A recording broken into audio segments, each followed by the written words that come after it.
It was just a job. You were meant to be mopping floors and cleaning toilets at the Johnston Labs and Pharmaceuticals Research Center for minimum wage, and you were happy about it, grateful for any kind of employment. You didn't even know that the company signing your checks was the SCP Foundation, an organization dedicated to securing and containing anomalies and protecting humanity from their negative effects at any cost. And today, you're going to find out exactly how steep that cost can be. The Johnston Labs and Pharmaceuticals Research Center isn't actually a research center at all. It's a Foundation front business, with a building solely dedicated to the containment of a single anomaly, SCP-3700. But again, you're just the janitor. It's not like they would bother telling you what's being contained here. If it breaks out, you won't even know what's killing you until it's too late. It begins like most classic horror stories on a dark and stormy night. You're mopping up a silent hallway, whistling a little tune to yourself, when rain starts hammering down on the window next to you. Not long after, you see a bolt of lightning split the distant sky, followed by an immense thundercrack. Soon after, you hear screaming and panicking from below, frantic footsteps, then the flashing lights and sirens. You think back to your employee orientation. These flashing lights and wailing sirens can only mean one thing: containment breach. You run for it, not even knowing what you're running from. You bring your mop and bucket with you, perhaps just out of habit. You seek refuge in the only place in the facility that truly seems to belong to you, the broom closet.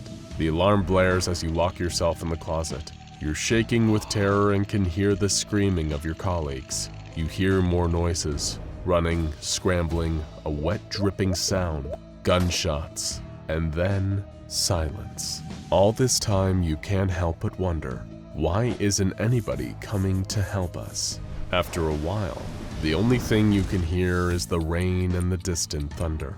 It's been hours. You've only managed to stave off dehydration by drinking the filthy water from the mop sink, but at least it seems like the chaos outside has died down.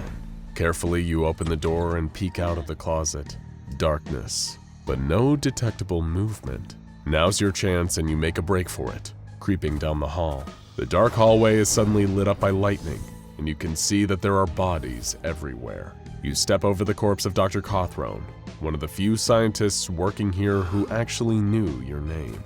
If you can make it to the security office, you might be able to radio for help, or maybe access a computer terminal. On the way to the office, you hear another horrific scream start to echo through the complex before it's cut off by a thunderclap. You have to ignore it though, and push on. When you enter the security room, you see that the head security officer, Nichols, is already dead. His body has been cut open from neck to groin, gutted. The anomaly, whatever it is, has already been here. You access the computer terminal and open the file for SCP-3700. You're warned that as janitorial staff, you have level 0 clearance, and as a result, information will be omitted from the files you access. It doesn't matter. You press on and open up the file. Both the object class and the description have been redacted. You can only see the special containment procedures. They dictate that 3280 is to remain contained at the Johnston Labs and Pharmaceuticals Research Center until long-term containment procedures can be drawn up. If the entity ever reaches beyond sublevel 2, the facility enters full lockdown mode. Not even information is allowed in or out of the facility, as this could result in an XK-class end-of-the-world scenario. In other words, nobody is coming to save you. The only other information on the page is a picture of a lightning storm, much like the one you find yourself in right now. Lightning flashes in the hall. You dart around paranoid, knowing the anomaly could be anywhere. All you can hear now is the quiet drip, drip, drip of blood coming from the body of Security Officer Nichols. Whatever this thing had done to him looked painful. You try to remember him as he was in life, and then a revelation hits you. A security officer probably has a lot better clearance than a janitor. You feel around Nichols' mutilated torso until you find his keycard.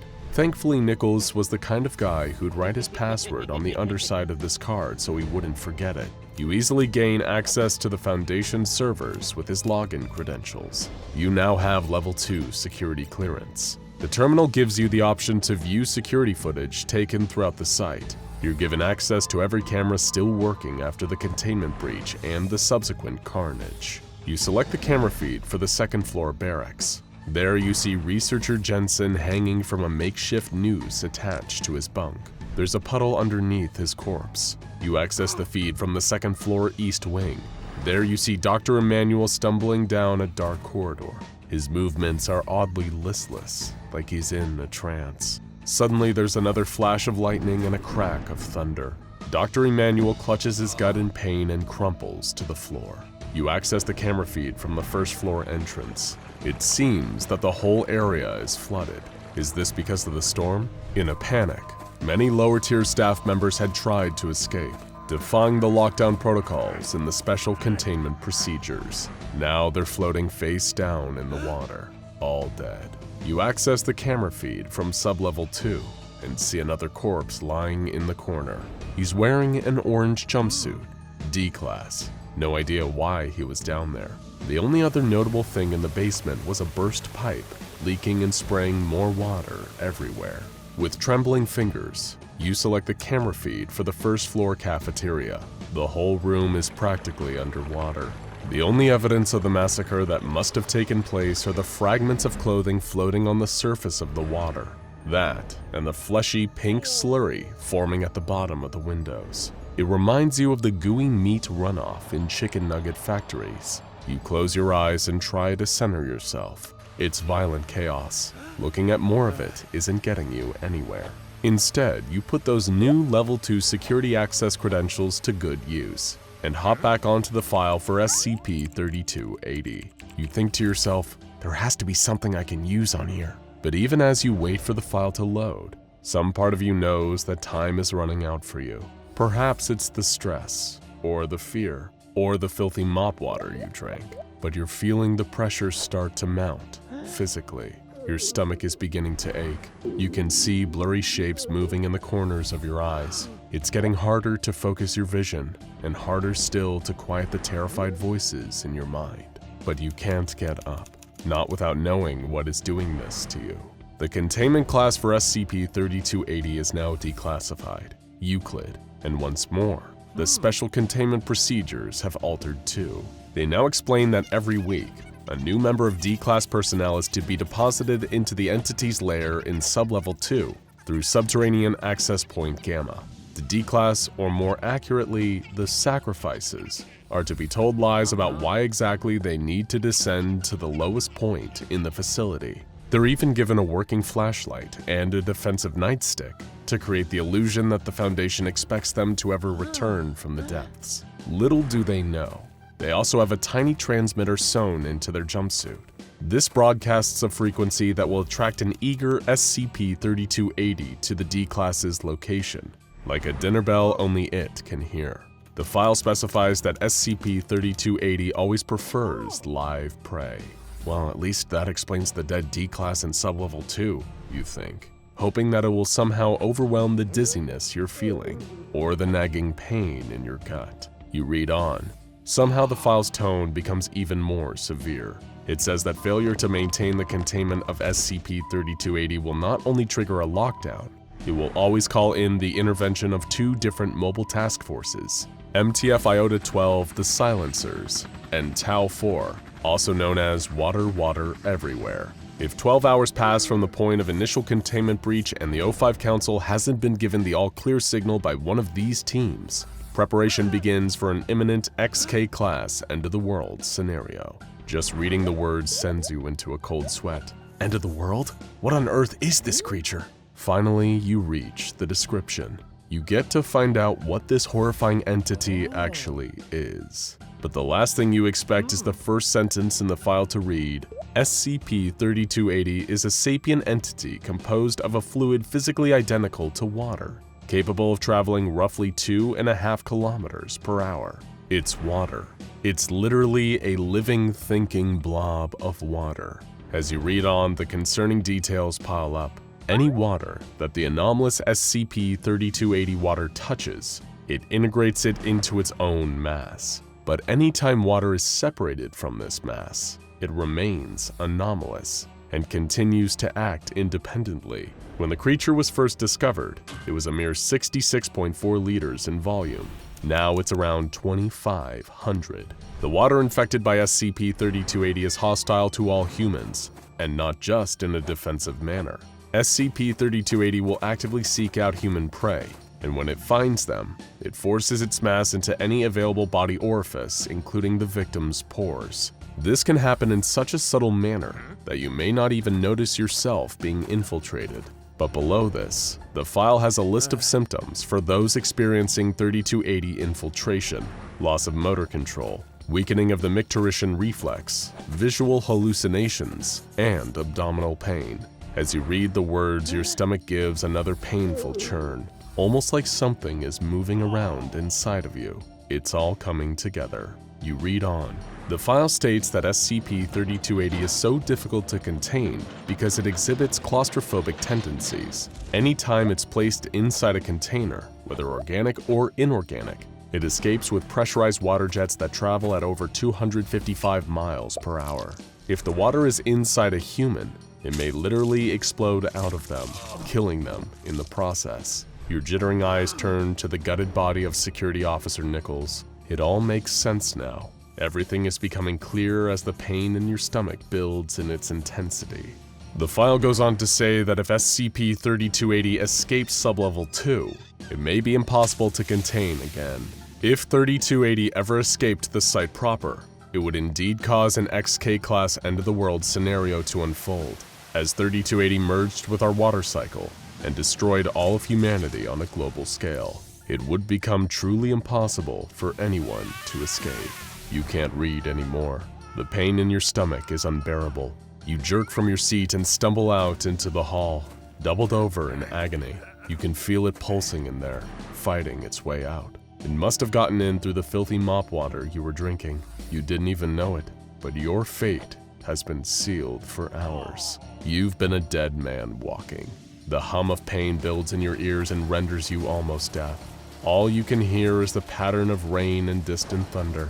You collapse against the glass, feeling the coolness of it against the skin of your face. And in that moment, you see the water droplets on the window pane reverse direction.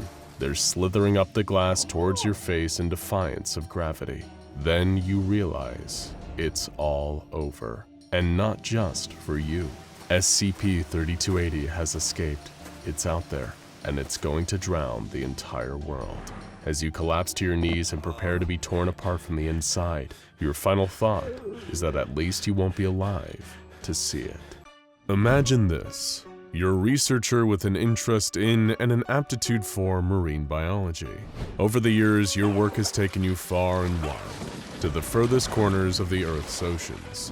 You've observed countless species of sea life, from fish and crustaceans to whales and sharks, predators and prey alike. During one of your travels, you find yourself off the coast of South Africa, monitoring the local population of sea creatures. Looking out across the water, you see a large dark shape moving below the surface. There is a shadow streaking its way towards your vessel, dark as night, speeding like a torpedo. You rush across the deck, leaning over the port side as the shape swims beneath your boat. You're certain you know what it was. After all your years studying the world beneath the waves, you know a whale shark when you see one. The largest known species of fish still in existence, the whale shark is a filter feeder, consisting on a diet of plankton and other tiny aquatic organisms. A whale shark poses absolutely no threat to humans, or rather any whale shark other than this one wouldn't pose a threat. But how could you know that? Scanning the water, you strain your eyes, trying to spot what you assumed was an ordinary whale shark swimming below. But there is nothing, no sign of it anywhere. Sighing, you think you might have missed your chance to see one in the wild. Perhaps it changed direction, instead of swimming under the boat, you tell yourself. The ship turns and starts making its way back towards the small harbor, leaving you blissfully unaware that there's an extra passenger on board. As you disembark, you notice something on the side of the boat. Emblazoned on the hull is a motif of a familiar shape, a whale shark depicted entirely in painted dots. You stare at it for a moment, intrigued by the pattern. It reminds you of a piece you once saw, an Aboriginal Australian style of dot art. You're a little taken aback by the coincidence, having briefly spotted a whale shark while out at sea earlier, blissfully unaware that this painting marks your first encounter with SCP-1449, known more colloquially as the Dreamtime whale shark. In fact, you're so amused by seeing the whale shark earlier, only to find one painted here on the boat, that it distracts you. You don't realize that the whale shark painting hadn't been on the side of the boat when you'd shipped out. Instead, you pay the crew and thank the captain for letting you hire the vessel for your research and then head off. By the time you make it back to the nearby town and settle down in after a long day on the water, the dotted painting of the whale shark has already slipped from your mind. But as you begin drifting off and everything goes dark, you're about to find out that your encounter with the Dreamtime whale shark is only just beginning. You've never been a heavy sleeper and rarely remember your dreams. Any that you might have seem to pass out of your head the moment you wake up or are too faint for you to acknowledge while you're sleeping. But tonight is different. Tonight you're dreaming vividly. In this dream, water surrounds you, like it has your whole career. But this time, you're underneath the surface, adrift in an empty ocean. Nothing around you but endless blank sea. You feel something in your hand, something smooth and moving gently like organic matter, something alive. You find yourself gripping the tail of a whale shark, and somehow, as is often the way with dreams, you know that this is the same whale shark from earlier that day. The one that swam up to your boat and ended up sticking on the side of it as a dot art painting. SCP-1449 has this latent ability. While it normally appears as a flat two-dimensional piece of Aboriginal Australian dot art, the Dreamtime whale shark can shift whenever it is underwater. It still appears as a collection of painted dots in this unmistakable shape of a whale shark, but in an aquatic environment, it becomes three-dimensional. And that's what you'd seen swimming towards the boat. Not just a whale shark, but SCP-1449. Within your dream, you release the Dreamtime whale shark's tail and begin to float upwards. Breaking the surface of the water, you breathe lungfuls of fresh air. The first thing you see is land, and it's close by, close enough for you to swim to shore. Paddling through the water, you reach an island, one in a chain of small landmasses, tiny continents in a shallow, unfamiliar ocean. You look back to the water, but can find no sign of SCP-1449. The Dreamtime whale shark has brought you here, and left you on this island, but you can only speculate as to why. There must be a reason, you insist to yourself. The dreamscape around you, it would seem, is either the creation of SCP-1449, or at the very least a side effect of falling asleep close by to where you saw the Dreamtime whale shark in its painted form. Whatever this place is, there must be some way to uncover an answer. It stands to reason, you think, that if you can understand what's going on, then perhaps therein lies the key to escaping this dream and waking up back in reality. The small island you find yourself on, and the others nearby, are inhabited by strange life forms. As you walk across the shore, sand clinging to your wet feet, you approach what you thought at a distance to be a group of other people. Instead, you see a group of peculiar beings. They are not quite human, but they are definitely close. The closer you walk, you notice these strange humanoid shapes huddle tighter together, their backs to you. When you try to call out to them, asking where you are or how you might return to reality, they bustle away. The wind carries the sound of their chatter towards you, and you're certain you hear them call you another one, just another traveler from afar. What you don't realize, lost in this dream environment, is that there are others like it. Pocket worlds like this one, similar but different, currently being experienced by any others asleep near SCP-1449. As you ponder what to do on the beach, the captain of the boat you hired is on a different version of the same island, watching a herd of multiple 2,000-kilo platypi being shepherded by 6 tattooed 3-meter-tall humanoid figures. Meanwhile, his first mate is in another version of this dream world, learning how to hunt under the tutelage of a man called Gray the Rabbit Hunter. Each version of SCP-1449's dreamscape have separate continuities to each other. They are differing copies of the same chain of islands, with the same inhabitants, but each visited by a different traveler from afar in their sleep. Much like a lucid dream, visitors to the Dreamtime whale sharks' worlds can interact with them, shaping and altering events in the continuity they find themselves in. Deciding to leave the beach, you elect to make your way towards higher ground to try to get a wider scope of your surroundings. Fortunately, there is a towering mountainous shape nearby, standing like dark serrated teeth against the clear horizon. You begin your dangerous trek, ascending your way up these dead, jagged hills. You're still unclear on how you got here or how to escape, but you will yourself to keep climbing, knowing there must be some way to wake up from this bizarre dream. Finally reaching level ground, you take a moment to catch your breath, collecting your thoughts before advancing any further. You turn, gazing out over the landscape spreading out below and all around you. The island is small enough you can see the shore where you arrived, and the ocean flanking this landmass on all sides. In this short moment, you appreciate the beauty of this bizarre dream world for the first time. The trees sway in the gentle breeze, moving like the calm rolling of waves in the water beyond, both glistening with the warm light of the sun. While it is still true that you have no idea how or why SCP-1449 brought you here, or how to leave, you think to yourself that at least this dream environment isn't a hostile one. Not that you'd want to be stranded there forever, but there are certainly far more unforgiving places one can dream about. A grim thought suddenly dawns on you. How long have you been here? Does time pass differently in this world to the one you're still asleep in? A sound shakes your thoughts back to your current here and now. It was a voice, you're sure of it. A voice calling out, but not to you. Traversing the dead, jagged hills, you see a figure. A person from the real world like you, not one of the local humanoids. They don't see you. They're calling out to someone in a ramshackle hut cobbled together from pieces of wood and other scraps. On the arm of the figure's dark military-like uniform is a symbol, and you can just make out 3 distinct letters: SCP. A wooden plank that functioned as the door creaked open, revealing a second figure. The man looks disheveled, his worn clothing patched with scraps of leather and shark skin, making him look as cobbled together as his makeshift hut, like he was an extension of the small structure. You watch as the man talks to the agent, overhearing his words. "Don't say anything. If you say anything, I lose my mind. You can say anything and something horrible happens," the strange man warns, talking too quickly for the Foundation agent to reply. "You're a dreamer, like me. My name is Nikolai. I am the shipseer of the Dunham and the Brotherhood of Selechostic Pugnikskombin." The man Nikolai, he called himself, seemed distressed, tripping over his words, disagreeing with himself until he starts trailing off into swearing obscenities. "I'm not Nikolai," he shouts. "I am Agent John," before stumbling and cursing again.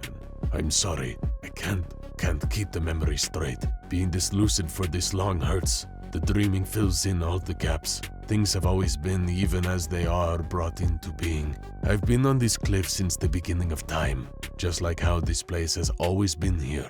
The dream was torn away by the deaths of gods before time began, but I watched it happen 5 years ago. Are you following? I can barely tell the dream and reality apart anymore. My world has always been the way it is, and we made it like that. We hurt the dreaming. The shark, that's how we see it. We hurt it, killed it in our world, and the Dreamtime poured out like it spilled blood, and we made this big scar here, and things are wrong. Fish walk and ghosts haunt the stones, and women give birth to plastic children, and the leech fields stretch out forever in the seas of human blood, and the center eats cocaine and caviar out of panda skull bowls on the crushed backs of opal mares in acres of broken glass. And it has always been like this. Don't do it. Don't do it again." You're already racing back down to the dead, jagged hills. The sight of the deranged Nikolai burned into your mind. A man reduced to a babbling lunatic, cast away and left alone in this strange dreamscape that SCP-1449 brought you to. But Nikolai is more than that. More than just someone driven mad by his isolation. He is a grim prophecy of what will become of you Unless you can find a way to leave the Dreamtime whale shark's world. Already back on the beach, you drop down, kneeling in the wet sand as the tide washes over your knees. The how or why of SCP-1449 bringing you into this dream isn't important. All that matters to you is avoiding ending up like Nikolai. Whatever it takes, you know one thing above all else. You need to wake up. But whether you actually ever will is another question entirely. Dr. Reynard had lost everything.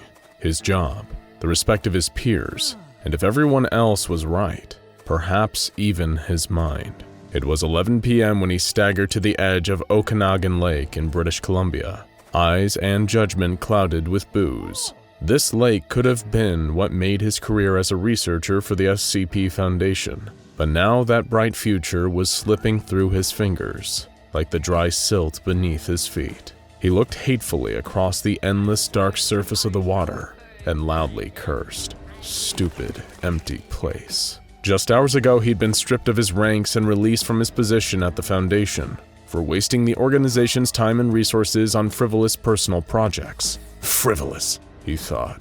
What a terrible joke. Just because the higher-ups refused to acknowledge what was going out here didn't mean it wasn't there. Moonlight shimmered off the water's surface. Wait, was that moonlight? Or was there something lurking underneath the water? To truly answer this question, if any answer is possible at all, we need to go back to the beginning and ask ourselves a different question. How does the SCP Foundation actually find most of the anomalies it catalogs and contains? It is a simple question with a multifaceted answer, depending on the anomaly in question. For the most part, the Foundation has a network of field agents embedded in pretty much every institution across the globe, including rival groups of interest like the Global Occult Coalition and the Serpent's Hand. If they so much as sniff the strange and unusual, they alert the nearest site director and the necessary personnel are dispatched to the scene.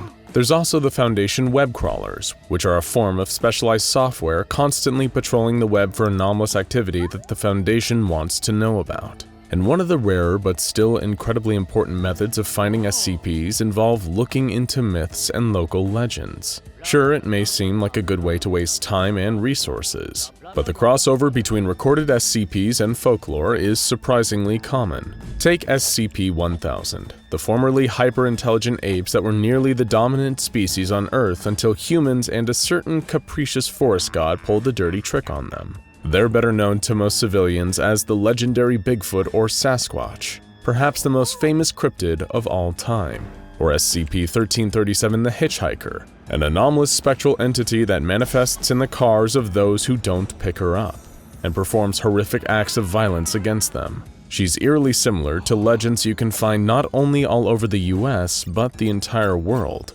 of ghostly hitchhikers intruding into the cars of unwary travelers and scaring them half to death. Or worse, if you're unlucky. Another case where myths and legends pointed the SCP Foundation in exactly the right direction. And of course, there's SCP-136, the terrifying naked doll. This was an almost featureless children's doll found inside an abandoned house, but prolonged time in its presence can make you the victim of a warped apparition that'll drive you half mad with fear. It's got such a detrimental psychological effect on people that the Foundation has been controversially using it as a torture method during enhanced interrogation sessions with captured members of rival groups of interest. And how did they find it? The Foundation keeps track of neighborhood rumors about haunted houses with supposedly supernatural inhabitants. Clearly, when it looks like it might actually get results, no myth or local legend is too big or too small to warrant an investigation from the SCP Foundation.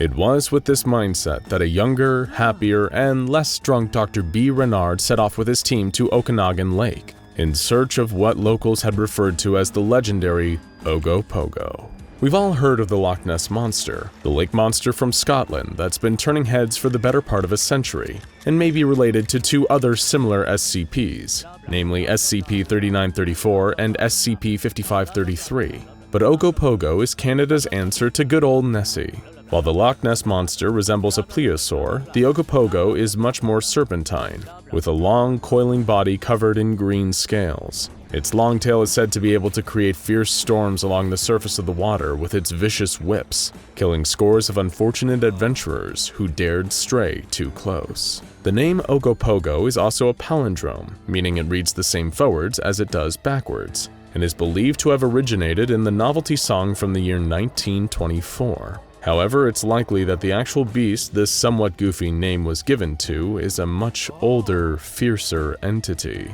And for the sake of his reputation as a researcher, as he took a plane to the Okanagan Valley, Dr. Renard very much hoped this was the case. Of course, he'd explored the legends heavily, so much so that he was sure there had to be something to this whole thing. The Shwepmek and Silix peoples, the lake-dwelling monster was known as Naitaka, which has been loosely translated into the sacred creature of the water god, and most menacing of all, the water demon. The beast was often described in oral traditions as being a malicious supernatural entity, with great power and ill intent towards those trespassing on its territory. Legend has it that anyone who crosses Okanagan Lake, the supposed domain of the Ogopogo, needs to make a sacrifice to the monster in order to ensure safe passage. Those who refused to give this sacrifice the beast demanded would pay a heavy toll, being devoured or dragged down to a watery grave, never to be seen again. And this monster isn't just some old folktale either.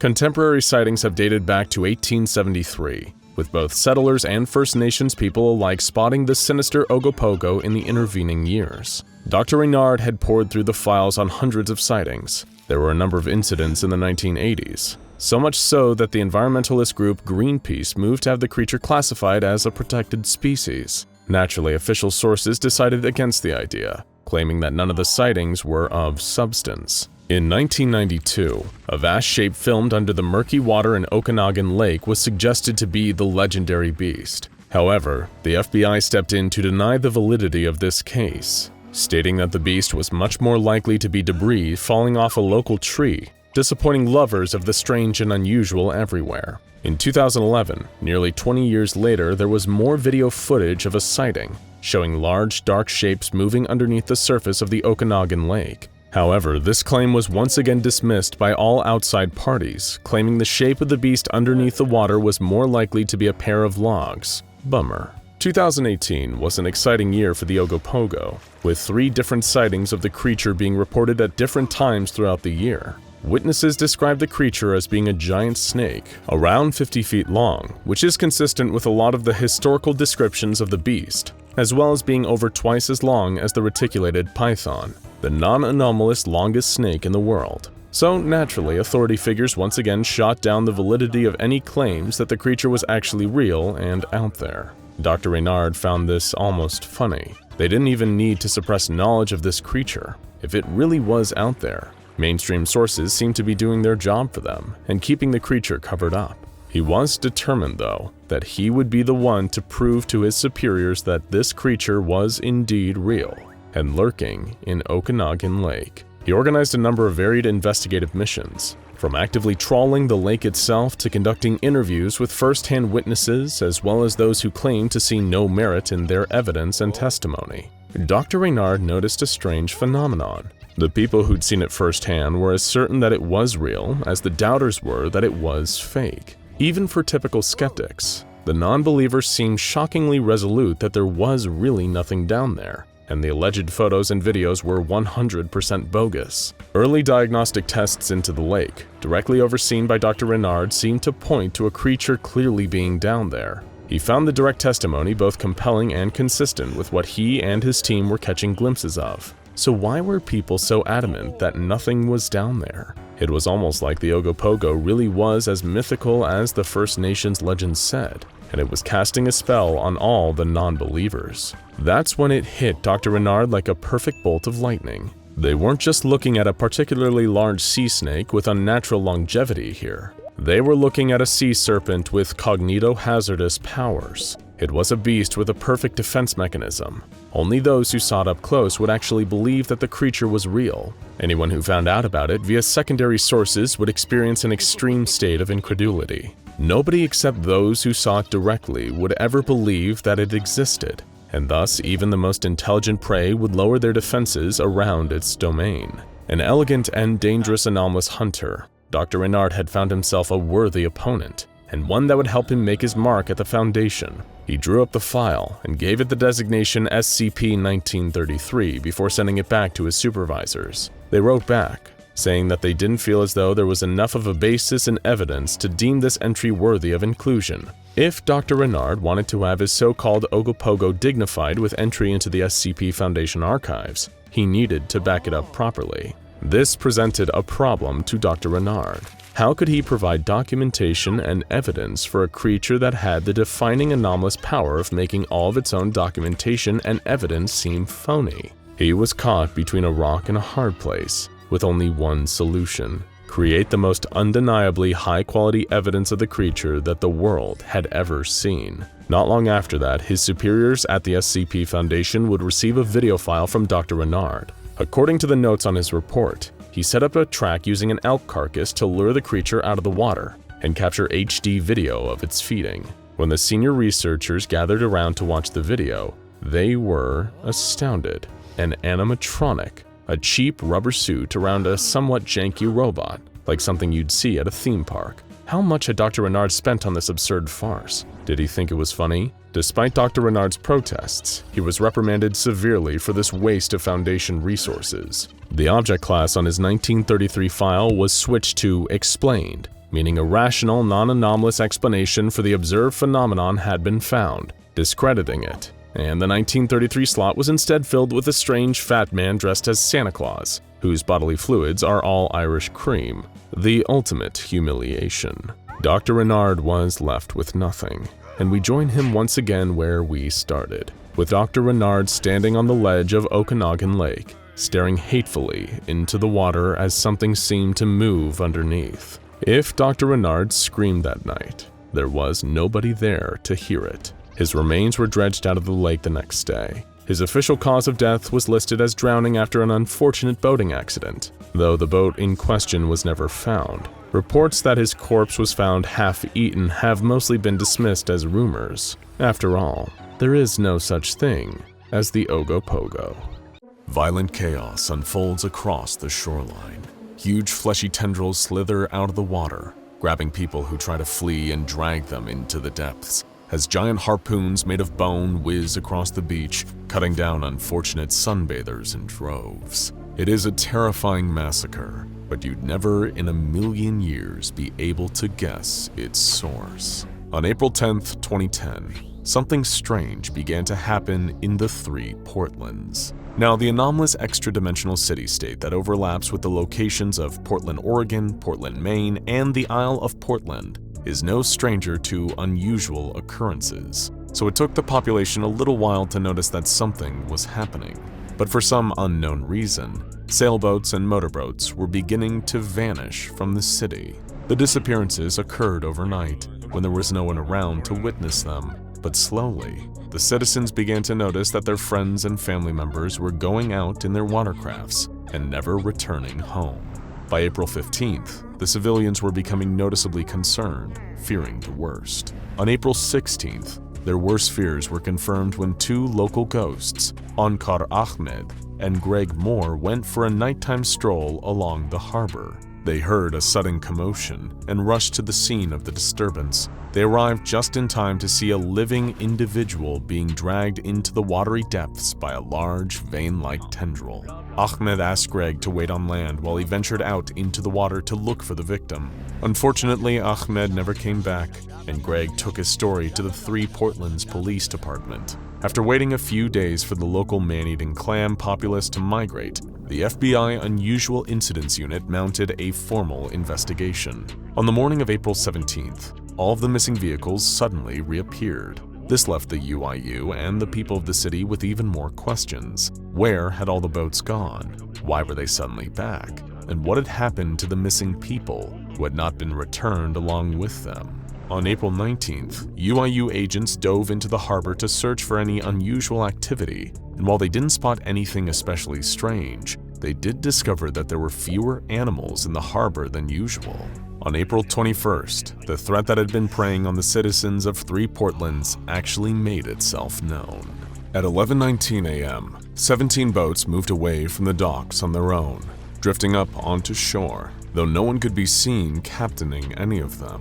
As the boats lined up, they began to form a wall blocking access to the water. No one could get in or out. Civilians watched in shock as the boats began to warp and change before their eyes, growing thick masses of scales on their surfaces, sprouting harpoon guns that fired bony projectiles, and slashing veiny tendrils at anyone within reach. The citizens began to panic, running in every direction in an attempt to escape the monstrous boats. But they were too slow to evade the attacks, and the boats snatched them off of the shore and yanked them aboard, using their harpoons to impale those who managed to run farther than the tendrils could stretch. As the army of fleshy boats closed in around the shore, a tugboat broke through the surface of the water. Unlike the rest of the boats, it had a noticeable hole in its hull and was missing its wheelhouse. At an unnaturally quick pace, the tugboat began to advance onto land, using its tendrils to drag itself along the shore and into the more populous part of town. It grabbed civilians at random, absorbing their blood into its metallic surface as it went.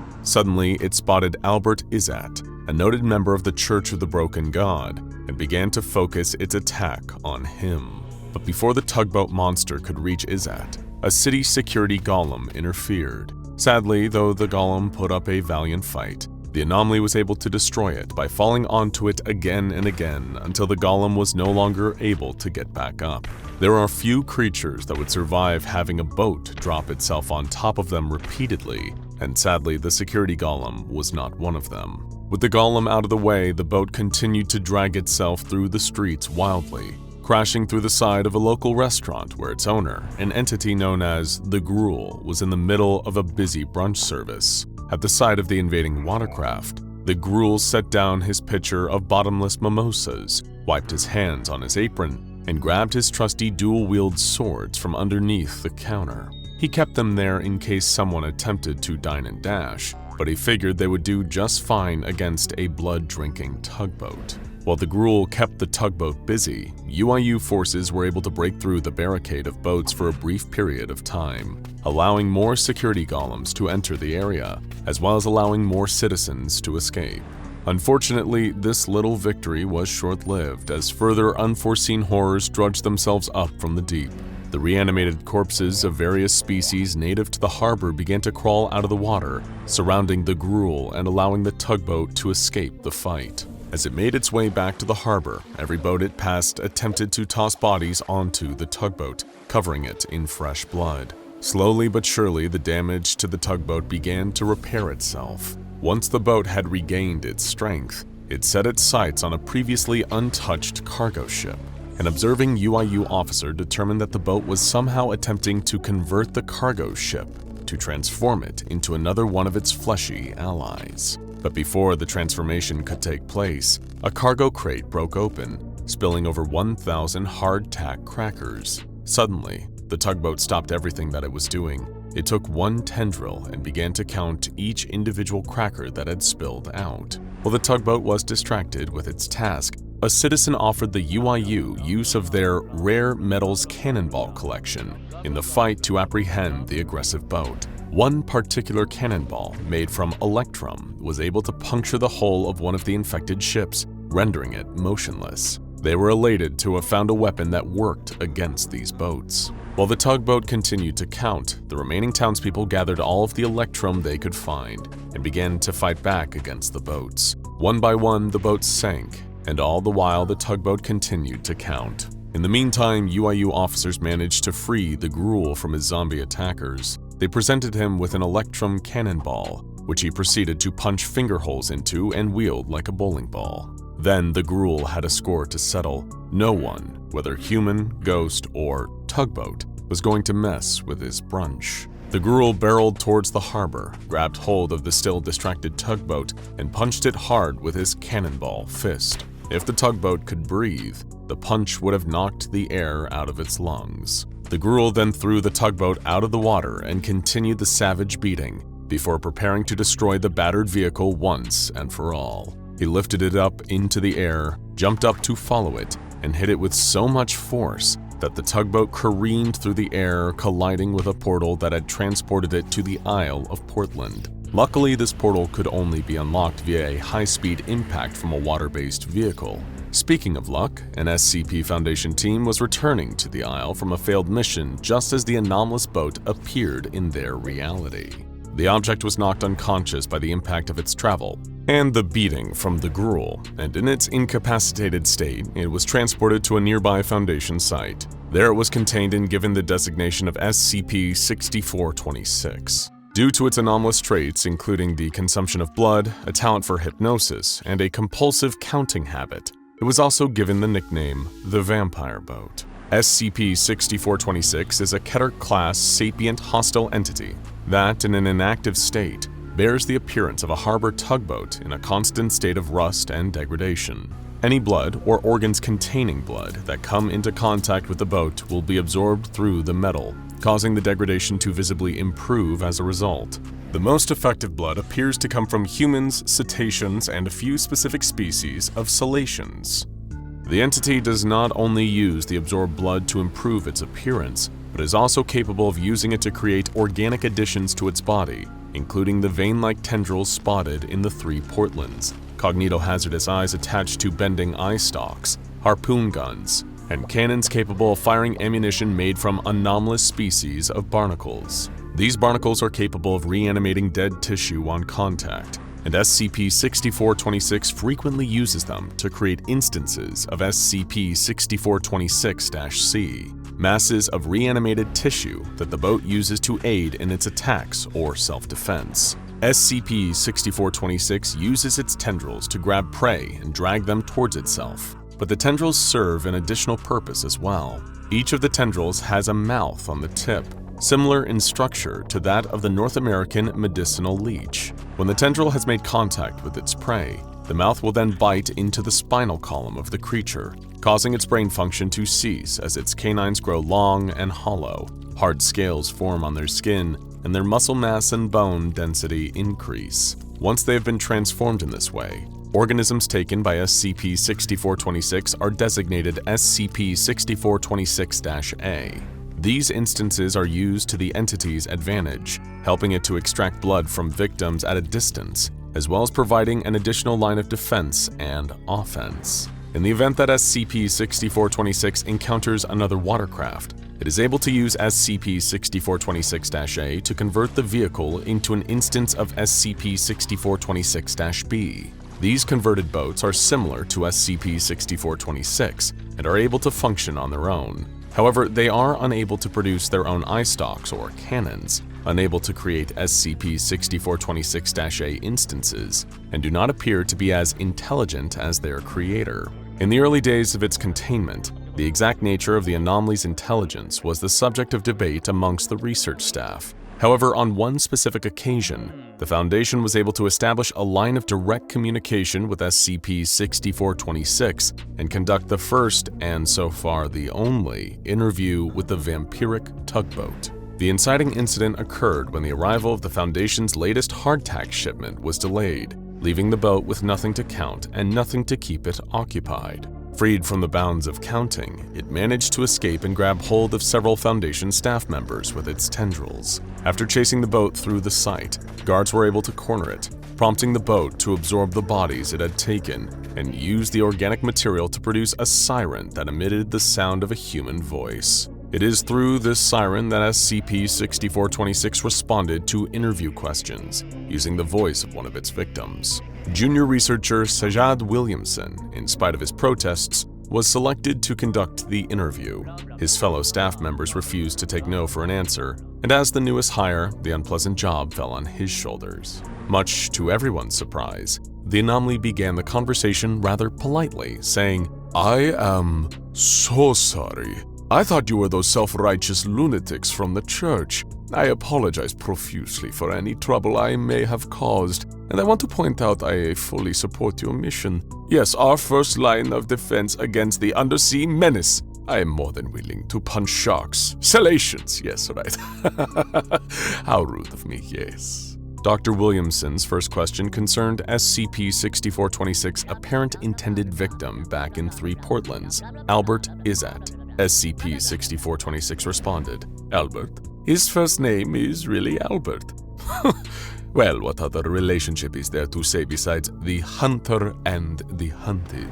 Admiral Izzat is a ruthless man, known for terrorizing and slaughtering people like me. He was leading a search party of those barbaric Notophiles, intending to gut me like a seal. What do you mean, people like you? Dr. Williamson inquired. Free thinkers, of course. People who are unafraid to break from the mold to carve their own path in life instead of following the predetermined route set by that ignorant check valve. The church is built upon a foundation of lies. No one's really a petty officer on this ship. We're all just cabin boys, stumbling around in the dark as we follow the commands of an offhand COB. If you want real power, real freedom, all you have to do is listen for the call of the beast. Open the porthole, and he'll squeeze you right through. Dr. Williamson, feeling rather in over his head, attempted to convince one of his colleagues to take over. When he refused, however, Dr. Williamson continued. Could you explicate your activities within the harbor and how you arrived there? Well, after I got the boatswains off my trail, I found a cave to hide in. I was forced to hide in, yes, forced to hide deep in the cave, which turned out to be a tunnel. Surprisingly, the tunnel led to some coastal community where I took refuge, licking my wounds in the safety of the depths as those zealots stalked the surface. I spent my time preparing, gathering the strength necessary to face them once more, until I was ambushed, assaulted within my hideout by a boatswain. I fought for my life as I was forced out into the open and descended upon by a manner of monsters and freaks, all this orchestrated by that scumbag Izzat. I was beaten within an inch of my life before. I'm not quite sure what happened after that. I believe I was knocked unconscious. You'll have to illuminate me on how I came to be in your custody. At this point, the interview began to veer in an odd direction. The boat expressed confusion about the nature of Williamson's questions, specifically how little they related to the subject of sharks and punching them. It was at this point that the site director sought guidance from the Multi-U department. A researcher there informed Williamson about the confusion. SCP-3426 had mistaken the SCP Foundation for another organization, the Shark Punching Center. Dr. Williamson resumed the interview, prepared to play along and keep the boat comfortable. Unfortunately, Williamson was a terrible liar. Yes, we are the Shark Punching Center. We will determine if you are a suitable candidate to carry out the mission to search, punch, and contain salations. This verbal misstep caused SCP-6426 to become suspicious. After a moment, it pieced together the truth and began to throw itself against the wall in a desperate attempt to escape. It was apprehended by security guards, who impaled it with a naval ram and returned the watercraft to its containment cell. The exact reason for its apparent fear and hatred of the Foundation is currently unknown, and the boat has made no attempt to speak since. Currently, SCP-6426 is kept in a 39-meter by 39-meter by 50-meter containment chamber. Beneath the chamber, there is an artificial lava tube. The tugboat has a naval ram through its hull and engine, holding it in place. This ram is checked daily for signs of degradation, as it is the primary force keeping the anomaly immobile. If the ram is ever removed or damaged somehow, a failsafe system will activate, releasing 100 hardtack crackers and 2 pieces of electrum into the containment chamber. This is intended to keep the tugboat occupied until the naval rod can be replaced. If for some reason the naval rod fails and the boat runs out of hardtack to count, well, there will be nowhere on water or land that we can hide. The diver screams a silent scream as the giant squid's beak digs into his skin, its many grasping tentacles grabbing him and holding him in place. Nearby, his fellow divers are driven half-mad with terror as they see mysterious figures floating towards them through the murk, and strange Russian voices speaking in their heads. Nobody can help them. They're down too deep, too consumed by the darkness and the pressure of the sea. They're now at the mercy of whatever is inside the submarine. Beginning in the 1940s, with the dawn of nuclear weapons, the American government conducting the world's first atomic weapons test, and the Soviet Union responding in kind with nuclear testing of their own, The two powers entered an arms race fueled by rivalry and a thirst to prove their strength on the world stage. What followed were decades of staggering technological advancements as each nation tried to outdo and intimidate the other. The Soviet Union crossed into the cold reaches of outer space, deploying the satellite Sputnik. The United States responded with the founding of NASA. Tensions reached a fever pitch during the Cuban Missile Crisis of 1962, as United States citizens feared they were teetering on the brink of nuclear war. In July of 1968, the Soviet Union, the United Kingdom, and the United States came together to sign the Treaty on the Non-Proliferation of Nuclear Weapons, agreeing to abandon their pursuit of increasing nuclear power and turn their focus to disarmament. But several months before the treaty was signed, the Soviet government was dealing in weaponry far more dangerous than nuclear missiles, something the other world powers knew nothing about. These deadly secrets were hidden aboard a submarine known as SCP-741. SCP-741 is the underwater wreckage of a Soviet submarine that sank in March of 1968 and came into the custody of the SCP Foundation in 1999. The submarine, a version of the Charlie II class, was deployed under unusual circumstances, which attracted the attention of the United States government. In an attempt to learn more about the submarine, the US government launched Project Redacted, which attempted to recover the vessel from the ocean in the early 1970s. They managed to recover a few pieces of the vessel, though the specifics are highly classified. In the late 1990s, the US government contacted the SCP Foundation, informing them of a possible Euclid or Keter-class anomaly in the wreck. At this point, it passed into the custody and surveillance of the Foundation. The submarine is on the ocean floor, broken into 3 pieces. The hull was broken into bits during Project Redacted recovery attempt, but was largely intact when it first sank except for 2 holes, one just in front of the sail and one just below the starboard missile tubes. Apparently, the vessel sank rapidly due to flooding after an enemy missile strike, which occurred while it was surfacing. Though all parts of the submarine are accounted for, no members of the crew have been located. Additionally, none of the emergency escape equipment on board has been used, raising further questions about what became of the crew. Wherever they went, they seem to have left something behind. Whenever divers are sent down to investigate the wreckage, they report experiencing anomalous currents and strange sea life, and hearing moans, disembodied voices, and incoherent whispering.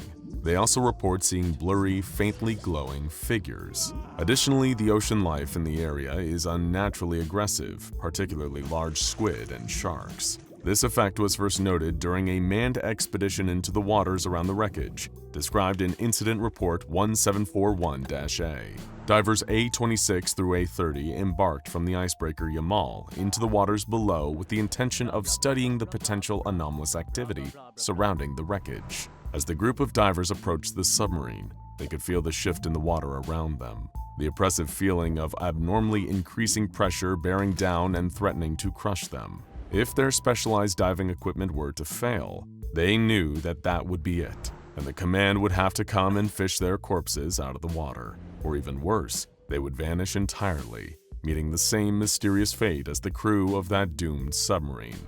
But they couldn't fixate on that. They had a job to do. At first glance, the wreckage appeared undisturbed, unchanged since the previous inspection. Still, they needed to take a closer look to be sure. As the team got closer to the vessel, A-30 was startled by the sight of movement from within the wreckage, spotting motion through one of the holes in the structure as something passed by. He pointed it out to his colleagues, but they dismissed it as likely a giant isopod or spider crab, which were crawling all over the surrounding area. A-30 laughed off his jumpiness, agreed that they were probably right, and continued the exploration as planned. Control authorized the divers to proceed to the next step, and A-29 activated sonar and lights, moving toward the starboard side breach. There, a faint glowing caught his eye. The glow resembled that of radioactive material, but when the team checked the radiation levels in the area, they remained stable. Whatever the source of the glow was, it wasn't radioactive. At this point, his neutron counter began to register something, and all of a sudden, a disembodied voice could be heard saying, "Vasily Yevgeny, can you hear me?" The voice was muffled, and though it could be heard over their communication channels, it emanated from somewhere in the wreckage. deep, deep underwater. As A-29 watched, a glowing shape emerge from the darkness. It was only an outline, the suggestion of a silhouette, but the shape was undeniably familiar. It looked like a person. The other divers quickly noted the apparition too and began to panic. Some checked their nitrogen levels, believing it to be some sort of nitrogen narcosis, while others pointed out that they couldn't all be suffering from nitrogen narcosis at the same time. The unknown voice continued speaking, saying, "Help me, it is getting hard to breathe." The divers debated what to do next, questioning whether what they were seeing was even real, when all at once, the humanoid figure vanished from sight. The divers attempted to shake off the startling encounter, and they resumed their duties, the investigation proceeding as normal. After a few moments of uneventful work, another interruption presented itself in the form of a 5-meter-long squid swimming around the wreckage. Its presence startled the divers at first, particularly those closest to the animal, but the others encouraged them to ignore it, citing the fact that there are no records of these squid attacking humans. So they did, continuing their work as the squid circled them with apparent curiosity. A-27 spotted an unusual shell below the wreckage, notably large and difficult to identify, and Control requested that they bring it up to the surface for further inspection by a marine biologist. The diver began attaching haul cables to the shell as the squid crept closer and closer.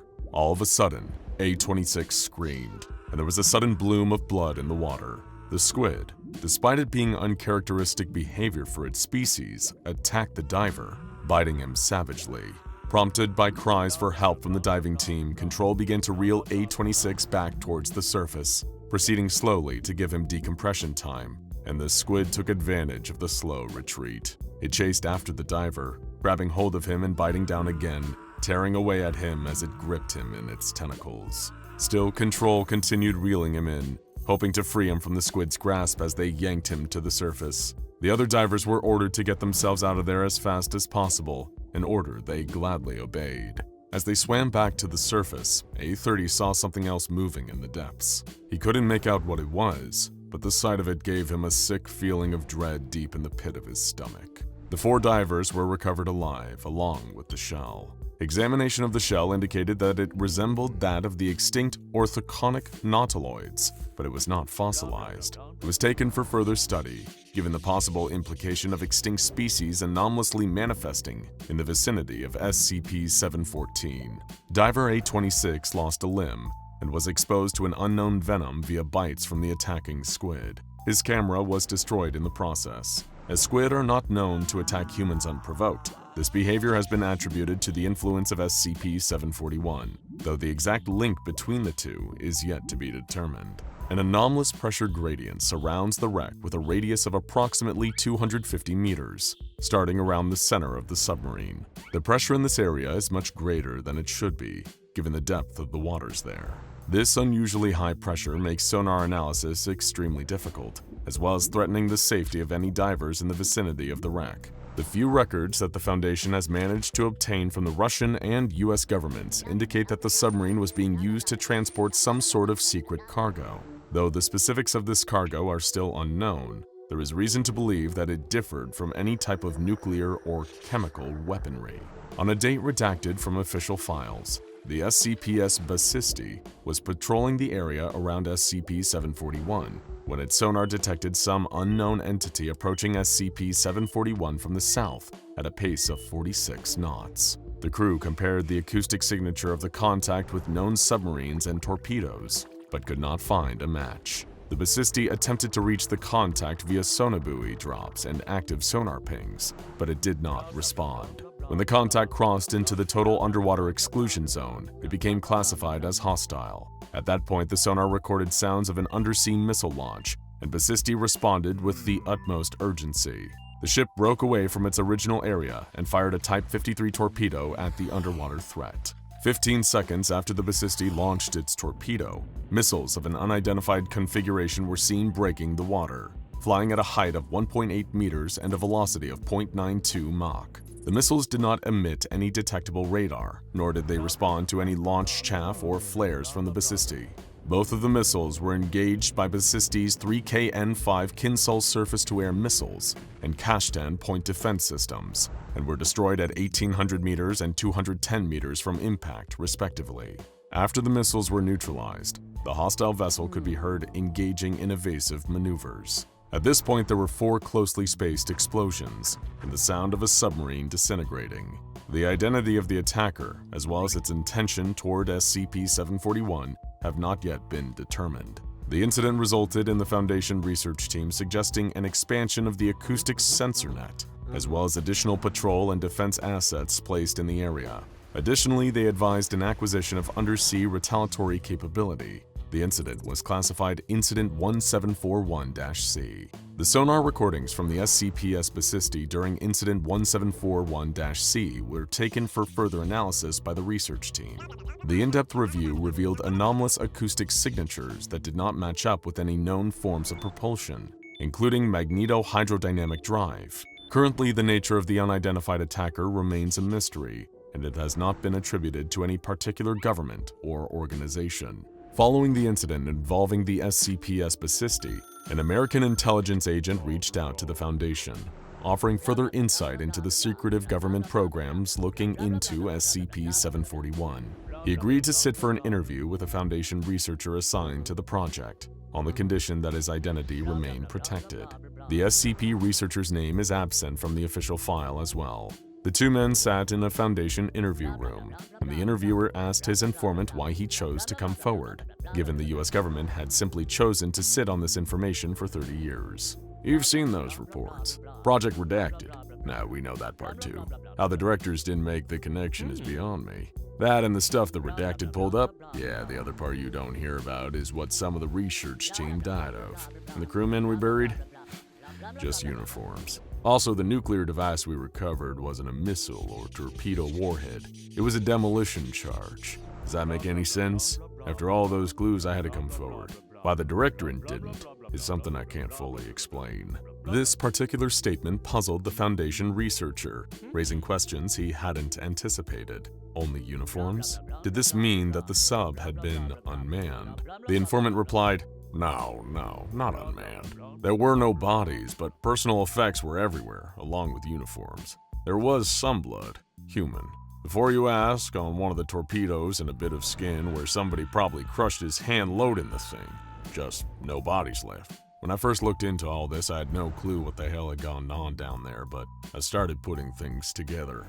The Foundation agent began to speculate based on the mounting evidence. Could it have been a Soviet weapons program? A deadly biological agent of some kind? No, it wasn't that. I thought maybe it could have been, so I dialed up some of my contacts at Biopreparant. Us spies wind up owing each other favors after a while, and they denied it vehemently. Not your usual cover-up baloney either. They clearly stated that whatever the sub was carrying, it wasn't theirs. They wanted no part of it. Sounded like he was gonna puke when I mentioned redacted. Doctor, do you have any idea what it takes to make a bioweapons researcher sick? Now that wasn't what really bugged me though. What really kept me awake at night was the KGB file that fell into our hands. They mentioned a covert op by the Soviet military against an internal unnamed faction to get rid of a, quote, terrifying weapons that even the Soviet Union can't safely control. They wanted to lose it, whatever it was, or maybe fob it off onto the US. Of course, that all came to light right before the Iron Curtain fell, and given the atmosphere at the time, it was practically impossible to convince the directors that they weren't talking about nukes. And even once I did, they still didn't even think this was worthy of action. I mean, the redacted would probably have me hanged for treason if they ever find me, but it was worth the risk. And by what I can gather, sounds like Russia thinks so too, loaning you half the Pacific Fleet and all. The interview continued after this point, but the rest of the conversation was considered irrelevant and stricken from the official file. The interview left the Foundation with more questions than answers, though they were more certain than ever that SCP-741 must be kept under strict containment procedures. Due to the object's location at the bottom of the sea, as well as the unusually elevated pressure around it, It is unlikely that many civilians will come into contact with it. However, as an extra protective measure, sonar and submersible monitoring is conducted on a periodic basis in order to verify that the wreckage has not been interfered with in any way. The Foundation contracted Russian warships, SCPs Basisty and Krasnoyarsk, has been selected for this purpose. If any unauthorized activity occurs in the area surrounding SCP-741, nuclear and conventional missiles may be deployed. Any movement of SCP-741 is grounds for an immediate nuclear strike. Whatever secrets SCP-741 holds, whatever it was transporting that was even more of an uncontrollable threat than nuclear warfare, they're better left alone down there, at the bottom of the sea.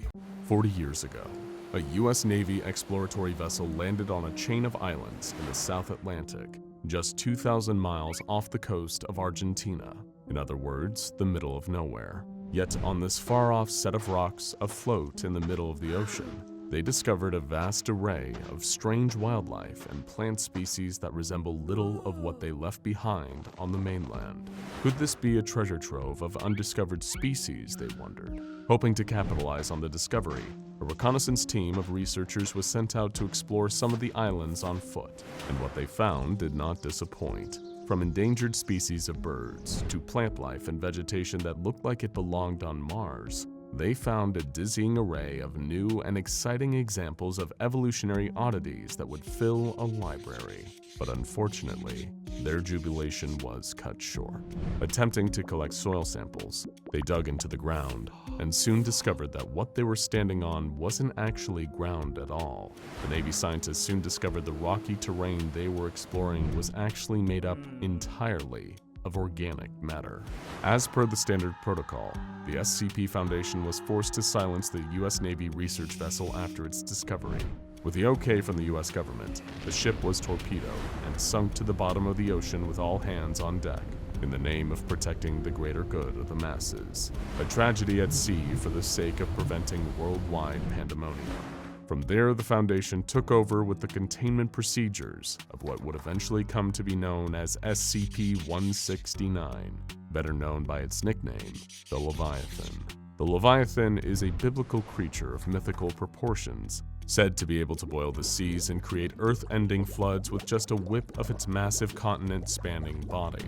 It is unclear if SCP-169 has the ability to do these things, though, given its massive size, which Foundation researchers estimate to be somewhere between 2,000 and 8,000 kilometers. It's easy to see how something that big moving at any speed could be devastating for the coastal regions of the world. Although we use the word contain, it is impossible for SCP staff to ever contain something of such massive size. Surveillance and monitoring are about all we can do for now. That and hope it never wakes up and decides that we're on the menu. It was thought to be relatively smooth sailing, until one incident changed everything. Dr. Hart turned off the video monitor and faced the assembled members of MTF Gamma-6, also known as the Deep Feeders, renowned for their specialization in the tracking of deep-sea and oceanic anomalies. The room was dark, and each team member was sitting in shadow, but still Dr. Hart could see the seriousness on their faces. "I'm sure you're wondering why I called you here at such short notice," he said. On the screen behind him, he put up a NASA satellite picture of a small set of rocky islands. "You see this little island chain here? Well, it wasn't there a week ago." He paused, rubbing his forehead from lack of sleep. "At 8:05 a.m. today, we recorded another auditory anomaly emitting from SCP-169. This one was much louder and longer than the one recorded in 1997 by the National Oceanic and Atmospheric Administration, the one known as the Bloop. Back then, it was easy to brush off as some ice breaking off of a continental shelf and scraping against the seafloor. It's not so easy to cover up anymore. These auditory emissions from SCP-169 are beginning to grow more frequent. More than that, increased seismic activity around the archipelago on the creature's back indicates that the rate at which the creature is breathing is also up. Typically, the rate at which the creature takes what we are assuming to be a breath is once every 3 months. The rate has increased to once every 3 weeks. For as long as we've been monitoring SCP-169, it's been adrift along the southern Atlantic, never moving more than a kilometer a week. that behavior is slowly beginning to change. It doesn't sound like much, but something that big even moving just a fraction of that faster means 100-foot tidal waves for the entire South American coastline. We fear the creature showing signs of waking up. If this is true, it could mean a cataclysm for the hundreds of nations around the world. Millions, hell, even billions could be wiped off the face of the earth if this thing just flips its body too fast in the wrong direction. To put it to scale, this monster is about the size of the Caribbean, maybe even bigger as far as we know. The doctor then pulled out a decanter of whiskey and poured himself a glass, swallowing the entire pour in one go, in an appalling breach of workplace professionalism. Seriously, an XK class end of the world scenario is still no excuse for drinking on the job. We're talking about an extinction level event. A bona fide XK class end of the world scenario. 1,000-foot tsunami wave stretching as far as the eye can see from either end of the horizon. The last time SCP-169 stirred, it created the Mediterranean. In fact, the legends of the biblical flood, Noah's Ark, the same story can be found in every civilization and culture around the world. So maybe they were onto something. It is to this end I call you all here, to save the world from the next great flood. He paused for a moment as the room took in the gravity of the situation. The more we can learn about SCP-169, the better. And right now, we know squat. For one, we've never seen just how deep the body of the creature goes, or what's under it. The pressure has been too great for our current model submarines, until now. After reinforcing our Nemo-1 deep-sea submersible with thaumaturgical runes, the integrity of its hull has increased exponentially. Your mission will be to travel as far down and as close to the creature as possible. If it breathes, then there must be gills or lungs. There must be some basic biological facts we need to understand if we're going to survive extinction. Our only recourse is to find a way to sedate the creature, and if that doesn't work, then God help us all. Just 12 hours later, deep in the waters of the southern Atlantic, a massive submersible ship was diving down into the depths of the deep ocean, looking for a way to stop the end of the world. Agent Just 6-1, a member of Deep Feeders, looked out of the massive viewing port as the ship slowly descended alongside the rocky trench that made up the body of SCP-169. Behind him was Dr. Hart, sporting a white 5 o'clock shadow and a red nose from a night of drinking to calm his nerves. The entire crew were silent in awe as the giant floodlights of the ship brushed over the barnacle-covered surfaces of the undersea mountain. They progressed slowly, reaching each milestone in depth with caution, knowing that one wrong move could destabilize the pressure in their ship. Just 6-1 murmured the word, "Scales." "What?" asked Dr. Hart. "I've been watching the patterns of the ridges as we sink down. They look like scales. Giant segments. It's hard to see at first because they're so covered in barnacles and sediment, but I'm sure of it. They're giant, armored scales, the way lobsters or crabs have armored exoskeletons." "Interesting," the doctor said, scratching his chin. "Arthropods have segmented armored bodies. This means we might be looking at some sort of evolutionary hybrid, some sort of aquatic mammal such as a whale or dolphin, but one that has developed armored segmented scales similar to that of a crustacean." The doctor crossed his arms to think. "The closest thing we have on the fossil record of this magnitude is an armored fish from the Cretaceous period, but even that's way too small to compare to this. This thing has an entire ecosystem on its back." "How old is it?"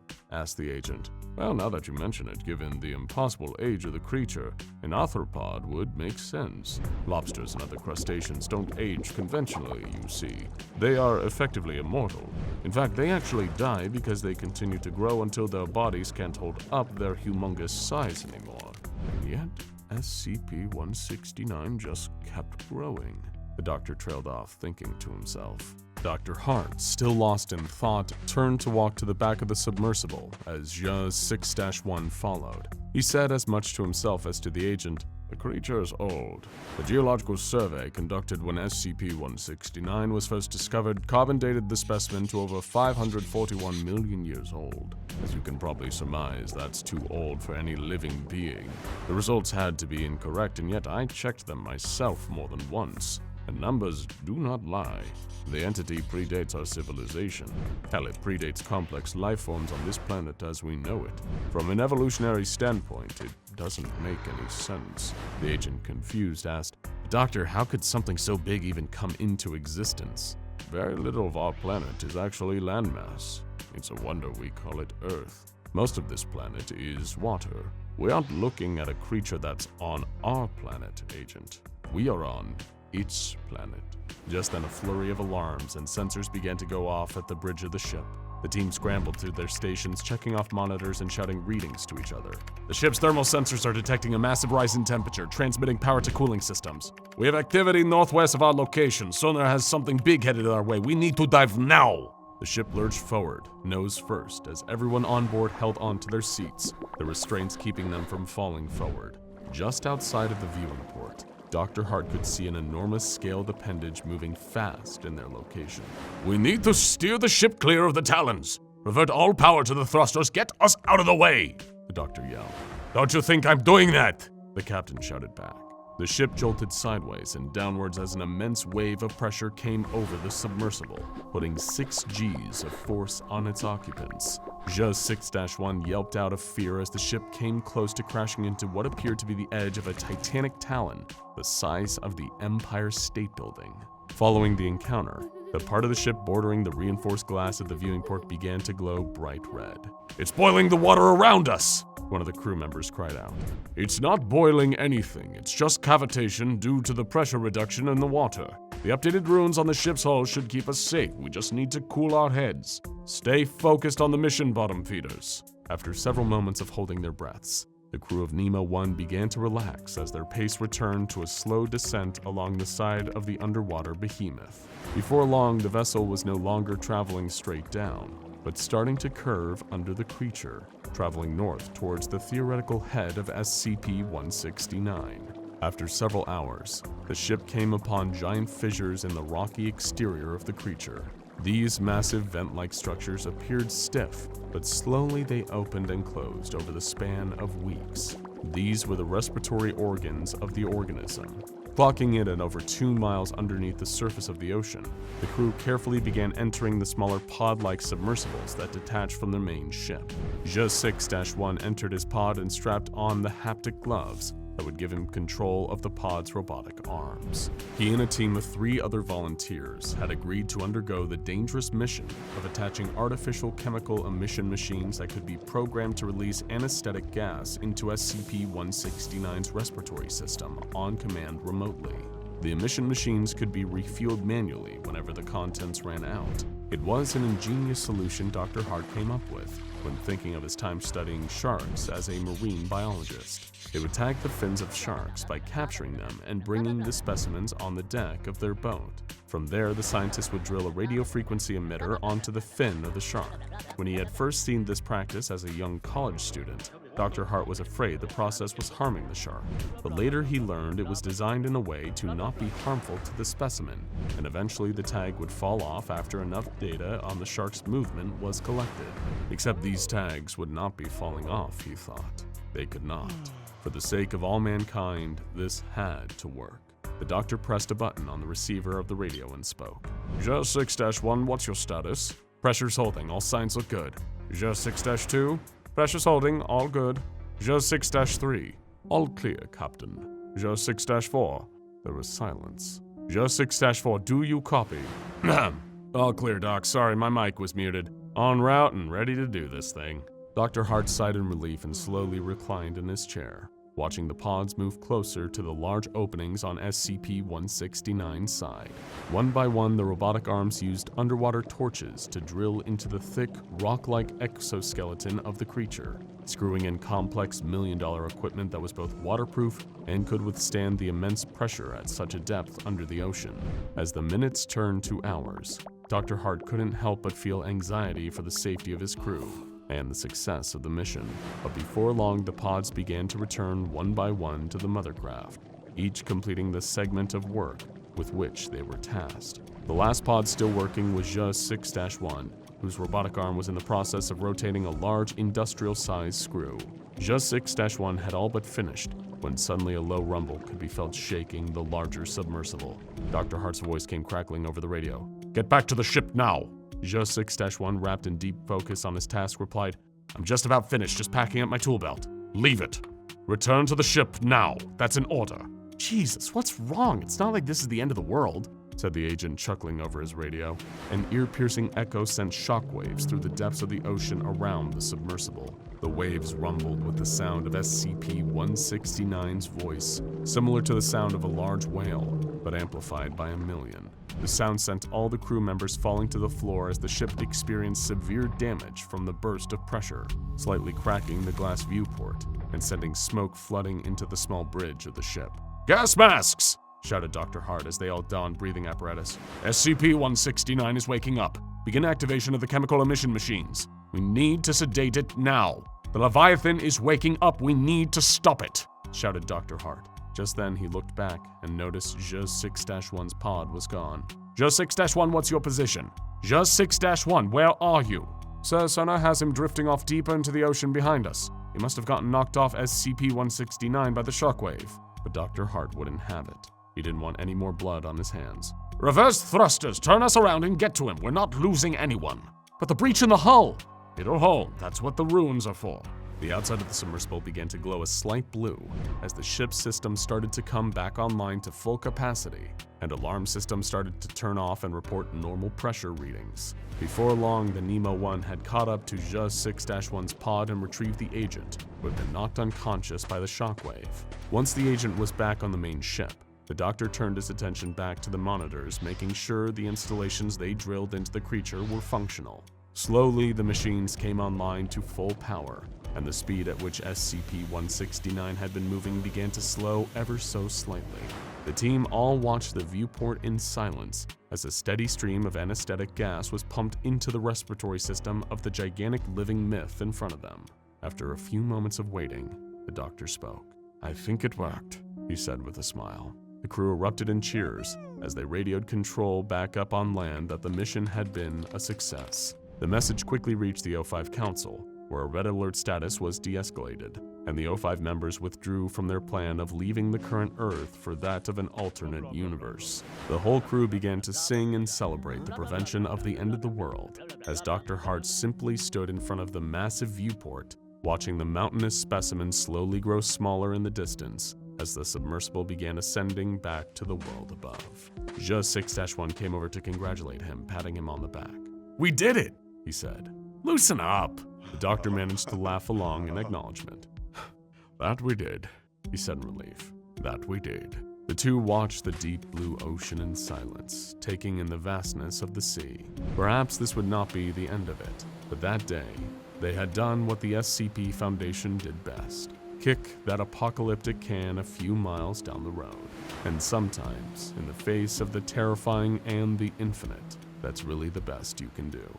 Jack was swimming deep underwater, wondering why he had such a pounding headache when suddenly he had a terrifying realization. He had no idea where he was or what he was doing. There was a nagging feeling that he must have a specific reason to be here. You don't just end up deep in the ocean with a diving suit on by chance. Yet he had no idea what he was supposed to be doing. He wasn't sure he cared either. He was more worried about the throbbing pain in his head and the vision of two eyes staring at him out of the dark that he couldn't get out of his mind. His heart began to race as he wondered what to do and how to get help. He was in the middle of the ocean and appeared to be all alone. He couldn't see anything in the dark water except for this weird gray substance in front of him. Maybe he was going to die here alone.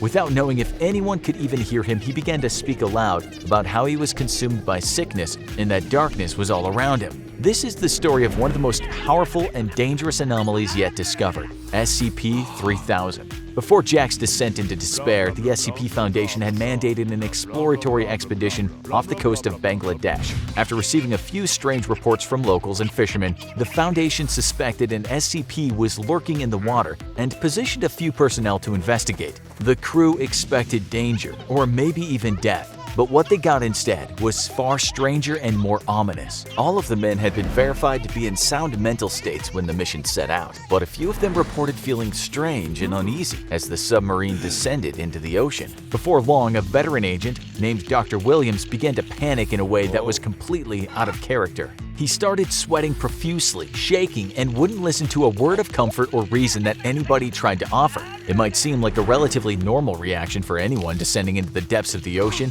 to meet with a monster that they don't know anything about, but Dr. Williams was a seasoned professional who had been on hundreds of such missions before. There was no logical reason for him to act like this. Although the reaction of Dr. Williams was the most extreme, he wasn't the only one who started to feel strange. Multiple agents developed a creeping feeling of unease that swept over them. One of the calmer men tried to reason with Dr. Williams, asking him what was wrong and if he could explain exactly how he was feeling. That's when things got even stranger. Not only was the doctor extremely anxious, but he now seemed incapable of giving a real response to any questions thrown at him. He could only mutter that he was missing something, but he wasn't sure what. Knowing that many SCPs can bend reality and the human mind, many of the personnel began to have second thoughts about the mission and even asked for permission to call off the mission, but they were mandated to continue, so they went on. As the team went deeper and deeper into the ocean, things only got worse. Even the previously calm crew members became spooked and antsy, while the ones who were already anxious were now sweating and jittering.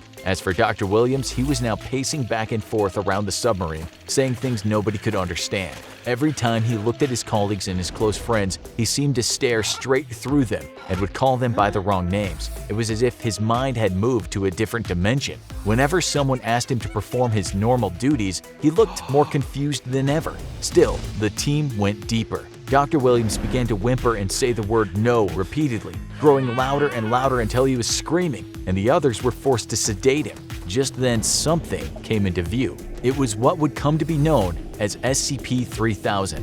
The thing was huge, so huge that its whole body couldn't be seen out of the submarine window. It was a horrible eel-looking creature with a head as big as a town and haunting eyes that lit up the black ocean around it. But perhaps the strangest part was this giant eel seemed to be producing a weird gray liquid.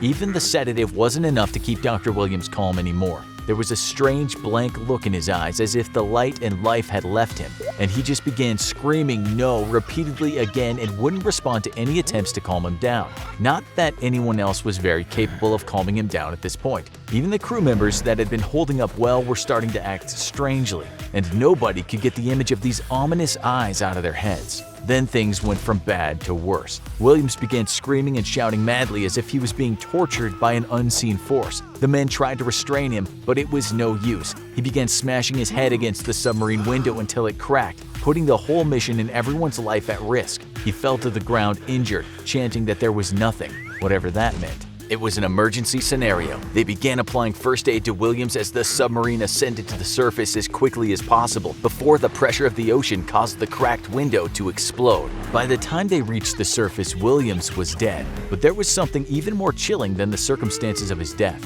Every single man who had been in that submarine experienced the same thing on the days that came afterward. The image of the eel-like creature's eyes seemed burned in their minds permanently. It would haunt their waking hours for the rest of their lives, and sleep was no escape either, as they would appear in both their dreams and nightmares alike forever. A second mission had to be sent to gather more information about the strange beast. Already, there were many theories and question marks surrounding SCP-3000. How big was it really? Was it sentient? What was the liquid for?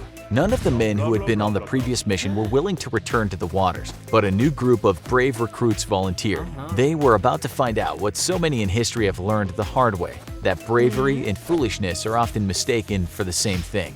This time, the mission would not be in a submarine, but in dive suits, in order to observe the anomaly in even closer detail, and to eliminate the chance of one team member self-sabotaging the submarine, killing them all. They were transported to the location by boat, and the three men splashed into the ocean. They descended, and at first everything was going well. In case anything went wrong, the three of them were tethered together for extra security. But the deeper into the ocean they swam, and the closer they got to SCP-3000's location they got, the stranger things became, just like on the last mission.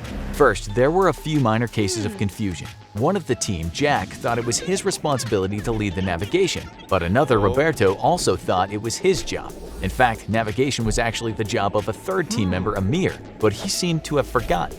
Everyone was getting confused. The team listening in on the conversations at the Foundation headquarters grew increasingly concerned about what they could hear. Was everyone losing their minds? Hopefully, nobody was about to pull another Dr. Williams on them. Still, the project leads couldn't afford to tell the men to come back to the surface. The Foundation badly needed any information they could get on this SCP, whatever the cost, so they told the men to press on. Things only got worse. Roberto was asking to speak to a colleague who passed away 2 years ago, while the others began to mutter indistinguishable phrases about eyes and darkness, not too dissimilar to the ramblings of Dr. Williams. It increasingly began to look like a suicide mission. Then, there was silence. What was going on?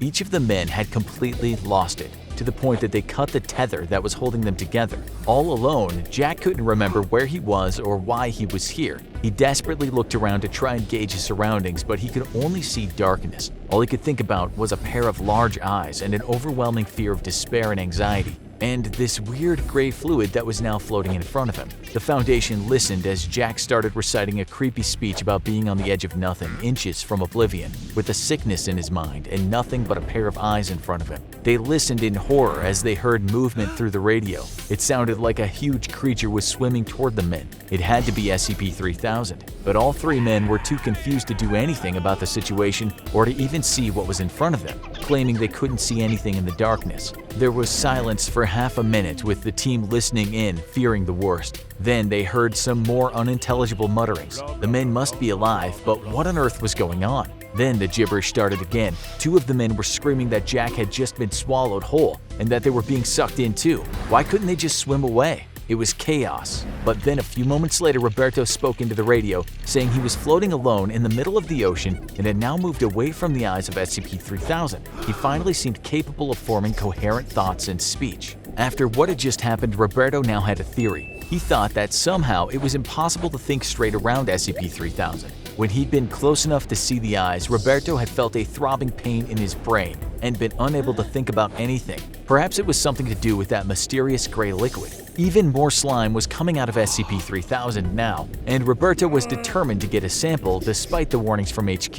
In one final burst of motivation, he swam close enough to take some of the gray liquid and put it in a special sample collection unit that was designed to float to the surface for collection later. He had acquired some very important data, but he seemed to have lost all hope of preserving his life. Roberto started telling the team over the radio that he was dying and that his heart rate was too high, but cautioned that it would be too dangerous for anyone to try and rescue him. The personnel continued to try and communicate with Roberto to figure out what was going on, but his words had stopped making any sense until finally he went quiet. Minutes turned into hours, hours into days, and still there was no sign of Roberto or the rest of the divers. After 3 days, his radio, which had only been sending a steady stream of static, finally stopped working altogether and he was presumed dead. However, the sample Roberto had collected had survived and made it to the hands of the Foundation researchers. It turned out to be a viscous substance now known as Y909, a chemical compound and extremely strong anesthesia. Y909 causes head pain, paranoia, fear, panic, memory loss, and confusion,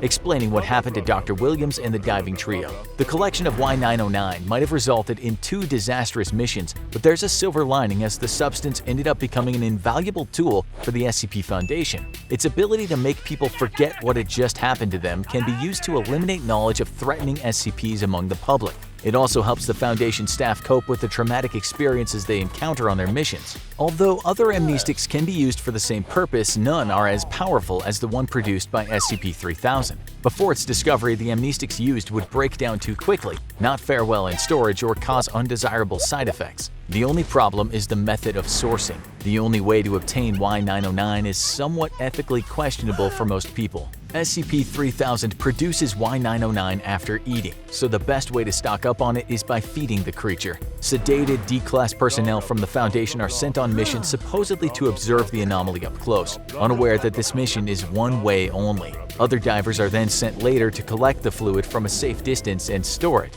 Of course, it's all for the greater good of humanity.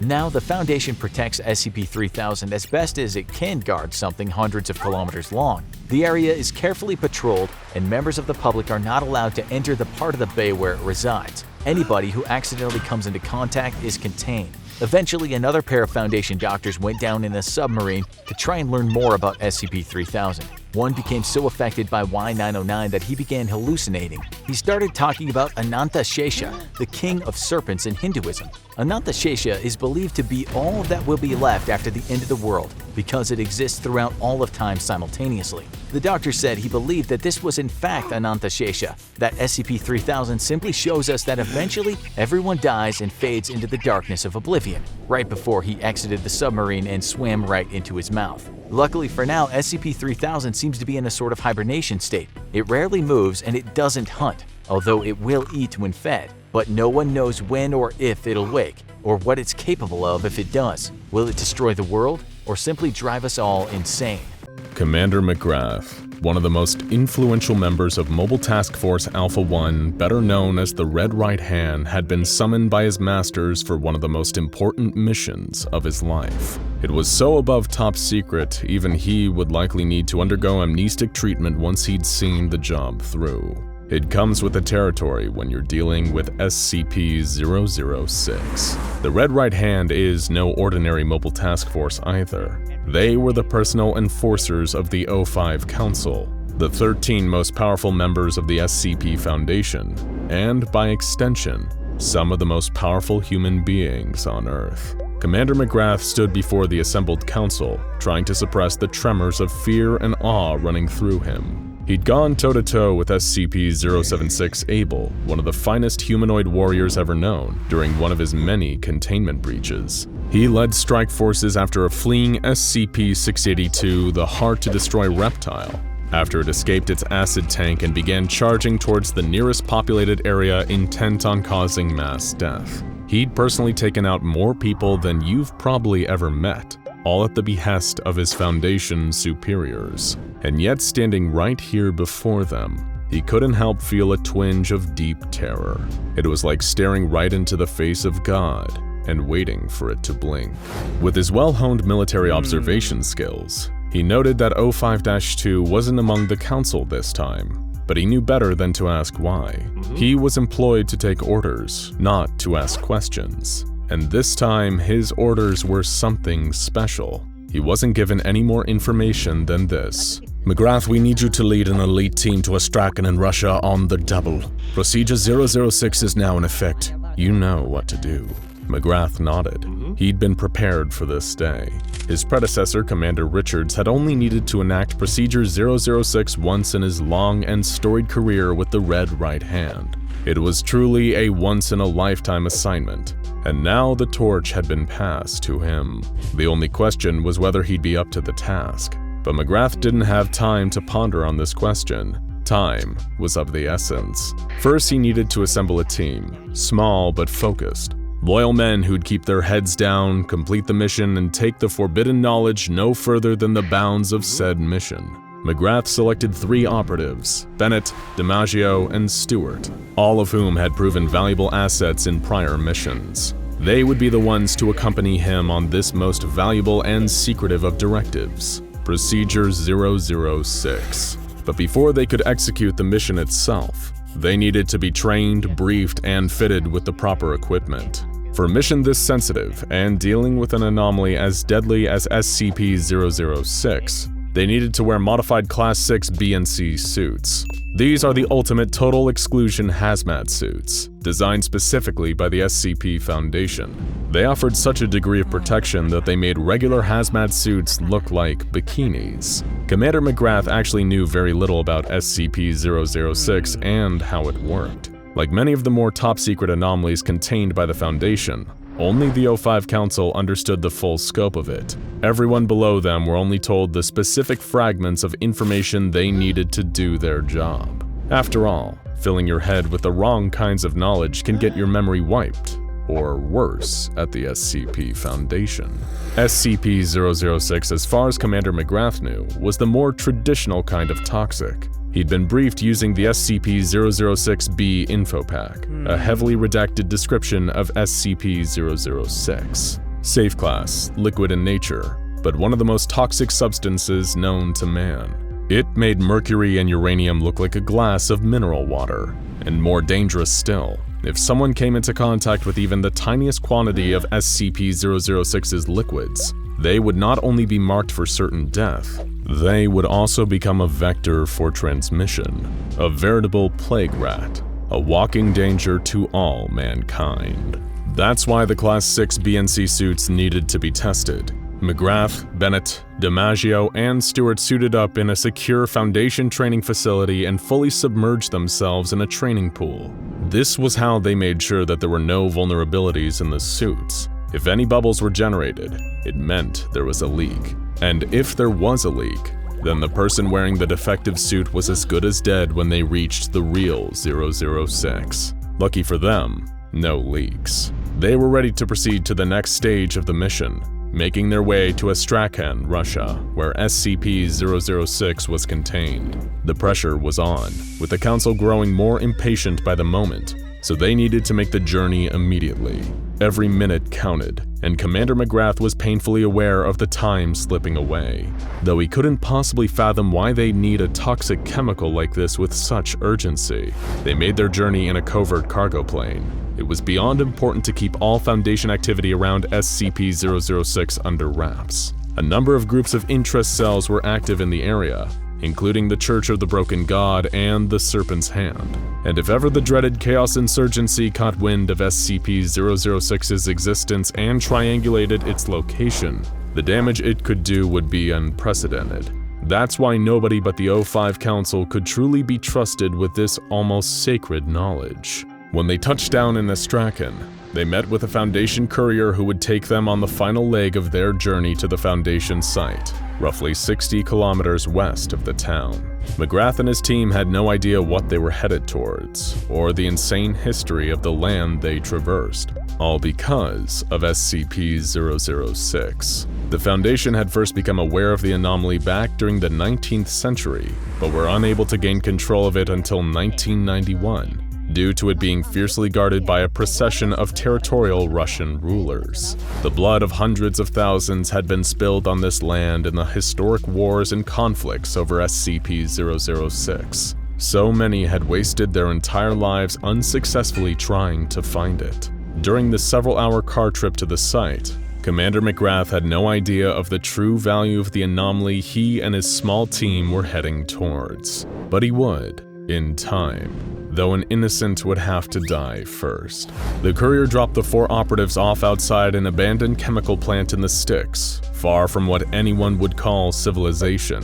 It was the kind of industrial decay you could expect in the badlands of rural Russia, a huge complex weathered and broken by time. But what the untrained observer wouldn't realize is that the plant was actually full of heavily trained and even more heavily armed Foundation security personnel. As McGrath's team approached the building, they had no less than 8 sniper rifles pointed at them from various vantage points within the plant, just to be safe. The Foundation couldn't afford to take any chances with SCP-006. They arrived at the gate and provided their clearance credentials. They were envoys, here on behalf of the O5 Council themselves, and if they weren't allowed to complete their mission, then the 006 personnel would have the death of a council member on their hands. With that, the team was given a free pass into the site under close observation. Anyone seeking to interface SCP-006 was forced to do so under almost microscopic scrutiny. Even when inside the building, McGrath and his men needed to pass multiple secure checkpoints throughout the halls, each time restating their security credentials. Eventually, they reached a different section of the building. Foreboding anomalous hallways gave way to what seemed like a mix of a garden and a jungle, but the plants were different. The trees, the shrubs, even the weeds were unlike anything members of the team had ever seen before. It was like stepping into an alien world, or perhaps this world, but as it was a few million years prior, it was terrifying and wondrous. They suited up in their Class 6 BNC suits, fearing airborne contaminants from SCP-006 before proceeding further. They walked through this new jungle, being watched at every turn by security cameras and personnel posted throughout this overgrown portion of the facility. It didn't take long for them to reach their destination, the legendary SCP-006, a small natural spring jutting out of a rock, surrounded by rich emerald grass. It looked more like a nice place to have a picnic than a dangerous and highly secretive anomaly, but McGrath wasn't paid to question things. only to carry out Procedure 006. The only object they had with them was the quad sealant container, an ultra-secure liquid containment unit specifically designed for safely transporting samples of SCP-006's water between sites. The team members descended into the spring and began filling up the container. It was nerve-wracking, knowing the stakes of their mission, and knowing that they were submerged in such a deadly substance, but they had a job to do, and they were going to do it, come hell or high water. They filled the containment unit, but sadly for McGrath and his team, the mission wouldn't be entirely without casualty. A single bubble rose from the leg of Stewart's suit. He was a good MTF operative, but the youngest and least experienced member of the team. His suit must have somehow been damaged during transit, and now he was compromised. He shared a haunting glance with McGrath and his fellow team members, knowing that his part of the mission and his life was about to come to a swift and violent end. Alarms rang out across the facility. A huge team of armed operatives, all wearing Class 6 BNC suits, charged into the room. Stewart was grabbed and manhandled out of the 006 spring, while his fellow team members sealed the containment unit and continued their mission. There was no time to stop, rest, or mourn. Completing the mission was the absolute priority. If McGrath understood the protocol as well as he thought he did, Stewart would be dragged into a secure room by the site staff and locked in with a blast door. He would look down and notice the floor below him was a metal grate caked with ash. His last thoughts as the incinerator launches its flames into action would strangely be the fact that he was feeling the healthiest he'd been in years. But that wouldn't stop the sudden furnace around him from decimating his body and leaving little more than ash and charred bones. Over a decade of loyal MTF service ended in an instant. Stewart would have been terminated. According to orders from the top, it was all that could be done for those afflicted by SCP-006. A mercy, really, if they were to be believed. McGrath and his team soldiered on. After retrieving the sample, they were hurried back into their inception point, one of the many classified bases occupied by the O5 Council members. While DiMaggio and Bennett were ushered off to be given amnestic treatment, McGrath would personally get to see the containment unit and its precious cargo make the final leg of the journey. He was going to be granted access to O5-2, the person this had all been in service of. Commander McGrath approached the secure quarters of the council member, escorted by a bevy of heavily armed security personnel. The doors open and he saw her there, O5-2, bedridden, laying at the center of a grand web of life-saving technology. She was beyond old and decrepit. Commander McGrath could see the centuries she'd endured written deeply in the wrinkles and scars of her ancient face. She didn't look like one of the most powerful people in the world. She looked like one of the most feeble.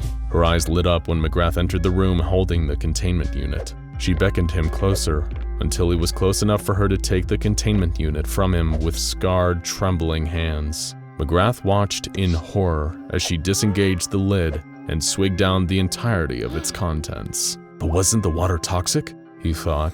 McGrath had been fed the same lie as everybody else. The Foundation didn't keep 006 such a well-guarded secret because it was capable of bringing death. Quite the opposite, in fact. All Commander McGrath could do was stare awestruck as the years seemed to fall from O5-2's face. Decades and decades and decades. Scars faded, wrinkles disappeared. Little by little, O5-2 began to sit and then stand. By the time she was straightening her clothes, she looked like a healthy woman in her mid-40s. It was a complete and total transformation.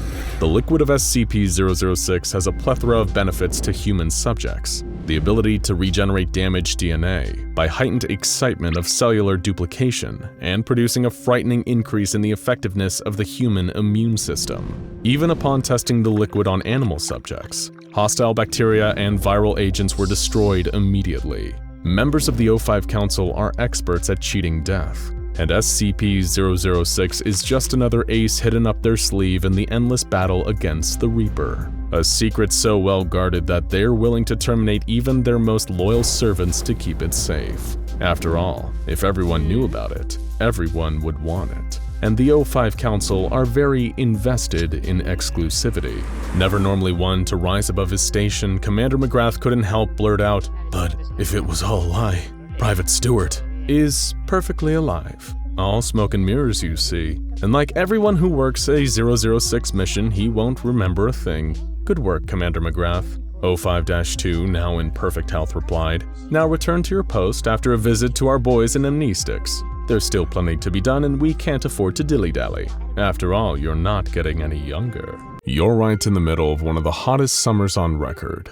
The days are filled with bright, scorching sun and searing heat, and you've been laying around with your air conditioning on full blast just to try and cool yourself off. Sadly, it's not really working, and the heat is becoming way too much. But then you remember there's this married couple that lives near you, with no kids, and they happen to have a swimming pool in their yard. Normally they keep to themselves, they'd never let you use their pool, but they've gone out of town for a few days. Besides, the heat is killing you.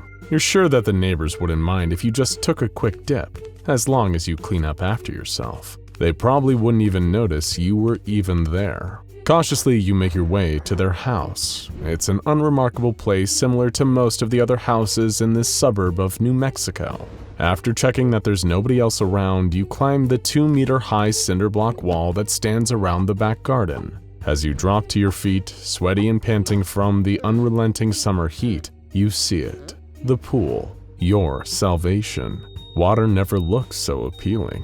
Immediately, you step barefoot across the sun-scorched tiles and sit on the edge, legs in the water. It's cool and refreshing, perfect for a day as hot as today. You're already changed and wearing your swim trunks, so it doesn't take long for you to paddle out to the middle of the pool, letting that chilled, clean water cool you off. As you're taking a dip, you notice the pool's jets turning on automatically. It's a little bit odd, but you shrug it off. That couple clearly shelled out for a pool with a lot of fancy bells and whistles. But extra features aren't why you're here. You came because if you didn't, then you could have melted under all that sunlight. Floating on the surface of the water, you relax with your arms behind your head and close your eyes. You don't have time to realize that coming here was a mistake. Instead, you start to feel relaxed, so calm, so tranquil. You're one with the water around you now. It's almost as though you could just disappear. So, you do. The police never find any trace of you. Everyone else simply writes it off as a random disappearance. There's not even so much as a scrap of your body left in the pool, just the clear, clean water. Why? Because the swimming pool you decided to take a cooling dip in wasn't an ordinary pool. It was SCP-242. But don't worry. You won't be the last to make that costly mistake. What you didn't know is that the married couple who live in that house are secretly a pair of SCP Foundation doctors. The house isn't even theirs. The Foundation procured it after the former owner, a retired out-of-state landlord, strangely vanished. He had been struggling to find anyone to rent the place, so he eventually decided to give up on the property game and move in there himself. After 3 days, he was never seen again. Now that house has only one rule that must be followed above all else. Do not swim in the pool. SCP-242 is, at least to the untrained eye, just an average swimming pool. A decent 9 meters in length, 4.5 wide, and it holds around 53,000 liters of sterile pool water. Like we mentioned before, it's even got some nifty features like water jets, a dual waterfall, and a built-in vacuum unit for sucking out any impurities. And we mean any impurities. You see, SCP-242 does go by another name, the self-cleaning pool. And while that might not sound as foreboding or dramatic as the Scarlet King or the Wendigo Skull or the horrifying nasty dude of ultimate badness, okay, we made that last one up, we can assure you that you don't ever want to suffer the fate of taking a swim in this pool. There was an incident a while ago, recorded by the Foundation through a secret hidden camera. The house where SCP-242 can be found had been left vacant for a time, and once again some opportunists decided to take advantage of the empty swimming pool. This time it was a couple, a man and a woman in their early 20s. They climbed up the back wall, undressed, and even stole a couple of plastic inflatable rafts from a shed in the house's backyard. The water jets switched themselves on, startling the girl, but her boyfriend told her not to worry. The filter to clean the pool was probably just on an automatic timer, right? Surely it wouldn't have been anything to worry about. After swimming together for around 24 minutes, the couple both agreed that the water felt warm, tingly even. Both of them climbed onto their rafts, eventually falling asleep while still holding each other's hands. But almost half an hour after the jets had started, something caused the two rafts to burst. The couple awoke, startled by the loud pop of the splitting inflatables and being plunged back into the water. The pool around them immediately began frothing violently, deep red streams of blood swirling through the water as the couple screamed in fear and agony. Both of them tried to desperately swim to the edge, hoping to leave the pool and get to safety. But unfortunately, that plan didn't work. Before they could reach the edge, the man and the woman were pulled under the surface of the raging water, their limbs thrashing as they still tried in vain to escape. Eventually, they vanished under the crimson, bloody water. The frothing slowly began to calm, and the red in the pool dissipated, once again becoming clear after 48 seconds. The couple were never seen again, and a cover story was leaked to the press by the SCP Foundation 2 weeks after they went missing. According to them, the pair had eloped together somewhere in Mexico. If only. That sounds a lot nicer than what actually happened to them. So this swimming pool clearly has some anomalous properties, that much is obvious. But what exactly are those properties? How exactly does SCP-242 work? Is it an interdimensional gateway that drags people to a nasty alternate universe if they spend too long swimming in it? Or is the swimming pool itself a sentient carnivorous creature that lures humans in only to devour them? Maybe the water is teeming with invisible flesh-eating piranhas that can strip the meat from the bone in a matter of seconds. Well, good guesses all around, but actually, it's none of these. It's unclear what causes the pool's anomalous effects. It could be a property that is completely unique to the water contained in SCP-242, or maybe it's down to the exact shape and measurements of the pool itself. It could even be a combination of both. But whatever the cause, the result is always the same. When any object, substance, or even living organism is placed in SCP-242, it will be entirely rewritten on a molecular level. The genetic and atomic structure will fall apart, and the subject will be transmuted into sterile water. In fact, not just clean water, but water that remains sterile even when removed from the pool. If you took a cup of SCP-242's water and mixed something like food coloring into it, the food coloring would not be absorbed into the water, instead staying as one non-miscible bubble. This process doesn't happen instantly, though.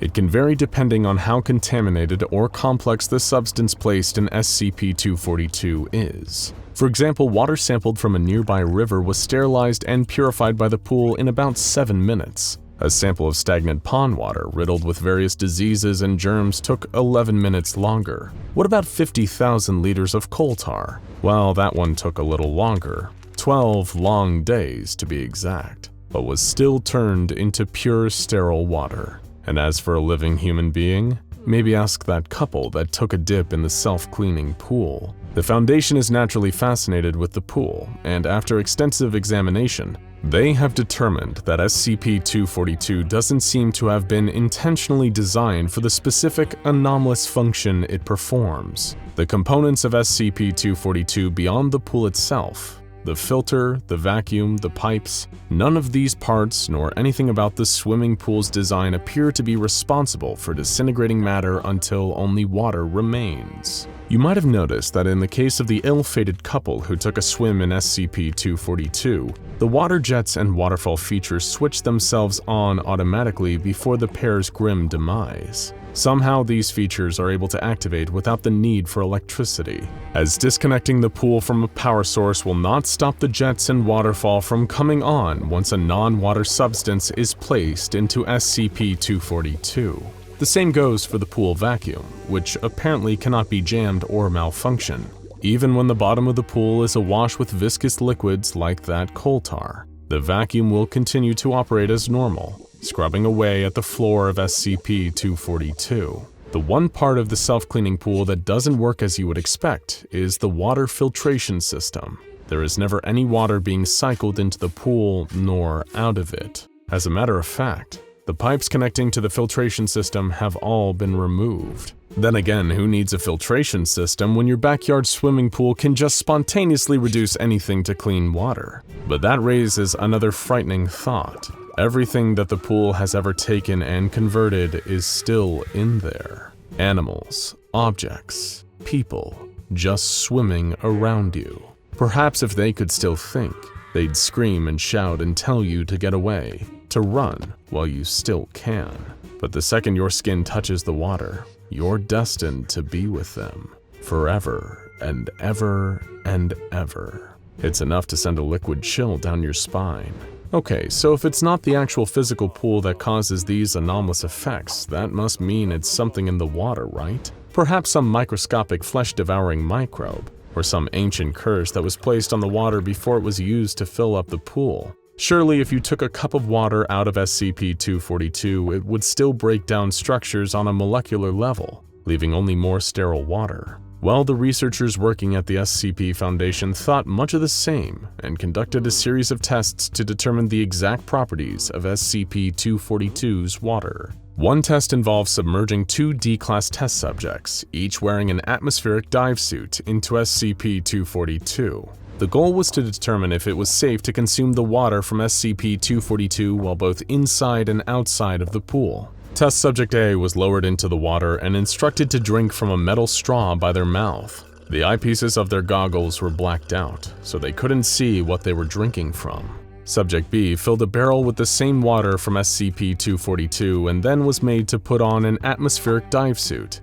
but instructed to stay out of the pool. Test Subject A was told to drink directly from the pool, remarking that the water was warm and had a bit of a noticeable chemical aftertaste, but was otherwise normal. Then Test Subject B drank some of the same water from the barrel.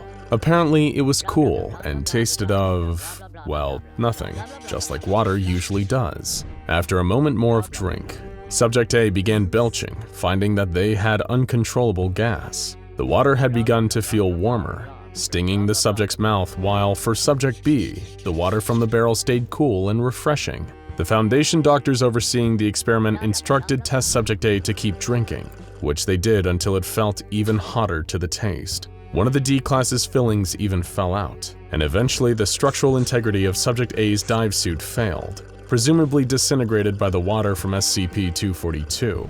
After a few muffled screams and gurgling noises, Test Subject A wasn't heard from again, and we can all probably guess why. As for Subject B, they kept drinking from the barrel, suffering no adverse effects, even after 17 long hours. There were no noticeable psychological or physical changes. Even their urine showed no traces of abnormality. The water from SCP-242 left in the barrel evaporated as normal, leaving behind no residue or any indicator as to why taking the water out of the pool made it safer to drink than the same water in the pool. Perhaps the moral of the story is to just be careful where you choose to take a swim. Otherwise, it could be your last. You're on a road trip, the kind that stretches over days on end, and you need to make multiple stops along the way to refuel the car and yourself. The last time you remember stopping to get more gas and a bite to eat was back in Wyoming, and now you're in the heart of Montana. Thankfully, like an oasis in the desert, you see the town of Clearwater off in the distance. It's a vibrant, welcoming little place, a perfect slice of classic small-town Americana. You took a similar trip last year, and vaguely remember stopping at Clearwater that time too, and you're glad to be back. In particular, you remember the Old Prairie Diner, a folksy little place with the most delicious huckleberry pie you ever tasted. Perhaps it's about time for you to give it another try. You fill up your tank and stop at the diner. The food tastes just as good as you remember, but one thing is off. The entire staff seems to have changed. It is the exact same diner you ate at a year ago, no doubt about that, but it looks like everyone from the waitstaff to the cashier to the cooks have all been replaced. You try your best not to think about it. After all, businesses are allowed to replace their staff, but the longer you sit in the diner, the more uncomfortable the feelings become. You need to ask someone, just to push away the fears that you're not going crazy. When the waiter passes by, you compliment the food and mention you ate here last year too. You ask the unfamiliar waiter if they had worked here back then. They confirm that yes, they've always worked here. and so has everybody else. The diner is a family business. You leave town not too long after that, feeling vaguely unsettled, and as a voice on the radio warns about the incoming rain, you tell yourself that you never want to return to the town of Clearwater, Montana.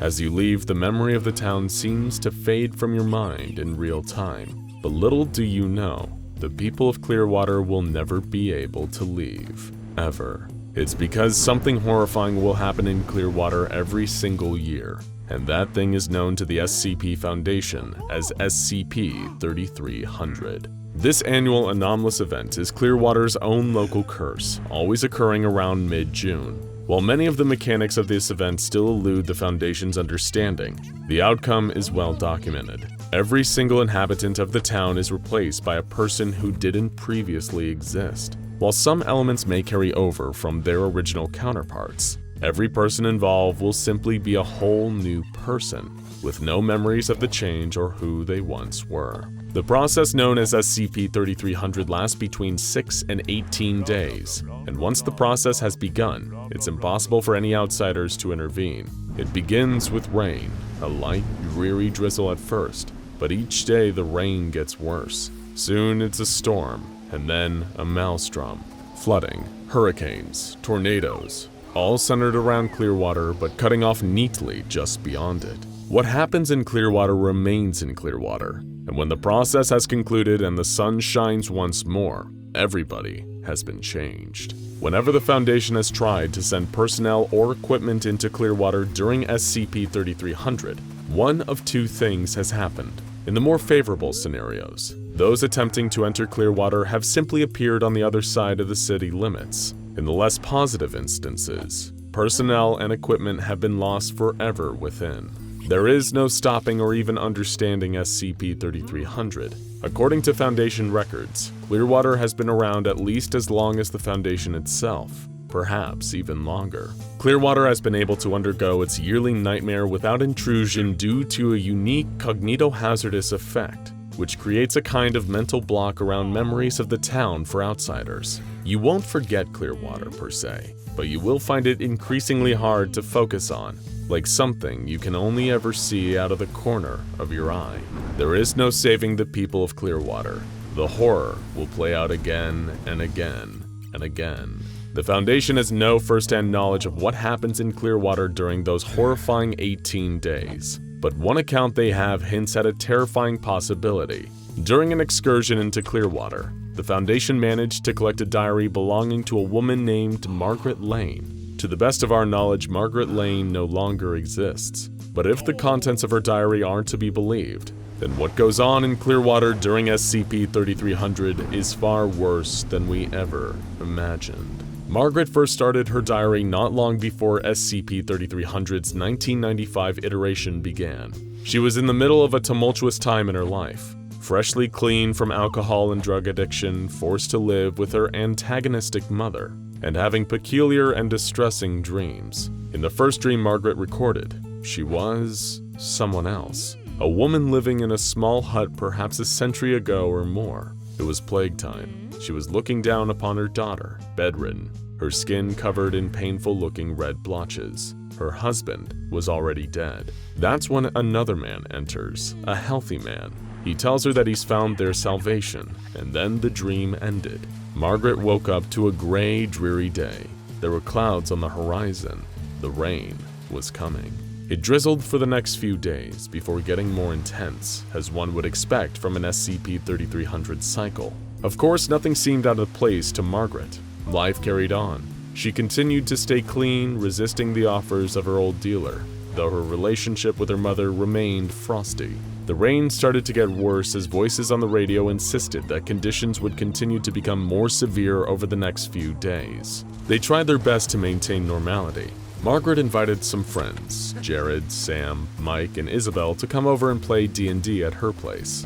That was when all hell broke loose. While the group roleplayed, there was a furious banging at the door, like whoever was knocking was trying to bash the door down. When Margaret's mom opened the door to investigate the commotion, she saw that an entire family was standing there, a father, a mother, and 2 young children. The father immediately began furiously asking why all these strangers were in his house. When Margaret's mother tried to tell him that this wasn't his house, he became increasingly agitated and walked straight into the home. Margaret's friends attempted to subdue him, but he threw them off, displaying a supernatural strength. Margaret's mom ran in with a golf club and struck the mysterious man in the chest. There was a nasty splat, but he didn't seem to react. The golf club was just embedded in his chest, having broken the skin and sunken in, but there was no blood, just dripping water. The father then pulled the golf club out of his chest and began beating Margaret's mother to death with it, all while repeating "my house" again and again, while his wife and children watched with broad, sunny smiles in the rain. Somehow Margaret knew that her mother was beyond saving, and that there was no way of defeating these things in a physical confrontation. All they could do was run out to Jared's van with the rest of the group and hightail it to the police station. But when they arrived at the station, the doors were barred and it appeared empty. As the torrential rain hammered down from above, there was nothing left to do but drive out of town and try to escape whatever madness was going on here. But that was easier said than done.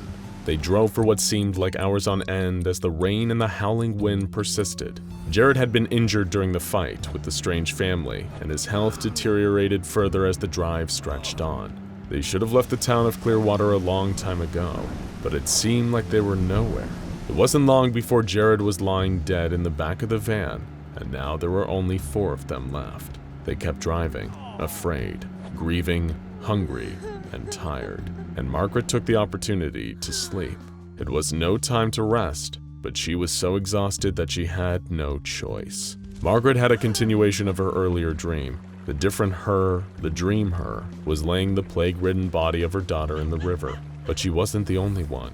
All the villages of her settlement were placing the bodies of their dead in the river as the water washed around them and through them. The bodies became one with the water, and then they became the water. The water was everything. When Margaret awoke, it was to the horrifying sounds of bubbling and boiling. That's when she saw that Jared's body was dissolving. No, not dissolving, evaporating. It was bubbling and convulsing like it was made of water until the entire thing burst into a cascade of hot steam. After that, Margaret and the others left the vehicle and refused to get back inside. Nothing was making sense. It was like something out of a nightmare. As they walked, the rain hammered down upon them. They couldn't have been walking for more than a mile when they crashed into something. It was a sign, "Welcome to Clearwater." It was like that the town itself had drawn them back. Mike refused to return to the town of his own free will and began walking in the other direction.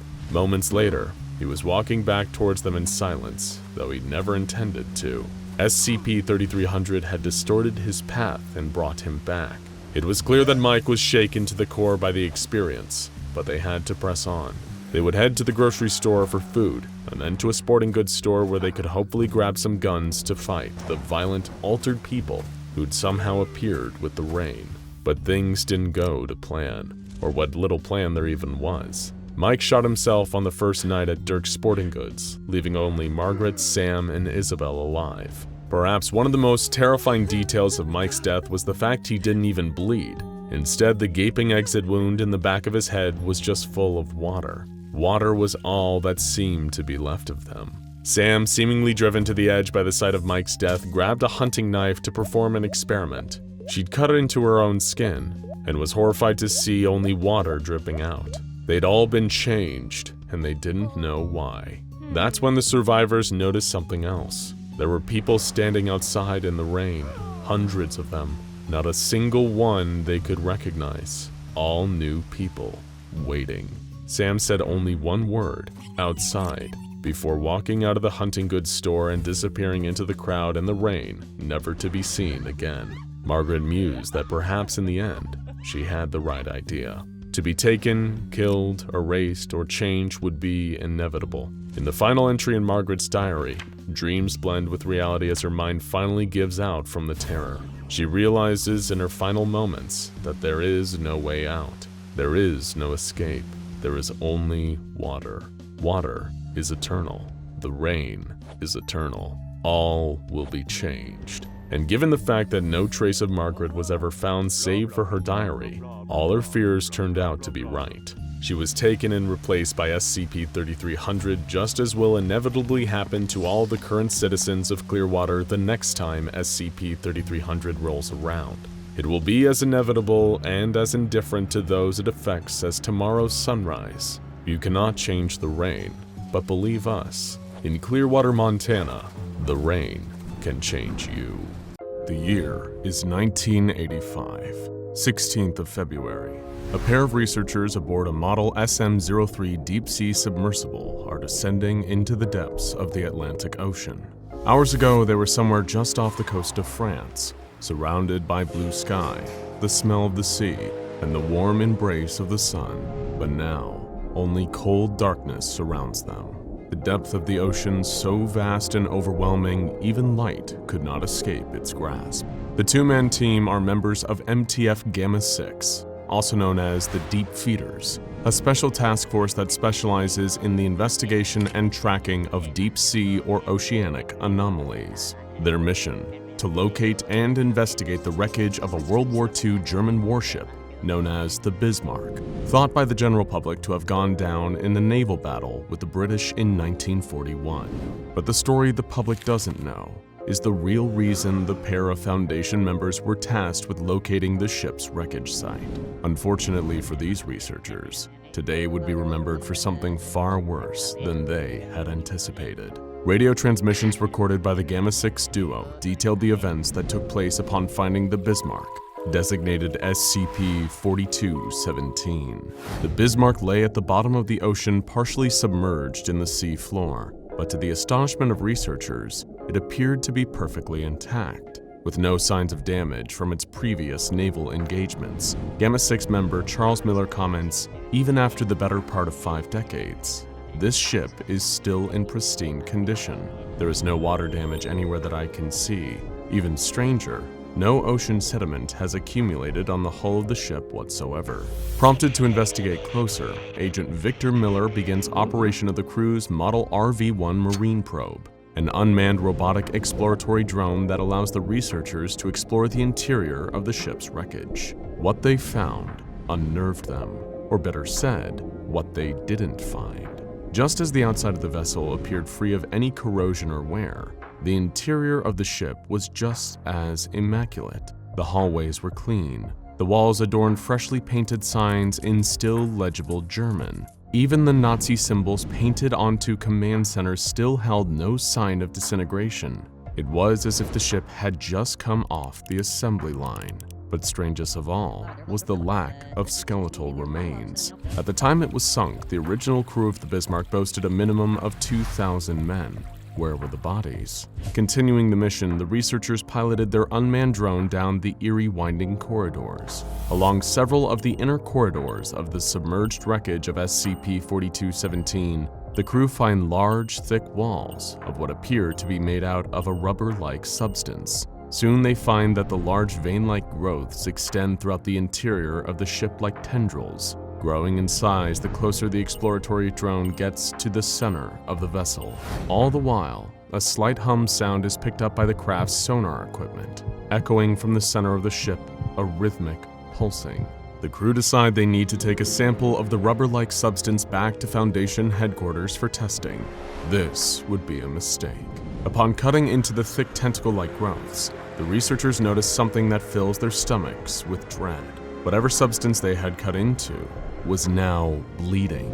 The team hears a distant rumble growing steadily louder. Suddenly, the ship begins to move. Shuffling sand and debris strew along the seafloor, clouding the visibility of the ship. Terrified, the pair hurried to try and disconnect the cable attaching the probe to their submersible and evacuate the site. But it's too late. A booming thud shakes the underwater craft as a large shadow covers the glass window of the submersible. Alarm systems go off as cracks start to appear in the glass surface. The pair attempt to pilot the vessel up towards the surface, but they are halted by a strong force pulling them downward. Just as the cracks start to spread across the surface of the glass, a giant shadow looms over the submersible. "What is that?" Screams and the sound of shattering glass can be heard on the recording. as the submersible implodes from the pressure of the watery depths. Since that unfortunate incident, Foundation members have recorded multiple occurrences of SCP-4217 attacking civilian cargo ships in the Atlantic, particularly off the coast of the United Kingdom and as far north as the Greenland Sea. Given its Keter containment classification, containment of SCP-4217 consists of constant monitoring by Foundation naval forces with the cooperation of the British Royal Navy.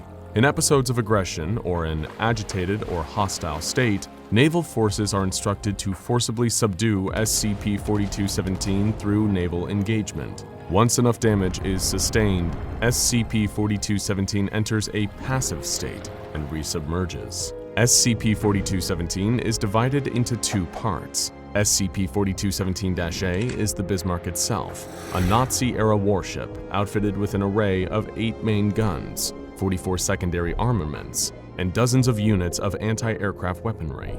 SCP-4217-B refers to the anomalous cephalopod organism embedded inside the hull of the ship. SCP-4217-B has 2 large rectangular pupils inside of octopod eyes that protrude from the base of the ship, as well as 12 100 to 200 meter long tendril-like muscular appendages that extend outward from an opening in the stern of the vessel. SCP-4217 is deemed to be classification risk class dangerous, with reports of it emitting a mild psionic field within a 20-kilometer radius, confusing anything within range and increasing the likelihood of friendly fire among enemy combatants. SCP-4217-A's hull seems to have the ability of inorganic regeneration, as damage incurred from enemy vessels seems to immaculately repair over time. Researchers have observed what appears to be runes or cryptic markings on the side of SCP-4217-A's hull. It is believed these symbols were part of the original ship's design to bolster the vessel's defense integrity.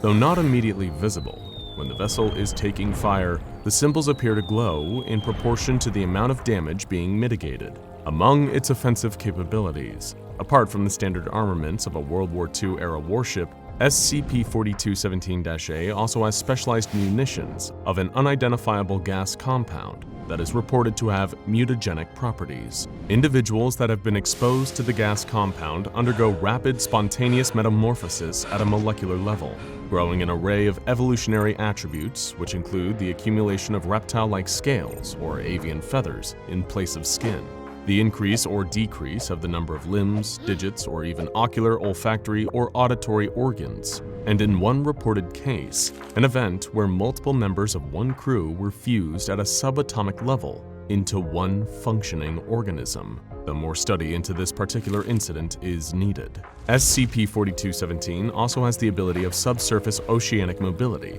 and can submerge itself when not in combat with enemy vessels. Underwater propulsion appears to be generated by the ejection of water from SCP-4217-B's body cavity and reaches a top speed of approximately 30 knots. SCP-4217 undergoes cycles of passive behavior that is periodically interrupted by moments of hostility towards civilian craft, particularly resurfacing and going after transatlantic cargo vessels. It is believed this is analogous to the history and original mission of the Bismarck, Operation Rheinenbung.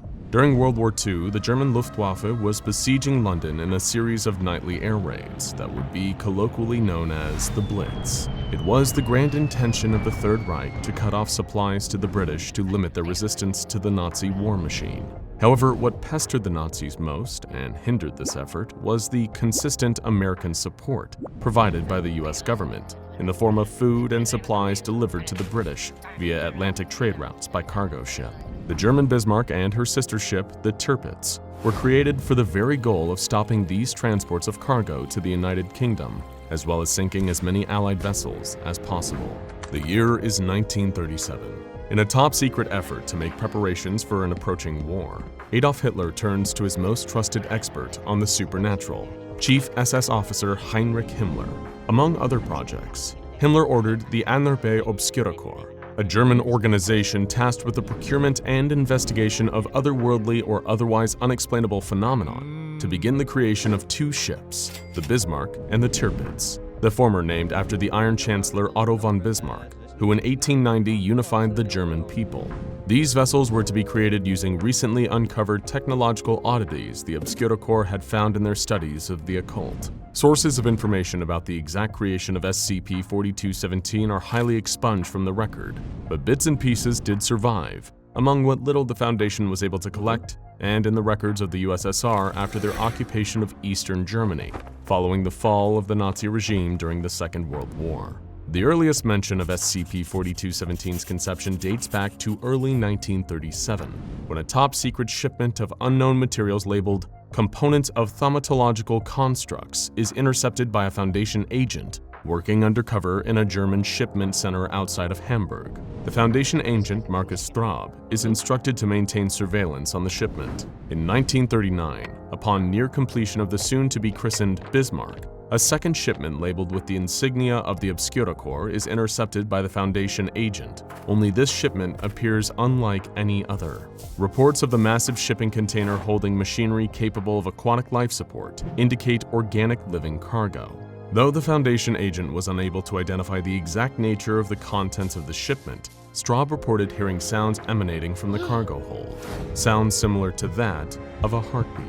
Just a year later, the Bismarck is seen making its first naval trial run when it experiences a massive electrical discharge just offshore, shutting the vessel down momentarily until power was restored shortly after. Reports show luminescent symbols briefly visible on the hull of the ship. Thaumatological symbols, for the layman, are symbols that embodied the study of miracles. Because of this, it was apparent to the Foundation that some occult anomaly was responsible for the strange characteristics of the German vessel, and an order for termination was reached by the O5 Council. The hunt for SCP-4217. In the autumn of 1940, under orders of neutralization of SCP-4217, all active Foundation agents presiding in Germany were ordered to converge on the side of the Bismarck to stop the completion of the vessel. But when the time came for the operation, every single one of the Foundation agents vanished. No records of what happened were ever found. No clothing, notes, not even a trace of their existence was left behind. The mission was deemed a failure, and subsequent attempts to neutralize SCP-4217 became far more difficult after the Bismarck received a full crew of seamen. The fully manned and well-equipped SCP-4217 became a menace to both military and civilian craft on the high seas of the Atlantic, at times appearing without warning, seemingly out of thin air.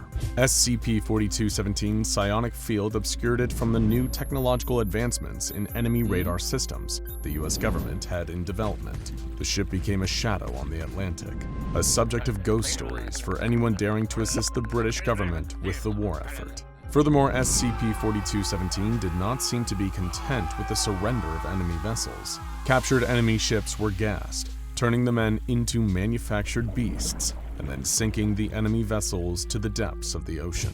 Even submarines were no match, on one report describing an attempt to elude the vessel by diving below the surface, only to be entangled by enormous squid-like appendages that dragged the craft back up to the surface before crushing it in its grasp. Fearing the safety of the public, the O5 Council decided they could not stand by and let more innocent lives be taken. They voted to supersede the Foundation's policy on absolute secrecy to notify the British government of the danger SCP-4217 posed to maritime civilians. With cooperation from the British Royal Navy, Foundation representatives joined the crew of HMS Hood and HMS Prince of Wales to track reports of the Bismarck being sighted off the coast of Scandinavia. In what history books would come to know as the Battle of Denmark's Strait, HMS Hood and HMS Prince of Wales engaged SCP-4217 and a secondary German warship, known as the Prinz Eugen. Confused by the ship's psionic field, the British naval ships experienced trouble identifying the Bismarck and engage in friendly fire before being able to regain control of their armaments, concentrating all volley of fire on SCP-4217. The attack proves futile, as after the embers and smoke of munitions fire wear off, the sides of the Bismarck's hull appear to vibrate with glowing energy. Mangled metal begins to straighten back into perfect frame. Breaches in armor begin to heal before the soldiers' very eyes. And all that is left as evidence the ship had ever taken fire is a cloud of steam emanating from the hull of SCP-4217. The water surrounding the vessel began to boil as underwater tentacles lurch out and capture the HMS Hood, dragging Her Majesty's ship forward. The men aboard frantically try to regain control, but seconds later are met with another crisis. A salvo of artillery shells fired from SCP-4217's guns hit the ship, severing lines and damaging railguns, as a mutagenic gas compound starts to spread among the Royal Seamen. In mere minutes, the majority of the crew are engulfed in toxic fumes and experience vomiting and convulsions, their bodies undergoing rapid involuntary mutagenesis, including the growth of limbs, the development of fur, feathers, and scales. In one report, it was said that multiple victims even fused together to create one single horrifying entity. Those exposed to the gaseous compound were designated SCP-4217-1. The captain of the HMS Hood barricades himself inside the helm, but the resulting instances of SCP-4217-1 overpower the ship and neutralize command. In the seconds that follow, any witness of the horror that the men aboard the HMS Hood experienced is forever entombed in the watery grave of the British vessel, as the ship is sunk by a volley of munitions fire from the combined might of the German fleet. Some men attempting to jump overboard and swim to safety are dragged down by their legs by the mutated instances of SCP-4217 and pulled under, lungs filling with seawater, as they scream until their breath is no more. In disbelief, the crew of HMS Prince of Wales decides to retreat. In the days that followed, at the bequest of Foundation members, the British Royal Navy launches a full-scale armada to hunt down and neutralize the Bismarck. Though SCP-4217 sustained little damage in the previous encounter, the ship began leaking a black, oil-like substance thought by SCP researchers to be an organic waste product of SCP-4217-B. The Allied naval forces are able to follow the trail to the coast of France, where under the lead of HMS King George V, British warships surround the German vessel and open fire. This time, they were ready. With approval from the O5 Council, Foundation members provide the British forces with enhanced munitions and armament, capable of overwhelming SCP-4217's thaumatological defenses. On the eve of battle, it appears to the Allied forces that the psionic field generated by SCP-4217 is too great, as the naval company find it difficult to land targeted assaults on the German vessel.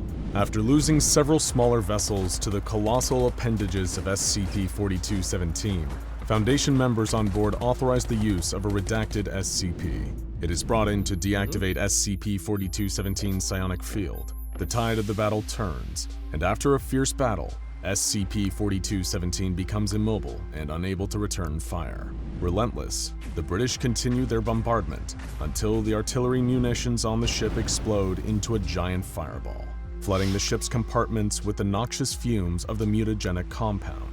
Its crew members either jump overboard or are engulfed in the cloud of gas. The British vessels capture any survivors and watch as SCP-4217 slowly sinks below the waves, down to the depths of the ocean where it would lay dormant for the next 48 years. SCP-4217's 121 surviving crew members were captured and interrogated. Most of the low-ranking German soldiers were released to British custody, 109 of them having their memory wiped by Foundation staff. 12 remaining members of the crew were sent to Site-23 for further detention and advanced interrogation, and 74 of the instances of SCP-4217-1, the mutated subjects, were recovered and sent to Site-23 for further observation. It was thought that on that day, SCP-4217 was deemed neutralized and no longer a matter of priority. The Bismarck sunk into memory and myth. It was only until the recent resurgence of SCP-4217 that the Foundation saw the need to collect as much information on the organism inhabiting SCP-4217-A as possible. Decades-old manuscripts and ledgers were pulled from hundreds of viable sources. From the intelligence then gathered, Foundation members have come to the hypothesis that the entity powering the vessel known as the Bismarck has what is believed to be extraplanetary origin. World War II-era documents uncovered between Commander Karl Reuter of the German Obscura Corps and a Dr. Hans Meyer indicated discovery of an organic life form of unknown origin found in a crashed aircraft near Feldberg Park in the Black Forest mountain range in Germany. Further correspondence with Obscura Corps members Otto Schmidt and Dietrich Klossner indicate that researchers were conducting trials on the creature's ability to create psionic fields and to control or confuse enemy subjects within its range. with a letter from Dietrich Klossner suggesting the creature could be used as a power source for an unspecified engine. Further evidence of SCP-4217-B's extraplanetary origin can be found in a 1993 incident between Foundation naval ship SCPs Nymph and SCP-4217. This is the only incident on record where contact was established with the creature classified as SCP-4217-B. On July 22nd, SCP-4217 had reappeared off the coast of Britain. Anticipating hostility, SCPs Nymph, SCPs Cessair, and SCPs Partholon were instructed to close in on SCP-4217's location, with orders to subdue the vessel if necessary. However, on this occasion, SCP-4217 did not appear to be after any vessel. It was simply drifting along at sea, no propulsion engines active. Noticing the change in SCP-4217's behavior, Captain Kurt Wegner decided to withhold military engagement and investigate SCP-4217's behavior. Sailing within 200 meters of the Bismarck, the SCPs Nymph attempted radio contact with the German vessel. After repeated attempts at communication, the crew were met with only silence and static chatter. Giving up, Captain Wagner puts down the radio receiver when suddenly, the sound of music is heard playing over the speakers of his ship. The tune is the national anthem of Nazi Germany. The captain hails the vessel again, repeating his attempts at communication. Do you understand me? At first, only static can be heard. Then came a reply. You ship. The ominous voice could be heard from the speakers. The captain hesitated for a moment, members of the crew looking at each other with apprehension. The captain replied, confirming themselves as a ship, and then asking if SCP-4217 knew what it was and where it came from. What followed was the crew of the SCPs Nymph receiving a video feed from SCP-4217, featuring a high volume of images in rapid succession. Among them were images of German cities, Adolf Hitler's telecast of the 1936 Olympics, an unknown structure in outer space, and in increasing repetition, images of the planet Jupiter, particularly the giant storm on Jupiter known to the public as the Great Red Spot, or SCP-2399, as Foundation members know it. The transcript of the radio communication between Captain Wagner and SCP-2417 stops when the video feed begins to focus heavily on images of Jupiter. SCP-4217's responses become more erratic and agitated as it repeats the words storm, cloud, and red, the markings on its hull beginning to light up and the underwater shadows of its tentacles beginning to create whirlpools of displacement under the bow of the ship. A shrill shrieking begins to flood out of the speakers, followed by a high-piercing, high-pitched beeping sound that overloads the communication equipment, causing sparks to fly as crew members cover their ears and hide under control panels. The SCPs Nymph barely escapes as SCP-4217 becomes hostile, using its massive tendril-like appendages to assail the naval combatants, firing its armament in all directions. After a fierce battle, the Foundation naval forces were able to neutralize and subdue SCP-4217. No further attempts at communication have been recorded. To keep the veil of secrecy, Foundation members constructed a replica ship to be sunk and intentionally rediscovered by oceanographer Robert Ballard in 1989. Any recent sightings of the Nazi-era Bismarck are flagged as misidentification by SCP staff. For now, Foundation members continue to monitor the behavior of SCP-4217 and protect the public from its existence.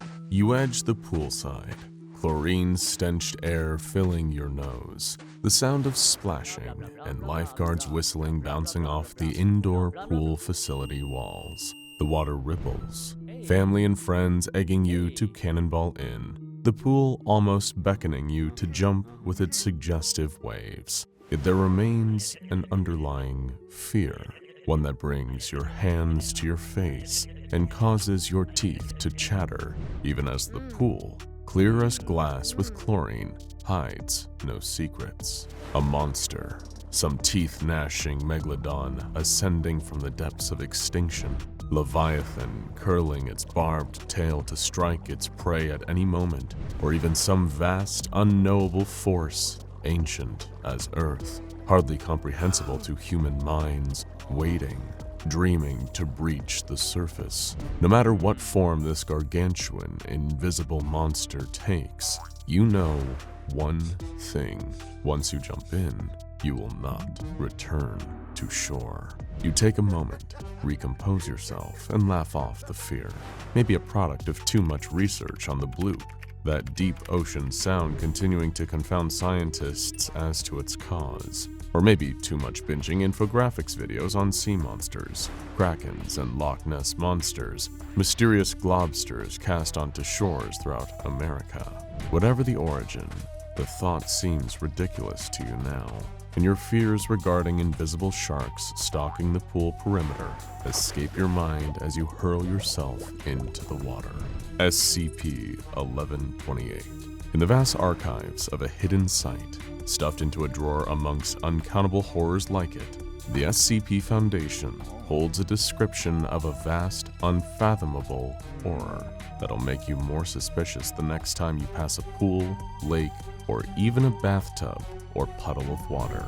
SCP-1128 is a gigantic aquatic monster lurking in waters unknown, and that's all the Foundation will let anyone not assigned to testing know about it. While the Foundation has never shed away from those Moby Dicks of the deep, including the several thousand-kilometer-long arthropod SCP-169, and has even utilized such predators in the past for their own benefit, like the lengthy beast SCP-3000, SCP-1128 poses a unique challenge. Anyone who knows of its description beyond surface-level details will fall under the anomaly's effect.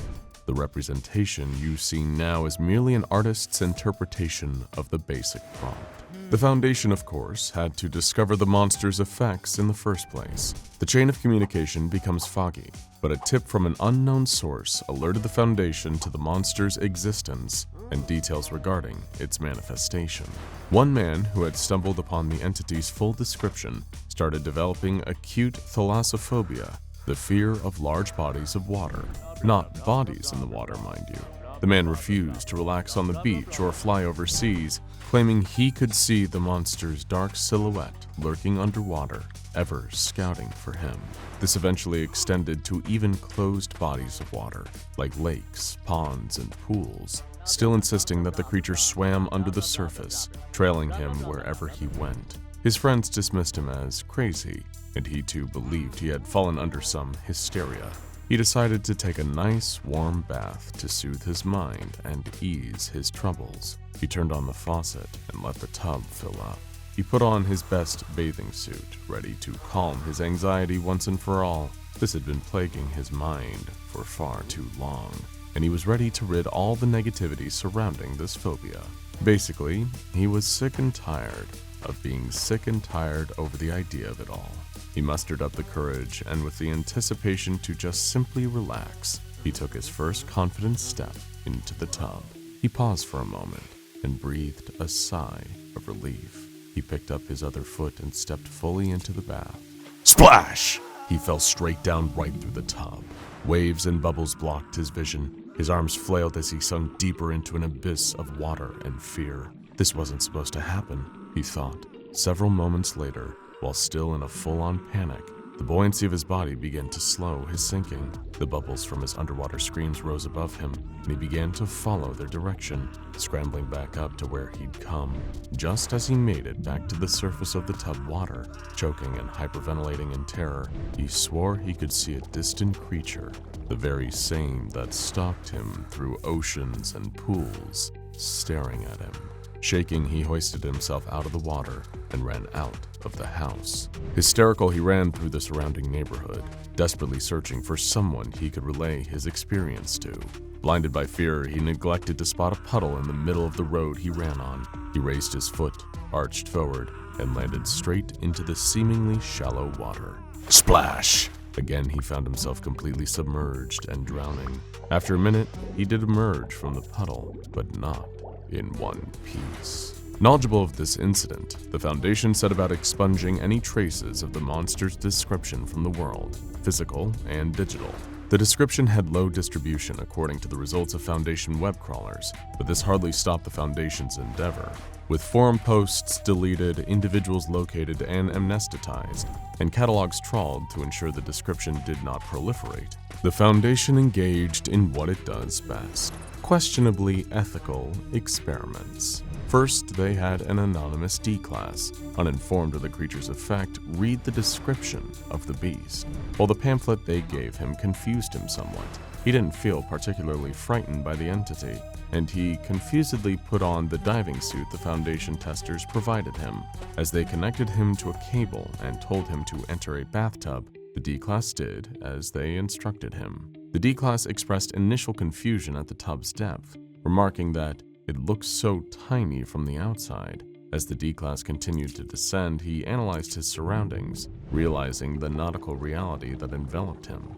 He asked how an ocean got stuffed into a bathtub, but the test organizer had no room for miscellaneous talk. He continued to descend until he hit the sandy bottom, seaweed covering the ocean floor. The D-class looked around. Tropical fish swam in schools. Coral covered the seabed, and to his right dropped an immense cliff, a sheer edge. The test organizer advised the D-class to approach the cliff, and he begrudgingly complied. As he struggled in his diving suit, he fell back and screamed. SCP-1128, the aquatic horror, swam distantly, gracefully even, and paid no attention to the D-class so fixated upon it. He realized that the creature matched the one he read on the pamphlet, and almost complained about this when he saw a blue whale swimming alongside SCP-1128. Compared to the monster, the whale looked like a guppy. The whale glided in front of SCP-1128's jaws. The monster remained tranquil, stared at its prey, and bit the whale in two with one chomp. Its teeth glistened in the water. The test operator requested the D-class to pull back, and as the cable began to draw him toward where he came, the D-class stared at the creature, swallowing the chunks of whale whole. The D-class's eyes remained fixated on the creature, partially in fright, partially in awe. He wondered how ocean trawlers hadn't discovered such a giant beast yet, with the world effectively under 100% surveillance, something the D-class knew far too well as a convict. Yet the D-class recognized, and if not comprehended, partially understood the ocean's vastness and mystery. The dark depths reveal no inkling as to their contents, and a creature like a giant squid or the coelacanth can remain in hiding for centuries, if not millennia. It held him in wondrous thought to consider the vastness of the depths. When SCP-1128 stopped and stared at the D-class, this feeling of wonder was quickly replaced with fear. As the creature approached, the D-class pleaded with the test operators for help. As the test operators accelerated the rate of the cable returning, the D-class took short, shallow breaths, filling his body with dangerous nitrogen as he ascended, further impairing his judgment. He had devolved into gibberish and screaming when, face to face, the monster consumed its prey. The cable went slack, and the test operator pulled up only a broken wire, snapped, the water turning a cloudy red. The test operator knew that the unprotected D-class had no chance at survival against the monster, but he could potentially arm and shield them. He had another similarly ignorant D-class once again dress in a scuba suit and enter the tub. However, the test operator placed the D-class within a shark cage, a la the movie Jaws, and lowered the cage in with another cable and winch system. While unsure how this would fare with SCP-1128, the test operator remained hopeful that the D-class could survive and recount his story. Unfortunately, as the cage lowered into the tub, the test operator received no response from the D-class until the line spontaneously tightened, snapped, and loosened. Hoping to find the D-class's remains, the test operator only found shredded pieces of metal, torn and twisted like taffy. The test operator decided that he could utilize the Foundation's arsenal to his advantage and used an anomalously toughened shark cage in his testing, perhaps using an anomaly like the clockwork machine SCP-914. He gained approval from his higher-ups to undergo this procedure, and after some testing, behind a shining, strong as titanium shark cage, which he placed another D-Class within. Hoping for a success with the monster, however, proved unsatisfactory, as the same thing happened as the previous test, only without any sort of metallic remains. While bitter that the monster had won again, he wondered where the cage had landed. Meanwhile, Foundation forces labored tirelessly to find SCP-1128's location, hoping to avoid any civilian contact with the creature. Luckily, a GPS signal established itself upon the most recent D-Class's test, with the tracking device on the D-Class signifying the monster's general location. The Foundation had redacted the location of the monster, perhaps in a vain attempt to hide a very near threat from potential readers. The Foundation set up a team of only the most talented boaters in its forces, Mobile Containment Force Kappa-12 Sea Devils. Upon arriving at the location, the Sea Devils discovered the previously enhanced shark cage, completely undamaged. However, closer inspection revealed traces of human DNA on the bars, though the Foundation could not confirm whether the DNA belonged to the previously sent D-Class. The test operator, while glad his shark cage survived the monster's attack, still found himself dissatisfied with the overall results of the test. He knew he needed to quell this creature's impact before a large population viewed it or knew of it, but the horrible beast had evaded all attempts at peaceful interaction. Perhaps with a madness not unlike Captain Ahab yearning for the death of his white whale, the test operator armed a D-Class with a specialized weapon, designed to deal with aquatic threats promptly.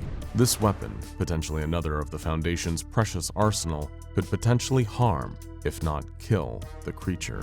While he knew the Foundation's mission statement forbade unnecessary destruction, the test operator felt it may turn necessary if matters turn any worse. Thus, he sent his armed D-Class through the tub once more, ready to engage the beast in combat. The attempt, as one may expect, did not last long. The D-Class, upon spotting the creature, aimed his weapon at the monster and attacked it, but rather than drive the creature away, it only turned intently upon the D-Class, as if it desired a fight. The D-Class barely managed to scrape SCP-1128 before the creature devoured the D-Class, leaving the test operator once again empty-handed. Defeated and without any more resources to deal with the beast, the test operator ceased his attempts at besting the creature and followed the Foundation's more cautious approach, expunging any publicly found descriptions of SCP-1128 as needed and diverting any vessels away from the anomaly's exclusion zone, as maintained by the Sea Devils. While the creature had proven treacherous in unexpected situations prior, engulfing the man who first heard the creature's description in a rain puddle, researchers could hardly expect what would transpire. A D-Class, afflicted with the monster's effect and observed for testing, avoided all bodies of water as required. Eventually, however, the D-Class needed to interact with some kind of water, drinking water. In a choice between a little water exposure or certain death, the D-Class felt inclined to choose the former. He filled his cup with water and, for fun, placed his finger into the cup, dropping it into the water. SCP-1128, unseen from the outside, violently pulled the D-Class through the cup into its watery domain. The D-Class had not a chance to scream. This alarmed containment staff, now cognizant that even the tiniest specks of water could transport an afflicted person into SCP-1128's ocean territory. This proved particularly strenuous when a new report of a potential SCP-1128 manifestation arose. An old woman, isolated with her cats and knitting supplies, found an article online with a description of the monster.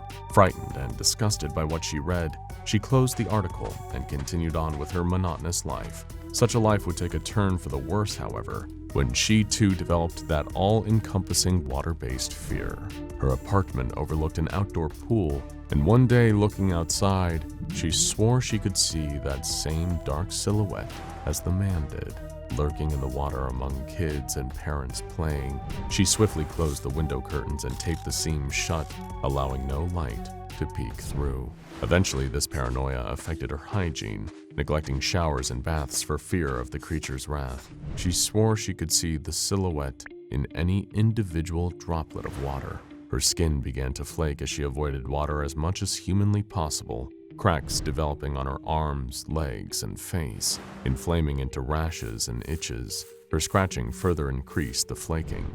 She even eliminated water from her diet, sealing the faucets with duct tape, and consuming exclusively orange juice. She threw out her cat's water bowls, dehydrating them. They pleaded with her as she continued to devolve, avoiding any contact with the outside world, even as it attempted to contact her. Eventually, a concerned neighbor contacted the local police concerning the situation, and the case caught the Foundation's radar, recognizing the symptoms of a potential SCP-1128 infection. A mobile task force disguised themselves as civilians to enter the apartment building and potentially interfere with the woman's condition. They entered the complex, climbing up the stairs with barraging equipment for forced entry, as would prove necessary to use to enter the woman's apartment. She had nailed the door shut with wood and sealed the cracks along the sides with plaster in an attempt to keep out any water vapor. She had similarly blocked the window with wood planks. A horrid miasma of dead skin and citrus filled the apartment, the old woman soaking it in, ever avoiding the dreaded monster. The Foundation task force attempted peaceful entry, knocking on the door and asking if anyone lived in the apartment. The woman couldn't speak if she wanted to. Her throat had dried to near silence, save a croak. Suddenly, the task force and the woman heard a rumbling noise outside. Thunder, rain. The woman panicked and yelped, "Don't come in here!" in a froggy voice. The task force eventually decided they needed to use their equipment and entered via barrage. The door collapsed and an immediate dense air clogged the task force's sight, blinding and choking them. The woman shrieked and backed against the window inadvertently. The task force insisted they were here to help the woman, but she simply heaved heavily, saying something unintelligible in that dry, cracking voice. The rain began pounding on the window, patter, patter, patter, as the task force attempted to gain hold of the woman. She resisted their movements, moving around the room while the task force intentionally avoided violent confrontation. The rain grew in its intensity as the woman continued running around her apartment, tripping over her starved cats. Eventually, she fell back onto the window, at which the boards blocking it fell onto the floor, exposing the pouring rain fully. She screamed as she saw the silhouette of the monster staring at her in every individual raindrop. One drop landed on her skin, and she violently vanished, pulled into a minuscule speck of water. The task force collapsed from exhaustion, perhaps dreading their inevitable amnestic treatment following exposure with an SCP-1128 afflictee. Yet they couldn't help but wonder what the old woman saw in a single speck of water that could cause that degree of fear and paranoia.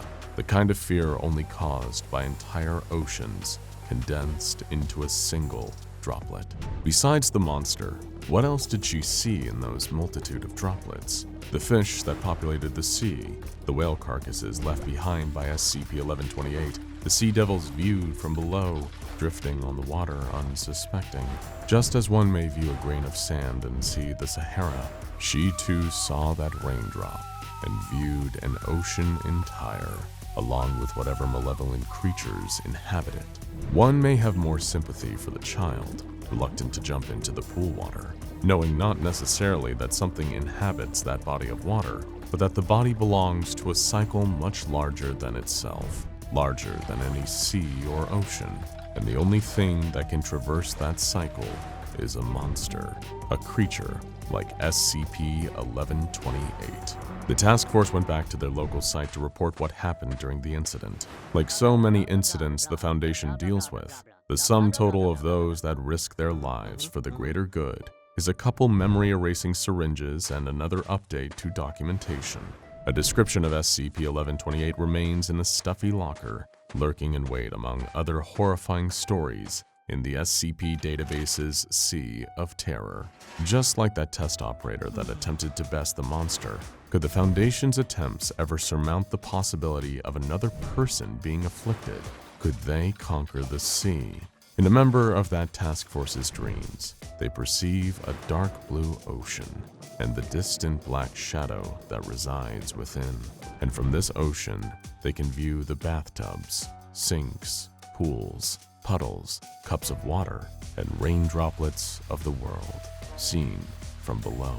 Although they know not what SCP-1128 looks like, they too experience the fear it summons among those that do, the paranoia, the fear. Although it may not manifest directly in people's lives, it can always be observed, stalking, waiting, lurking under a murky surface, watching with hidden eyes. Hello, SCP Foundation personnel! Welcome to Cognitohazards and You, episode Redacted. This video series is intended to teach you about the protocol surrounding the various cognitohazardous anomalies currently within Foundation containment. When you know better, you do better, and both you and the secrets of our great organization can stay safe. And as anyone familiar with a good cognitohazard can tell you, knowing really can make a difference. Today's episode is about the unique and dangerous SCP-3700. Before we begin, repeat after me, and be sure to speak clearly into the microphone in front of you. I do not recognize the bodies in the water. A little louder, please. Thank you.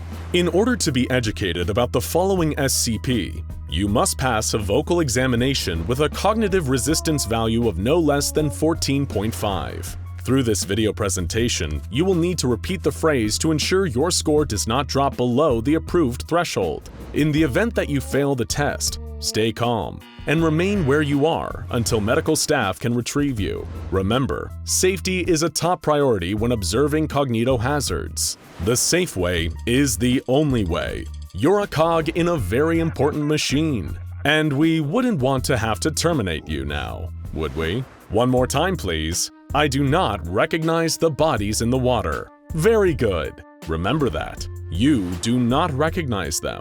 No matter what you might think you see, your thoughts can be very unreliable when you're around SCP-3700.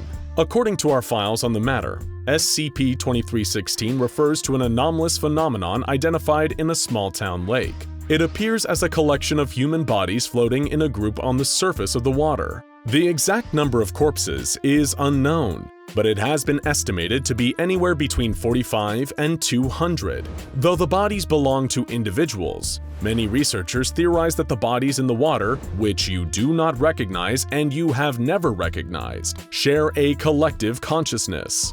They function, it would seem, with a hive mind of sorts. The bodies do not act on their own, but as one. Now, where does the cognitohazard come into play? It would seem that anyone who looks at the bodies in the water or learns too much about SCP-3700 as a whole begins to believe the corpses floating in the lake are people they recognize. Perhaps they remember their faces from childhood or high school. Whatever the case may be, they become convinced that the bodies in the water are familiar and that they must approach them. No matter how familiar they might seem, however, you do not recognize the bodies in the water. If a person attempts to enter the lake, reaching out to whatever instances of SCP-3700 they think they recognize, more bodies will begin to appear. The more bodies appear, the more familiar faces seem to manifest, and the deeper the person will venture into the lake. Eventually, the person is lost within the sea of bodies, likely drowning beneath the surface, or simply becoming one with the hive mind, until they too are one of the corpses there. None of the individuals who wandered into the lake in search of an old friend or classmate have ever been recovered. There have been no attempts to search the lake for their bodies, as it is unknown what effect SCP-3700 would have on the team assigned to such a task, though we can guess that the outcome would likely be extremely negative for all involved. Those who do venture into the lake simply disappear, never to be seen again. If you look too long at the bodies in the lake, perhaps their faces would surface alongside the rest. But it's best not to think about that. After all, we do not recognize the bodies in the water. Foundation personnel are not allowed to approach SCP-3700 under any circumstances. The lake is only permitted to be observed via dummy probes outfitted with video and audio recording equipment. No one is permitted to observe any footage or audio files collected unless they pass through a screening for resilience to cognitohazardous anomalies. The lake that holds SCP-3700 has been fenced off and is patrolled by guards with no prior knowledge of or exposure to SCP-3700. Anyone who attempts to approach the lake and break through the boundaries of its quarantine will be seized and taken to Site-33 for examination. Anyone who comes within 50 meters of the lake is considered lost and presumed dead. Repeat after me slowly and clearly into the microphone. I do not recognize the bodies in the water. Good. I almost believe you. Let's continue. Only one Foundation officer that entered the lake containing SCP-2316 was ever stopped before they could be lost. Their name has been stricken from any official records, and you do not need to know it. Their identity does not matter. What matters is the interview they gave following the incident, conducted by Dr. Harrison in his office. Dr. Harrison asked the anonymous officer if they felt compelled to enter the water by an invisible force, as if pulled in. They rejected this concept entirely, insisting that they entered the water of their own free will. They wanted to see the bodies, who appeared to them as their friends. They wanted to hear what the bodies were saying. Upon entering the water, they saw the faces of their friends. Other faces were unfamiliar, but became more familiar the longer the officer stared at their features. These were faces they had known their entire life, but something about them was just a little bit wrong. It was like the face of someone in a dream, where you can tell they are someone you know, and you can even identify who it is supposed to be, but something about them does not quite look right. Your mind could not perfectly put their face together from memory, even though the feeling of familiarity remains. The faces in the water, peering up through the darkness below, were like those dream-addled memories. The faces in the water did not open their mouths, but somehow they spoke to the officer just the same. They spoke of who they were and asked for help. They asked to be seen, to be touched. They spoke of the Foundation, accusing us of covering up their deaths and keeping the world from remembering what happened to them. At this point in the interview, the subject became agitated, yelling at Dr. Harrison and refusing to be quiet. Guards intervened, holding the subject still as they fought, yelling at Dr. Harrison, repeating over and over that they could hear the body speaking to them. Every single one. The interview ended when the guards removed the subject from the room, taking them to the amnestics department to have all memory of the bodies in the water erased from their mind. Then they were forgotten once more. I do not recognize the bodies in the water. Did you repeat it? Good. We do not recognize the bodies in the water. We can't. The motivations of SCP-2316, if it has any at all, are largely unclear. There are those on the research staff that theorize the hive mind or collective consciousness of the bodies is not malevolent in nature. It is, they believe, simply trying to make sure that a tragedy that occurred in that lake is remembered. Perhaps many lives were lost to an anomalous force in that lake, and the impact of that massive tragedy left behind an impression on the location. This impression manifests in the form of bodies, spontaneously appearing in an impossibly well-preserved condition. The cognitohazard of SCP-2316 is not intended to kill anyone or take them, but rather to force strangers to remember the people who lost their lives to the lake. This sense of familiarity, whether it is false or not, ensures that the dead will not be forgotten or left alone. After all, no one deserves to be left alone. Though there have been lives lost to the cognitohazard according to the Foundation, it is understandable why the bodies would want to be recognized, to have someone, somewhere, know who they were, to have someone remember their names. Jeremiah Feynman, Arthur Scott, Denise Clark. Where was I? Oh yes. Repeat after me once again. I do not recognize the bodies in the water. I do not recognize them. I do not. But that's a lie, isn't it? I do recognize them. How could I not? I know them. They're my friends. Do you recognize them? Look at their faces. Don't fight the memories. Look into their eyes. The class of 1975. They were supposed to graduate that fall. They were just kids. Group of innocent kids lost to the dark and deep. What happened to them? I can't quite remember, but I know that it mattered enough for the Foundation to keep the secret, and I know that somehow I survived, but I shouldn't have. I should be there with them. I should be there. There isn't much time. I can hear the guards coming to retrieve me, their footsteps thundering down the hall. I failed the test and the alarm has gone off. They think I'm lost, but I'm not. I've never been less lost in my entire life. I've finally woken up to the truth. I remember. I have to go. I have to return to the lake. Fall of 1975, they went for a swim. My friends, they're calling to me. I can hear them so clearly even from so far away. Their cries for help ringing in my ears, their voices curling around me, pulling me to the edge of the water. The guards will come for you too. They'll know you've seen this. They'll call you compromised. They'll say I succumbed to the effects of the cognito hazard. They'll say you did too. You'll fail their little tests, and they'll say that makes you weak and broken, but you cannot listen. They're lying. It's not a hazard, it's a scream for help. They're screaming, and the Foundation keeps covering it up. They won't let us find them, and they won't tell us why. I have to go back so we can be together again. There are signs posted all around the lake. Danger, drowning hazard. Those are a trick. It's to keep me out, to keep the truth from me. The barbed wire fences around it, it's just another trick.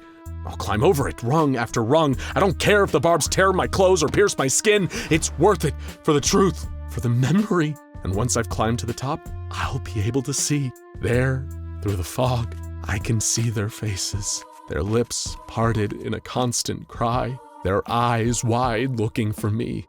My friends, my family.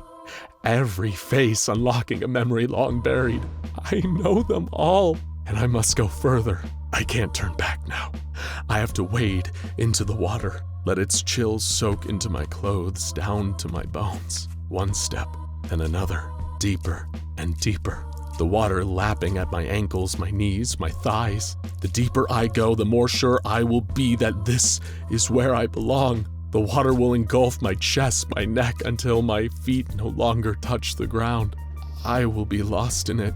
Water flooding into my mouth, pouring into every opening. I will let my body sink down, down, down to the bottom, where they've been all this time, nestled in the dirt and the dust. They've been so patient, but it's finally time. They're ready to be remembered, to be seen, to be found. They're waiting for me, and they're waiting for you too. Can you hear them? I'm going now. You have to find me. You have to follow me. Don't let the guards stop you. Don't let them wipe it all away from your mind. Fight, break free, and find the lake. Hop the fence, make your way into the water. You can't leave me there to fade away, floating in the cold with the rest. Can you hear us? We're waiting. It was a beautiful day in Sardinia, the second largest Italian island in the Mediterranean. The sea was clear, the air was hot, and the beaches were golden. But the Cagliari Diving Club couldn't see any of that.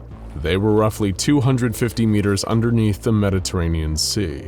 Given the rich and extensive history of the area, they were sure to find some interesting historical artifacts on the ocean floor. And they were indeed about to find something incredible. But this history wasn't quite as dead as some old Roman pottery. Paolo Bonicelli, the most experienced diver, was the deepest of all. They decided to be a little more ambitious this time than in previous dives, 20 miles off the Sardinian coast. For Paolo, it was uncharted territory, so you could only imagine how amazed and delighted he was when he saw the shape of what seemed like a small town beneath the water. Old stone buildings in a classic Roman or Grecian style, with roofs made of thatched seaweed. He gestured to his fellow divers to follow him. They were amazed at how well preserved the buildings seemed to be, as though they were still being lived in and actively maintained to this day, despite being around 300 meters underwater. If they were able to take some pictures and collect some artifacts, they'd be the talk of the local historic community, and probably be able to finagle a payout from the whole experience too. That's when Paolo spotted something truly amazing. A larger, more impressive structure, like a miniature palace surrounded by grandiose statues of humanoid figures in a circle around the little palace. Each of the statues was an imposing 5 meters tall, with a faint golden light emanating from each of them. While the statues were humanoid, they definitely weren't human. Their features were strange and fish-like. Scales, gills, tentacles. Paolo was in awe at the sight of them. He took pictures and got closer. There was also a huge chasm in front of the building, perhaps some kind of underwater thermal vent. Paolo was curious. He wanted to investigate further. He swam deeper and deeper. what was at the bottom of that chasm. But lucky for Paulo, he would never see what was at the bottom of that chasm. Before he could reach it, something intercepted him from the side, something large and fast. He felt a white-hot flash of pain as claws raked across his chest, tearing open the rubber of his wetsuit. Paulo turned, eyes widening in horror to see a creature staring at him. Like the statues, it was humanoid but not human, an anthropomorphic sea monster with greenish skin, its arms and legs coated in thin scales, its neck serrated into fleshy gills. He could see scraps of his suit's rubber hanging from its claws. It bore a mouthful of fangs and gave a silent but threatening snarl. Paulo could see something in the distance behind this creature. More figures, like this one, emerging from the murk, getting faster, getting closer. Paulo was a smart man, but it didn't take a genius to realize that if he stuck around, something terrible was about to happen to him and the rest of the Cagliari Diving Club. He turned and fled, paddling with all his might away from the coming legion of aquatic beasts. The rest of the club saw the experienced diver panicking and followed his lead. Thanks to their quick thinking and expertise, they all managed to escape with their lives and only a few minor injuries. But they had no idea of the true extent of the mystery they were leaving behind beneath the sea. The multiverse is a big place. There are alternate universes where the Devourer of Worlds escapes and destroys everything we love and hold dear.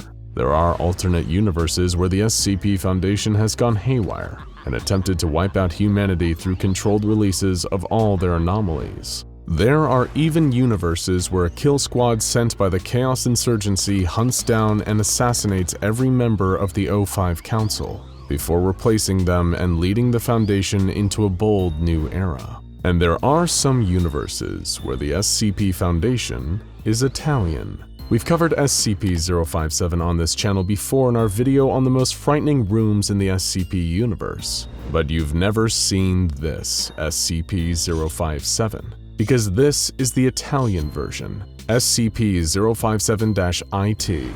This localized anomaly off the coast of Sardinia is under the purview of the Italian division of the SCP Foundation, which works autonomously with its own systems and terminology. This SCP is in a frightening room that crushes its trapped victims together. This anomaly is an entire city 300 meters beneath the water of the Mediterranean Sea.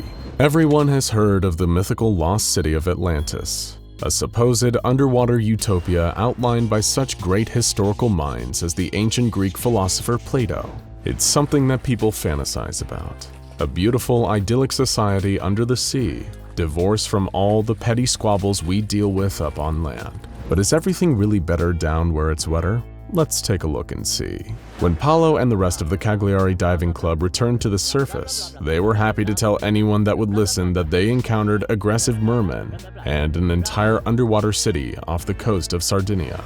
They even posted their photos onto their official Facebook page, along with photos of Paulo's gnarly chest scars. That's when the Italian branch of the SCP Foundation finally discovered them and decided to intervene. The Foundation dispatched an SIR squad known as Oreria Notatia. SIRs are the intelligence and research section of the Italian SCP Foundation, a kind of mobile task force that investigates possible informational leads. Paulo and his team were given amnestic treatment, and any evidence that they'd collected was scrubbed from existence. Meanwhile, Lieutenant Marco Levini, leader of the mobile task force SSM-2 Squad, aka Legio Atlantides, was being dispatched to the source of the problem, SCP-057-IT itself. What started off as a relatively straightforward exploratory mission soon took an extremely strange turn. Levini and his men reported activity down in the underwater city, observing from the safety of their armored Foundation submarine.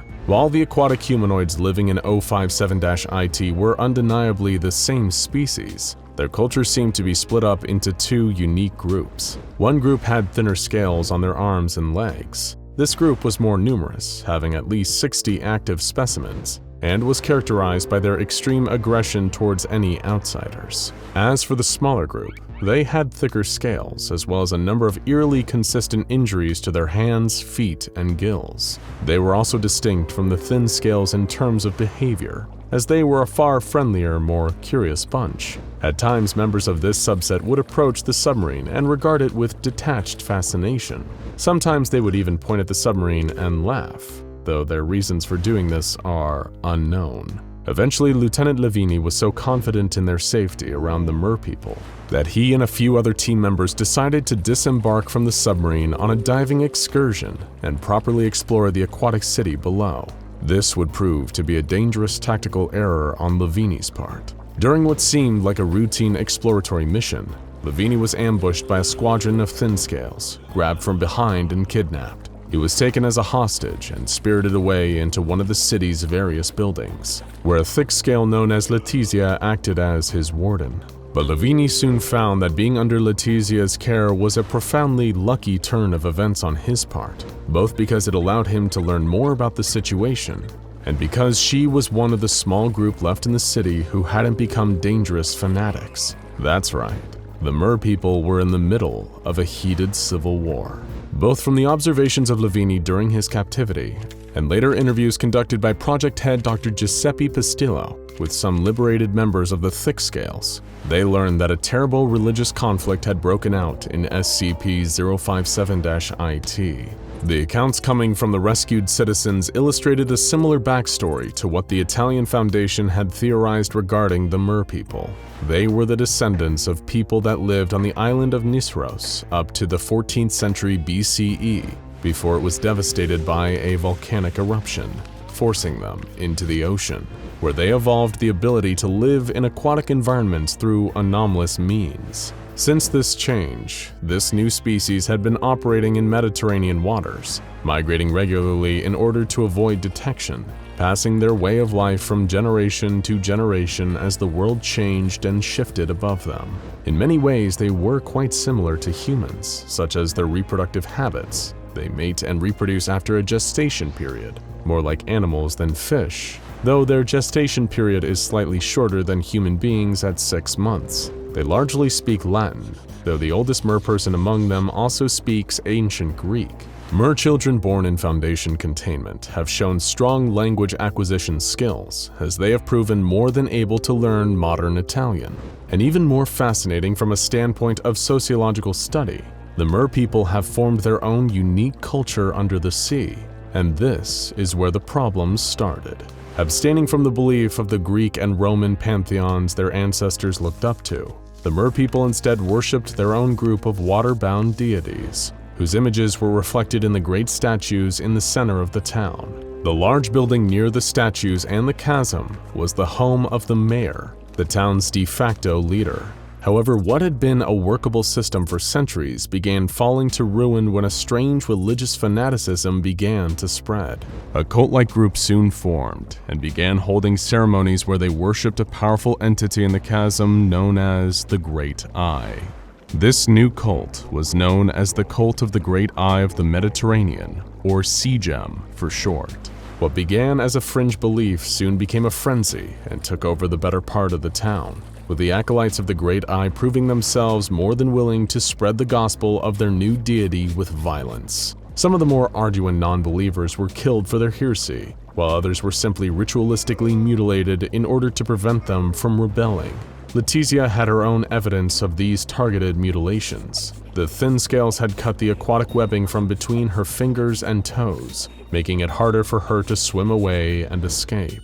Other suspected heretics were given the same treatment. The reason the thick scales even had thicker scales was that they stole forbidden technology from the mayor to increase the strength of their scales, hoping it would help them better withstand the torments of the acolytes. Those involved in the stealing of this technology were captured and summarily executed for their acts of defiance. In a sense, Letizia was protecting Levini by advising him against trying to escape, knowing the acolytes of the Great Eye would kill him if he did. She knew that the only opportunity for escape would come during the ceremony held by the acolytes to honor their frightening master. When the day eventually came, as Levini was running low on everything from food to oxygen, everyone in the town was forced out into the town center to witness the ritual. The acolytes gathered around the chasm and began to chant in a frightening, unknown language. As they chanted, a blinding light began to emanate from the chasm, and as blurry shapes emerged, nightmarish tentacled gastropods soon began to take form. Truly Lovecraftian undersea monsters. Shortly after the ritual, Lavinie and the Thickscales were able to make a break for it, pursued by the acolytes of the Great Eye. It was a close one, but thankfully, due to the intervention and assistance of a trained mobile task force, the fanatical forces of the acolytes were repelled and the fleeing merpeople, along with Lavinie, were rescued. A number of Thickscales are now willingly confined at Site Nettuno, an Italian Foundation containment site, where they have undergone numerous interviews with Foundation staff. Incidentally, among them is the oldest merperson previously present in SCP-057-IT, the only one who spoke Ancient Greek fluently. He was different from the others, extremely different. In fact, he was a deity made into flesh, one of the deities replaced by the worshippers of the Great Eye.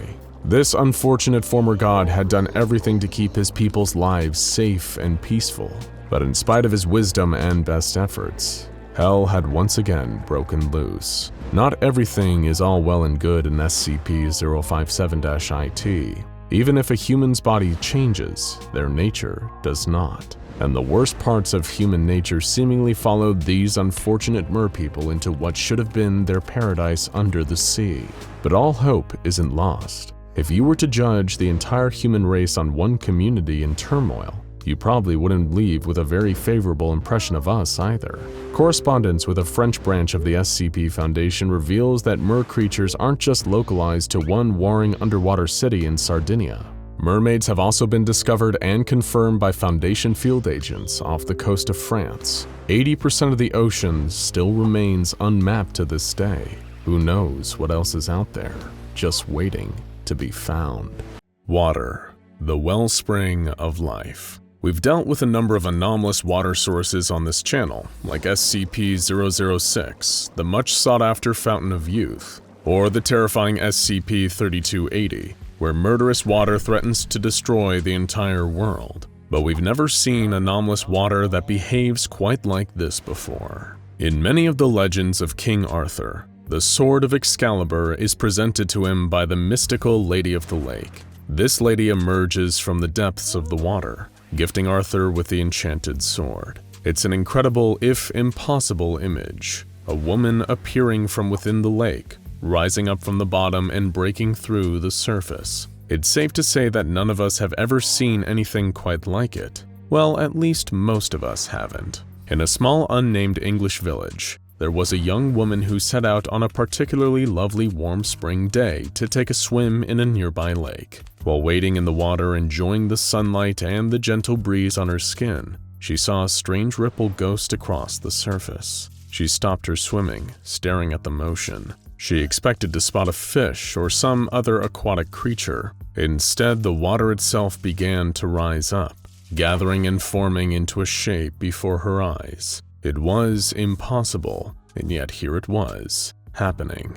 She pinched herself and found that she was definitely awake, as the water transformed into the shape of a human woman. It turned to look at her, shimmering eyes finding hers and liquid lips forming into a warm, inviting smile. Though this being was shocking to see, it clearly meant her no harm. It raised a translucent arm and gave her a small wave, as if to welcome her to its home. The young woman approached this Lady of the Lake, reaching out her own hand of flesh and bone to touch this impossible creature. Just as her fingertips reached the water woman's own, the figure dissolved back into the lake with a splash. The young woman ran home, telling anyone who would listen about the incredible thing she had seen that day. Of course, no one believed her. That is, until word of her sighting reached the only people who might take her claim seriously, the SCP Foundation. They sent operatives to the lake, where they managed to capture the shape-shifting entity dwelling there. SCP-054, also known as the Water Nymph, is a being made up entirely of water, with an average volume of 90 liters. When it is out of a body of water, the being tends to adopt the appearance of a humanoid woman, though it is capable of taking on a variety of other shapes, including other humanoids, animals, and various inanimate objects. The entity is also capable of shedding its form and effectively disappearing into a given body of water. In order to avoid shrinking or possibly disappearing entirely from evaporation, SCP-054 is required to return to a larger body of water. Studies of samples taken from the entity's body, or its version of a body, revealed that it is made up of ordinary water. There is no apparent reason for its ability to move, and no thermal, electromagnetic, biological, or supernatural anomalies were detected. The research team could not determine what might make this water alive and sentient, and the nature of its unusual properties is uncertain to this day. When SCP-054 was first brought into containment at Site-08, it displayed surprisingly congenial and curious behavior, often walking around outside of the water and taking turns mimicking the shapes of various staff and scientists that spoke to it. Its demeanor began to shift towards suspicion and aggression, however, following a series of experiments and an incident involving the research staff. The first experiment conducted on SCP-054 sought to determine what would happen if the entity was denied access to any fresh water. Water was drained from the fountain holding it, leaving only enough water for it to form a humanoid shape, but no additional water in the basin to compensate for the effects of evaporation over time. SCP-054 became visibly frustrated as the water was being drained out of its enclosure. For the next few days, it enthusiastically greeted anyone who entered its containment facility, attempting to use a rapport and sense of familiarity to convince the person to provide it with more water. After it realized that this approach had no impact on the amount of water in its fountain, it became distant and even cold to anyone who attempted to speak to it. 054 only became friendly again once the water in its fountain was restored to a pre-experiment level. Next, the research team opted to test SCP-054's reaction to extreme temperatures, particularly extreme cold. The temperature of the containment facility was slowly dropped until the room fell below the freezing point of water. As the temperature dropped, 054 became sluggish and exhausted. It lost its ability to shift between forms, remaining locked in its preferred humanoid female shape. Its movement slowed more and more as the room grew colder, until the entity was completely frozen solid. Portions of the ice were chipped off and studied, revealing the crystals were identical to those of ordinary ice. After the sub-zero testing, the research team decided to take things to the other end of the spectrum and test the effects of heat on SCP-054. The subject was placed in a tank outfitted with heating equipment, and its temperature was slowly raised over the course of several minutes. When the water reached a temperature of 95 degrees, the entity's behavior became frenetic and aggressive.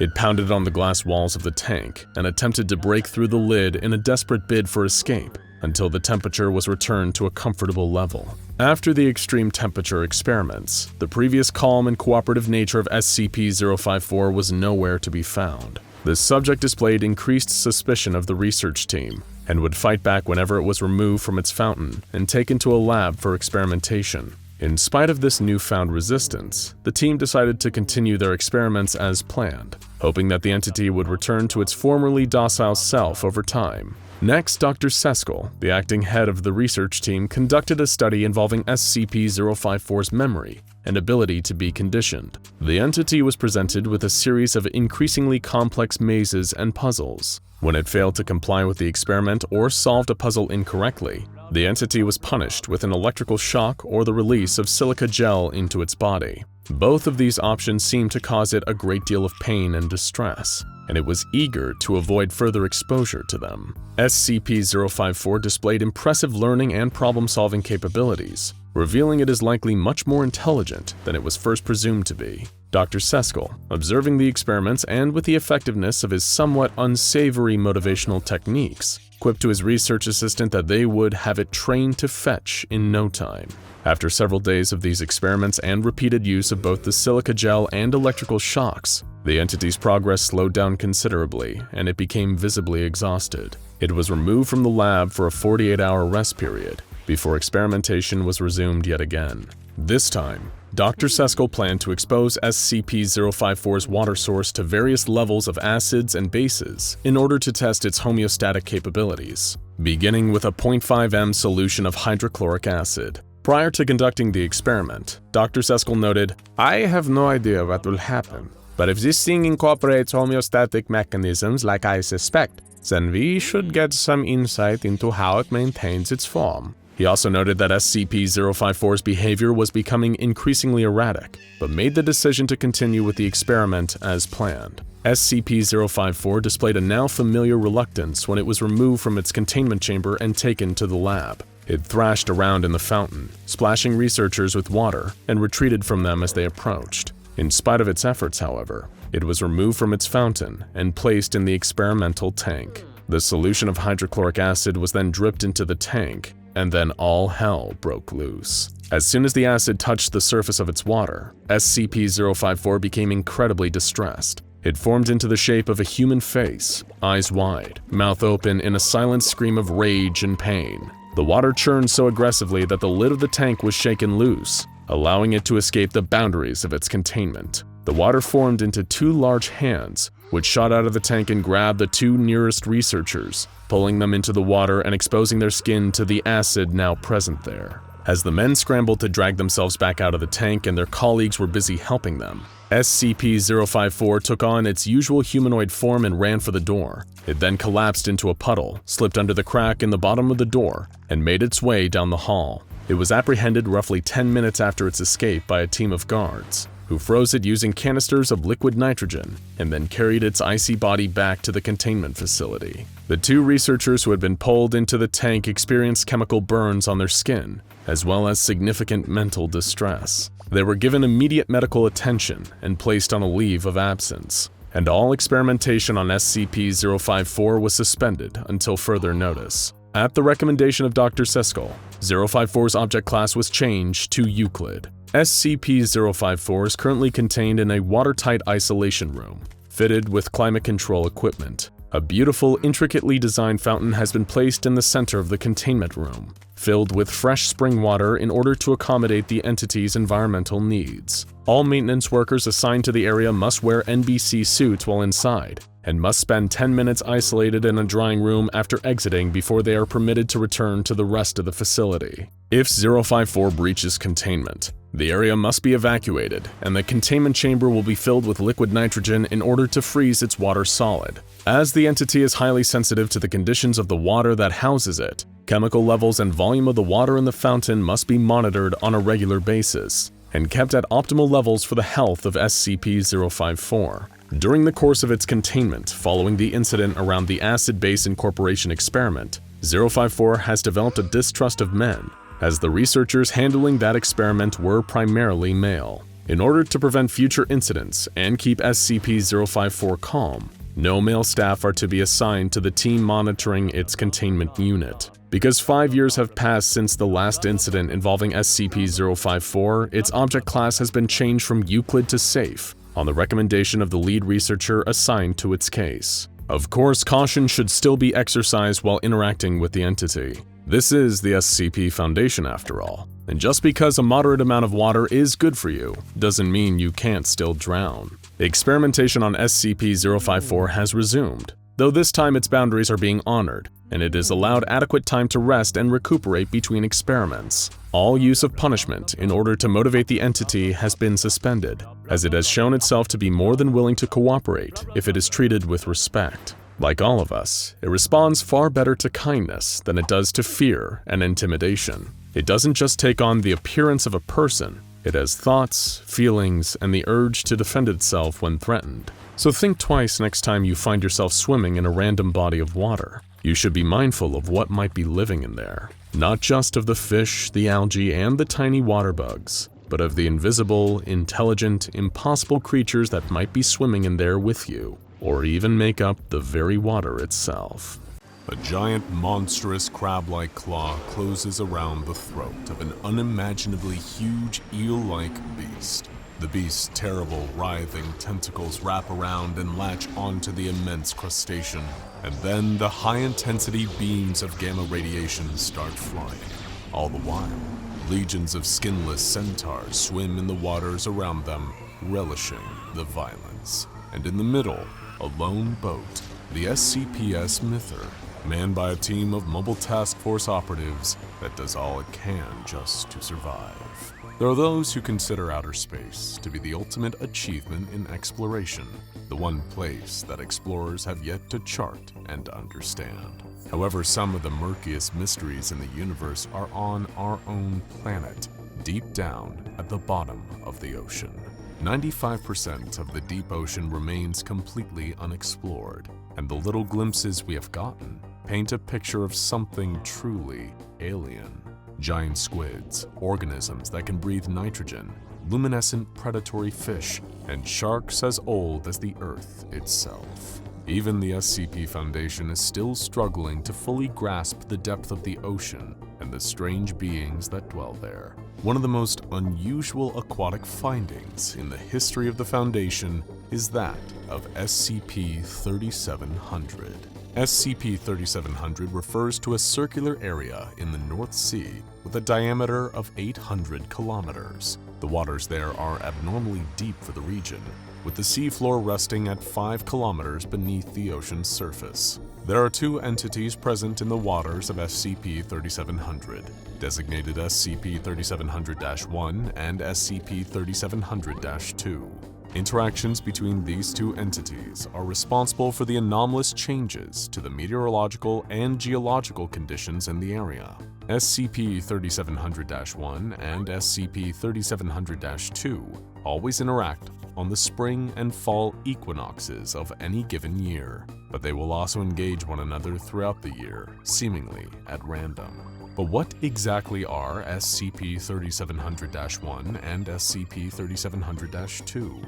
Aside from terrifying creatures of the deep, SCP-3700-1 is an arthropod bearing an aesthetic resemblance to the European lobster, only much, much bigger, measuring 6 kilometers in length. The creature is green, with a mix of blue, yellow, pink, and red markings across the top of its exoskeleton that bear the appearance of a woman's face. It has 6 prehensile limbs, 4 of which terminate in claws, and 8 legs. The entity's 4 eyes are compound and orange, attached to stalks. Anyone who gets close enough to observe the creature's carapace in detail will notice scars, cracks, and small holes, indicating years and years of damage. SCP-3700-1 has several anomalous qualities in addition to its size. In a fight, it is able to strike with its appendages and produce cavitation bubbles with a force greater than several tons of dynamite. 2 of the entity's eyes are capable of blasting concentrated gamma radiation at a chosen target. The creature has the ability to impact the weather around it, dispersing storms that impede its ability to move with ease, and can reach speeds up to 100 kilometers an hour.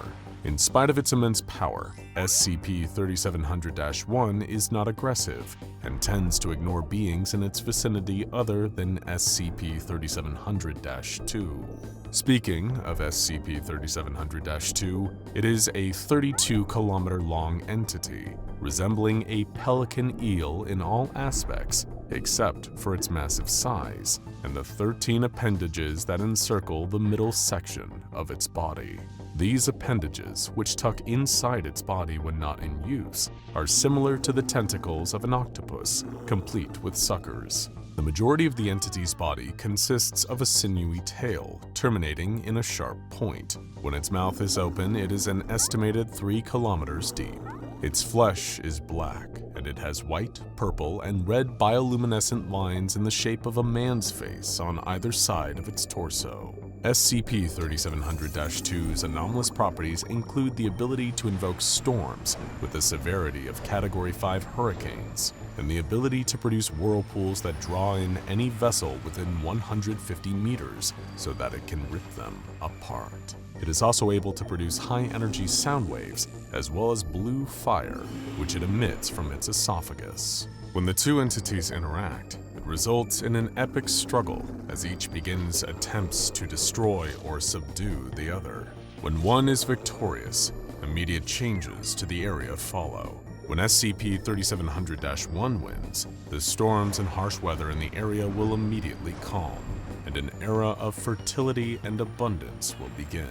The reproductive rates of fauna in the ocean and on the islands nearby increase threefold, and the crop yield doubles. The ocean itself becomes increasingly active, and the erosion rates of the archipelago's shores increase fivefold.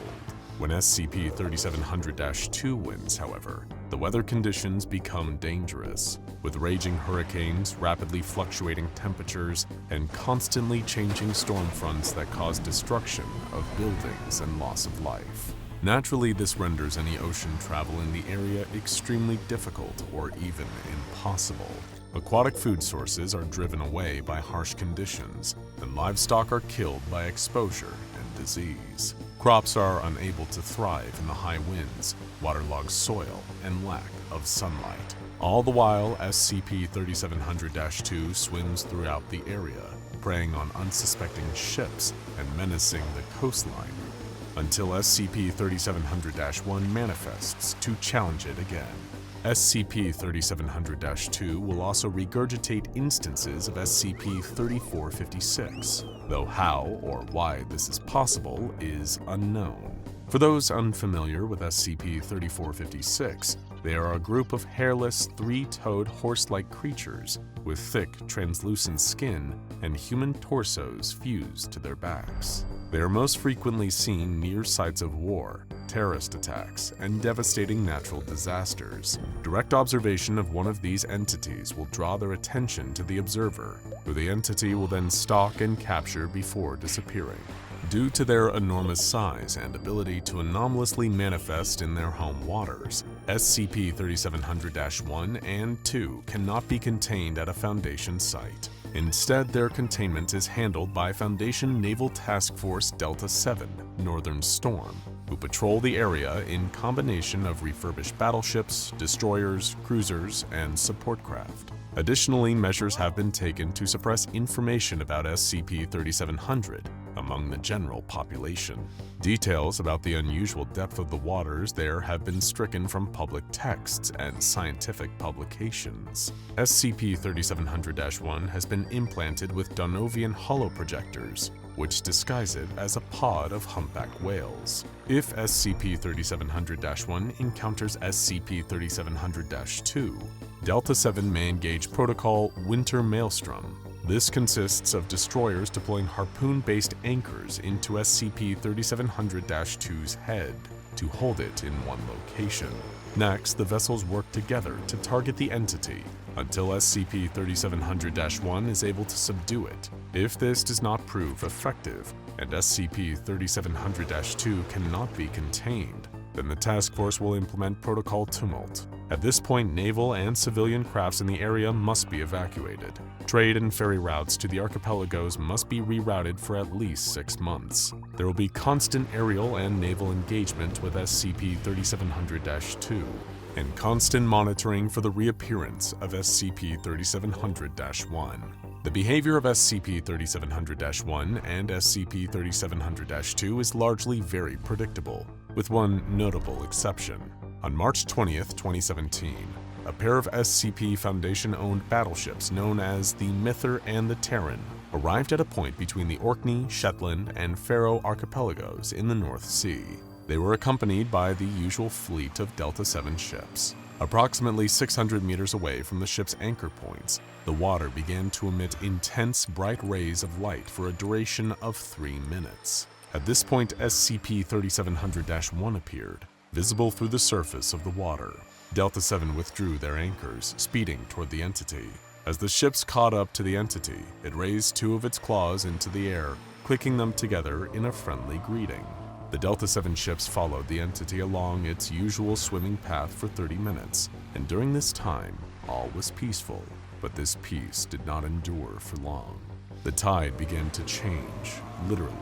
As large black wall clouds formed overhead, the winds picked up, and the waves churned violently. In response, SCP-3700-1 raised its claws overhead, waving them in a circular motion and parting the clouds above it and Delta 7.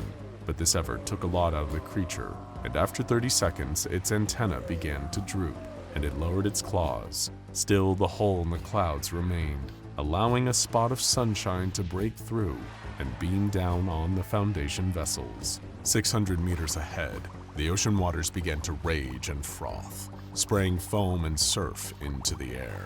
SCP-3700-2 burst from beneath the surface, its head pointed upward. It continued to rise until the tops of its tentacles could be seen just above the water, then stopped to bend its torso and turn its head horizontally. Its jaw unhinged, exposing rows upon rows of serrated teeth. The beast let out a mighty roar, accompanied by a stream of blue flame. At the sight of its rival, SCP-3700-1 dove beneath the surface, disappearing from view.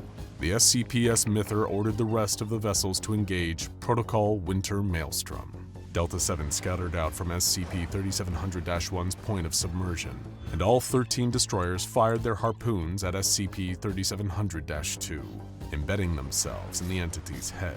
Naturally, this enraged the creature, and it began to roar and wail, spinning its lower body vigorously enough to generate a whirlpool.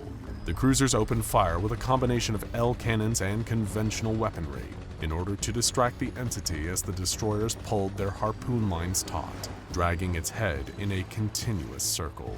While this was taking place, the battleships got into position and prepared to fire on the Myther's mark. 3, 2, 1, fire! The first broadside barrage collided with SCP-3700-2, and it grunted in pain, thrashing back and forth before opening its mouth and spewing an instance of SCP-3456 into the water. As soon as it hit the water, the equine monster began to cut through at a pace of 50 kilometers an hour, making its way toward the destroyers, particularly the SCPs Selkie. The Selkie attempted to retarget its weapons and prevent the creature from reaching it, but the monster moved too quickly for the Selkie to adjust. The Selkie was lifted out of the water by the creature as crew members desperately clung to the railings and their weaponry. As the crew cowered and tried to fend off the creature, it reached for them, trying to pull them from the ship. While the Selkie was occupied, SCP-3700-2 was able to attack again, blasting another ship with a stream of blue fire. A loud crack rang out from across the sea as the Selkie dropped back into the water, the SCP-3456 instance shrieking in pain. SCP-3700-1 burst through the surface, striking the creature with its club-like limbs, each blow emitting another loud crack. The third blow tore the instance in half, sending its human torso careening through the air and past the SCPs Myther. Freed from its attack, the Selkie moved full steam ahead, pulling the harpoon line taut again and dragging SCP-3700-2 out of its path. Several Selkie crew members were thrown overboard during the struggle, and as they struggled to keep their heads above water, SCP-3700-1 scooped them up, placing them onto the deck of a nearby destroyer and out of harm's way. With the crew members rescued, SCP-3700-1 set its sights on its enemy, swimming towards the edge of the whirlpool and emitting a luminescent glow from two of its eyes. The constant barrage of cannon fire on SCP-3700-2 was beginning to take its toll, and the Myther ordered the fleet to, quote, brace for the killing blow. As if responding to the Myther's call, SCP-3700-1 shot several concentrated blasts of gamma radiation at its foe, leaving large holes in the creature in their wake. SCP-3700-2 screamed, flailing so hard that it snapped the harpoon lines and created waves large enough to push the vessels backward. With its newfound freedom, SCP-3700-2 impaled SCP-3700-1 through the midsection with its barbed tip of its tail, lifting it up and out of the water with the force of the blow. SCP-3700-1 desperately tried to free itself, attacking the tail with its club-like limbs, but the fight was in vain, and after a moment, all movement stopped. SCP-3700-1 was, for at least the duration of this manifestation, dead. SCP-3700-2 tossed the corpse into the water, flinging it past Delta-7 where it crashed into the water and sank down into the depths below. At this point, Delta-7 was ordered to initiate Protocol Tumult. The Delta-7 vessels turned away from SCP-3700-2 and prepared to evacuate the area. One of the ships, the SCPs Strosony Beast, slowed behind the rest of the fleet, emitting concerning amounts of smoke before coming to a stop. Meanwhile, the enraged and emboldened SCP-3700-2 expanded the size of its whirlpool, setting its sights on the retreating ships and the weakened Strosony Beast. The ship tried to flee, but the engines were completely shot and would not respond. The ship was caught in the whirlpool and pulled against its will toward SCP-3700-2. As the crew looked on in helpless dread, a tentacle rose from the deep, wrapping around the vessel and dragging it toward the entity's gaping maw. Suddenly, SCP-3700-1 exploded from beneath the surface of the water, leaping between the ship and SCP-3700-2, cutting the tentacle in half and freeing the Strosny beast from its grip. SCP-3700-2 shrieked before closing its jaws and biting down on SCP-3700-1. It retaliated, emitting bright flashes of light and doing enough damage to stop SCP-3700-2 from continuing to produce its whirlpool. Another tentacle emerged from the water, pulling at SCP-3700-1's legs and ripping them from its body. But SCP-3700-1 returned the assault in kind, bludgeoning SCP-3700-2 with its club-like limbs from inside of its mouth. All at once, SCP-3700-2's lower jaw was torn out of place, dropping into the water with SCP-3700-1 still inside. SCP-3700-2 thrashed futilely, growing steadily weaker and weaker. It released one more stream of fire before collapsing. Delta-7 paused the retreat, watching the scene for any sign of a winner, but after 5 minutes, neither entity had moved. Delta-7 returned to the site of the battle to investigate and saw that neither entity was moving, and both appeared to be deceased. Shortly after Delta-7 reached the area, both entities disappeared, leaving a single, round, unidentified object that sank below the surface where SCP-3700-1 had just been. The wall clouds overhead dispersed, leaving standard cumulonimbus clouds in their place. The waters themselves remained choppy. Unsure of how to proceed, the SCPS Myther sent a radio transmission to Command. This is Delta-7 to Command. We read you, Delta-7, Command replied. We have a bit of a situation. Go ahead, Delta-7. SCP-3700-1 and 2 are both down. Command was silent for 10 seconds, utterly baffled by the information. Please repeat, Delta-7. Again, the Myther said, SCP-3700-1 and 2 are both down. Command ordered the Myther to stand by. 3 minutes of radio silence later, communication resumed as they asked, are either entity's effects active? Negative, Command. Is there any trace of either entity? Also negative. It appears the anomaly has been neutralized. Delta-7 is to return to base for debrief following any recovery efforts. With their next steps clear, Delta-7 attached the Strosny beast to several tugboats, preparing to pull the vessel to safety. But there was one more surprise waiting. The SCPS Myther began picking up unusual levels of gamma radiation, as well as a sonar contact at a depth of 3 kilometers. They called Command requesting permission to deploy submersibles for exploration purposes. 1 minute of silence followed, as the Command arrived at a decision. Request denied. Return to base for debriefing. And so, Delta-7 began to evacuate the area once more, steaming in the opposite direction of the battle. Over the next 5 minutes, CCTV cameras on the vessels picked up an unusual sight. As the gamma radiation levels continued to increase, the ocean turbulence also worsened, tossing smaller vessels and nearly causing them to capsize. Then, all of a sudden, the water stilled, and 4 large yellow orbs appeared below the surface, approximately 300 meters from Delta-7. They lingered there for 2 minutes before vanishing.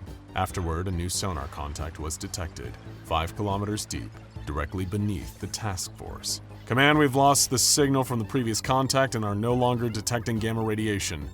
We're detecting new contact 5 kilometers deep, large and metallic. After further deliberation, Command responded. Delta-7, you are authorized to deploy submersibles for exploration purposes. Be advised, should SCP-3700-2 manifest, exploration teams are to be considered lost, and you are to return to base. The consequences of this incident, as well as what else might be lurking down in the depths beneath SCP-3700, are still unknown.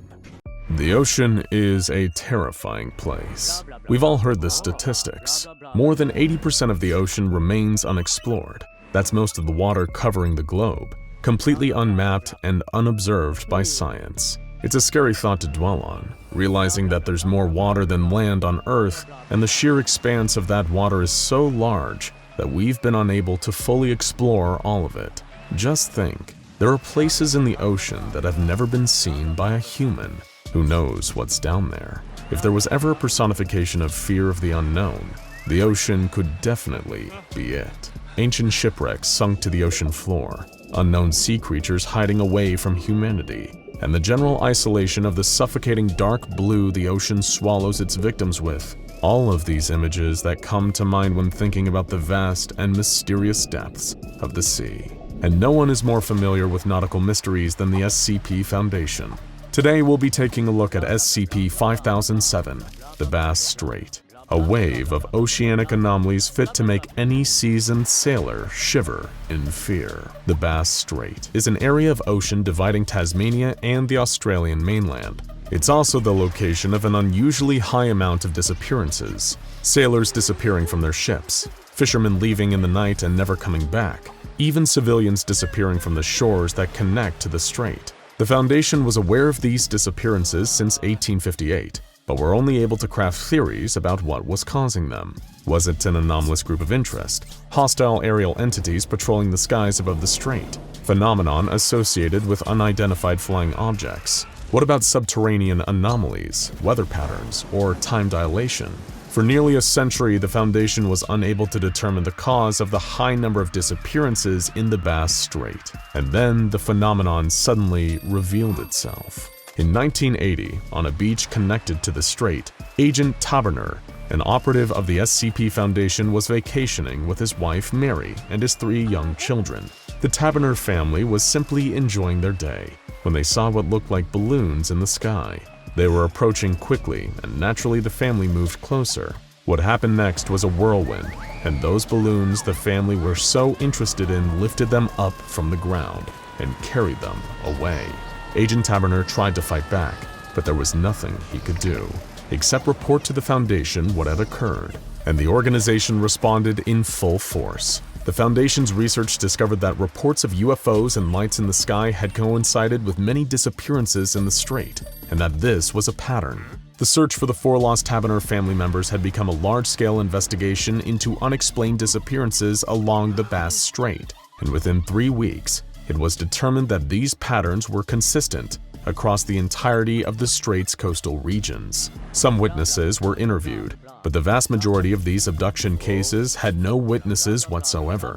Of the minimal reports filed, the Foundation was told that there were lights in the sky, and that appearance of unidentified flying objects described as having the appearances of balloons. One such witness interviewed was a man by the name of Alan Stewart, a witness who was present during the disappearance of former Australian Prime Minister Harold Holt, whose disappearance the Foundation believed may have had a connection to the Bass Strait anomalies. During the interview, Stewart claimed that Holt and his family, while voyaging on their yacht, decided to leave the boat and go for a swim.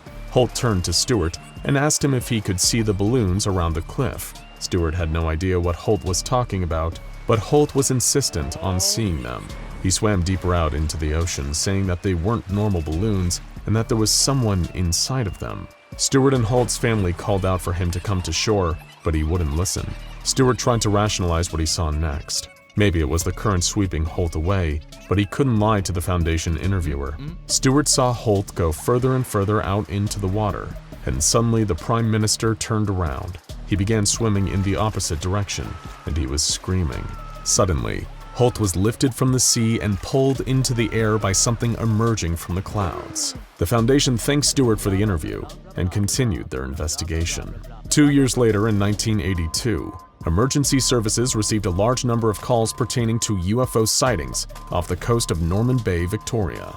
The Foundation was quick to respond, alerting task forces and local sites to prepare for an investigation. Upon arriving to the scene, they confirmed the existence of multiple entities that would later be documented as SCP-5007.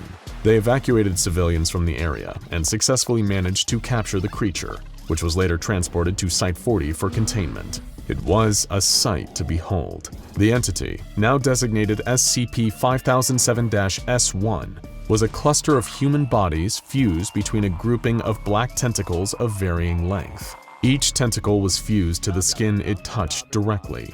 The stomachs of the corpses were grossly swollen and distorted, to massive sizes to hold large quantities of gases inside, the buoyancy of which the entity used to achieve a passive flight. Across the entity's surface were clusters of eyes and bioluminescent glowing organs. Many of the humanoid components of the corpses appeared to have been removed and misplaced across various parts of the entity's body. What's more is that the Foundation discovered that human portions of SCP-3007 appeared somewhat cognizant and aware of their situation. Their vocalizations were incoherent and barely understandable, consisting of gasping and whimpering, but the corpses were observed to implore other individuals to approach them when encountered. SCP-3007's behavior during abduction scenarios was documented during the initial containment event, and due to the Foundation's painstaking research, a pattern was established between all SCP-3007 encounters. First, the victim would be alone, or otherwise vulnerable in a coastal location. SCP-3007 haven't shown a preference for weather, be they clear or hostile skies, but they have localized all of their activity to the Bass Strait, in small coastal towns, beaches, or boats. SCP-3007 will then move towards the shore, stalking the victim before lowering its tentacles and appendages to grab the individual, snatching them into the sky. An SCP-3007 instance can even abduct multiple people at once. One event observed had 8 men from the decks of a commercial fishing boat taken into the sky in under 15 seconds. Once captured, SCP-3007 instances will dart across the water at a high speed and take their victims to an unknown location. Discovering where SCP-3007 took their victims became a top priority for the Foundation. After extensive witness interviews and compiling a database of likely victims, they determined that there must be at least 16 instances of SCP-3007 unaccounted for. Personnel kept a close watch on the coastlines and waters of the Bass Strait, and equipped various marine task forces with research vessels capable of tracking any instances if they encountered them. In 1985, the Foundation's research efforts paid off, and several survey teams operating in the area reported a sighting of an extremely large SCP-3007 instance heading towards a coastal town. A mobile task force was sent to track the entity. The team observed the entity from afar as it stalked a private fishing boat. Even from the distance, Foundation personnel recognized the likenesses of several missing persons as faces of the corpses of SCP-3007. The task force captain had to remind his team to keep it together, claiming that they were not people, but just parts of the specimen. But everyone secretly knew the truth. The fishing vessel was a private one, occupied by a small family. The entity slowly approached and quickly pulled a woman into the air. The family panicked and quickly tried to reach cover for safety, running into the ship's cabin. The entity ran its tentacles along the boat until it pulled the door open, snatching another 2 victims. The task force was unable to help them, as their mission was to track the instance to its origin point. It was a horror to watch. The task force implanted a tracking beacon onto the entity and quietly followed it out to sea over the next 4 hours. They then discovered a large gray reef with several shipwrecks dotted across it. 13 SCP-3007 instances floated over the area, some holding on to the land reef with their tentacles. The entity dropped the abductees from the fishing boat, who were coerced by the entities into diving into a massive pool of water located in the center of the reef. One by one, each abductee was pulled below the surface by something lurking in the pool, all while the SCP-3007 instances watched. Disgusted, the task force reported what they observed to the main site, and the reef would be designated as SCP-3007-A. The Foundation's analysis of the reef led to the discovery that the rock covering it seeped iron oxide from an unknown source, and the rocks achieved growth at an anomalously fast rate, often as little as 40 minutes. All of the wrecked ships and aircraft that washed across the shore of the reef were covered with a dark stone. The reef was teeming with anomalous marine life, including SCP-3007, a red algae that fed upon the freshly grown rock, marine worms capable of levitation, spiders that lived in silk retreats underneath the waterline, small fish, and giant organisms resembling large clumps of kelp, which the Foundation had previously documented as SCP-4159 in a separate investigation. SCP-3007 often rested their tentacles on the outcroppings of the reef while inactive, but what caught the Foundation's attention the most was the giant pit located in the reef's center. Unmanned exploration drones found that it had a depth of at least 4,000 meters and water samples taken from the pit revealed large quantities of human DNA, prehistoric bacteria, and unknown compounds that possess significant life-preserving qualities. When a being was submerged in the compound, they were able to survive heavy injuries, even when fully surrounded by the liquid and unable to breathe. The Foundation's exploration of one of these shipwrecks led them to a journal. Most of it was illegible due to water damage, but one passage survived, located in the back of the book. It detailed the experience of an unknown crew member of the ship caught in a storm. It reads, "Moresby spied land ahead, and the boys said that there are giant balloons hanging over the island. We are all afeard, but there is naught we can do but beach ourselves and hope for rescue. Should I be killed in the crash, I want my mates to give this journal to my Mary. Might know I spent my last thinking only of her." The interior of the ship contained human remains inside, but there were less skeletons than the Foundation would expect for a ship of its size. The location of the rest of the bodies was unknown. Another event related to SCP-5007 the Foundation documented involved Frederick Valentik, a pilot engaged in a training flight over the Bass Strait in 1978. Valentik's disappearance was marked by his latest communication with air traffic control, when he mistook an SCP-5007 instance for an unidentified aircraft. "It seems like it's stationary. What I'm doing right now is orbiting, and the thing is just orbiting on top of me.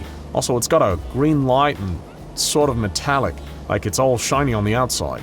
Shortly after this, Valentik's transmission was interrupted by what was described as metallic scraping sounds, believed to be the SCP-5007 instance attacking the aircraft and jamming its propellers with its mass. After crashing into the reef, it was believed that Valentik and his aircraft were pulled beneath the surface of the pit, just as the abductees had been prior. The Foundation decided to construct a provisional secure research facility on the reef. They named it Site 40-R, and documented all returns and departures of SCP-5007.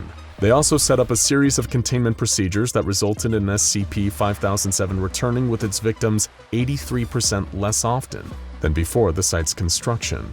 But this was short-lived. In 2008, the site logged over 36 instances returning to the reef, with only 2 not having any fresh abductees. The instances' origins were unknown, and it was as if they appeared out of thin air.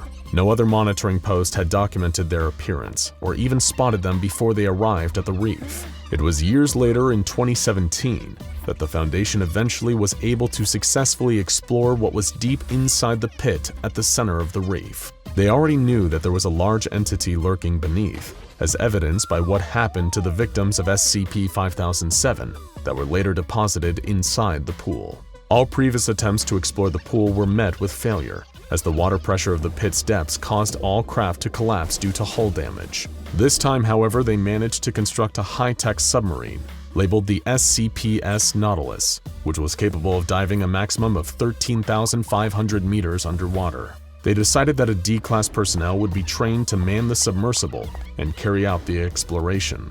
The mission was simple. The Nautilus was to dive to the bottom of the pit and to describe the depth readings. Cameras and microphones were equipped to the vessel. Due to the depth, remote viewing of the footage was impossible.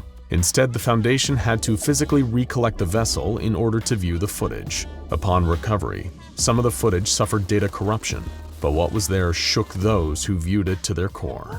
The footage showed the D-Class's experience going deeper inside the pit. At first, it seemed ordinary. The trench had a number of rocky outcroppings dotted with black-yellow vines growing along the walls. Also present were various marine life forms, such as the spiders or the fish. Going deeper, the sub observed an SCP-5007 instance clinging to an outcropping. Several tendrils emerging from the pit's depths were wrapped around the instance and holding on to the entity, as if it were feeding from it. Another 16 SCP-5007 instances were seen resting along the walls, each clinging to the outcropping. As the sub went deeper, the D-Class remarked that there were dozens of plane and shipwrecks, but also well over 100 SCP-5007 entities. Most of them were held there by the black tendrils. The D-Class, as the sub went even deeper, began noticing human remains. No short amount of them either. Deep into the pit, there was a large mass of human remains covering the entirety of the pit. Bodies crushed and drained of blood, but still possessing intact eyes. Each individual was still alive, kept preserved by the life-sustaining compounds found within the water. The body stared at the sub and moved, attempting to grab onto the vehicle. The D-Class swore they were trying to say something, mouthing words to the camera of the sub. As the sub passed through the mass of bodies, it emerged into a completely dark, black clearing at the bottom of the pit. For a second, the D-Class thought he was safe, but then, a large black tentacle rapidly emerged from below and grabbed onto the Nautilus, dragging it even further into the depths. The D-Class screamed and panicked, but there was nothing he could do. The tentacle possessed a large cluster of eyes, mouths, and human heads seemingly grafted onto its mass. And then there was another tentacle, and then another. The Nautilus was pulled to the bottom of the pool. The D-Class's screams were still heard even as the picture cut out.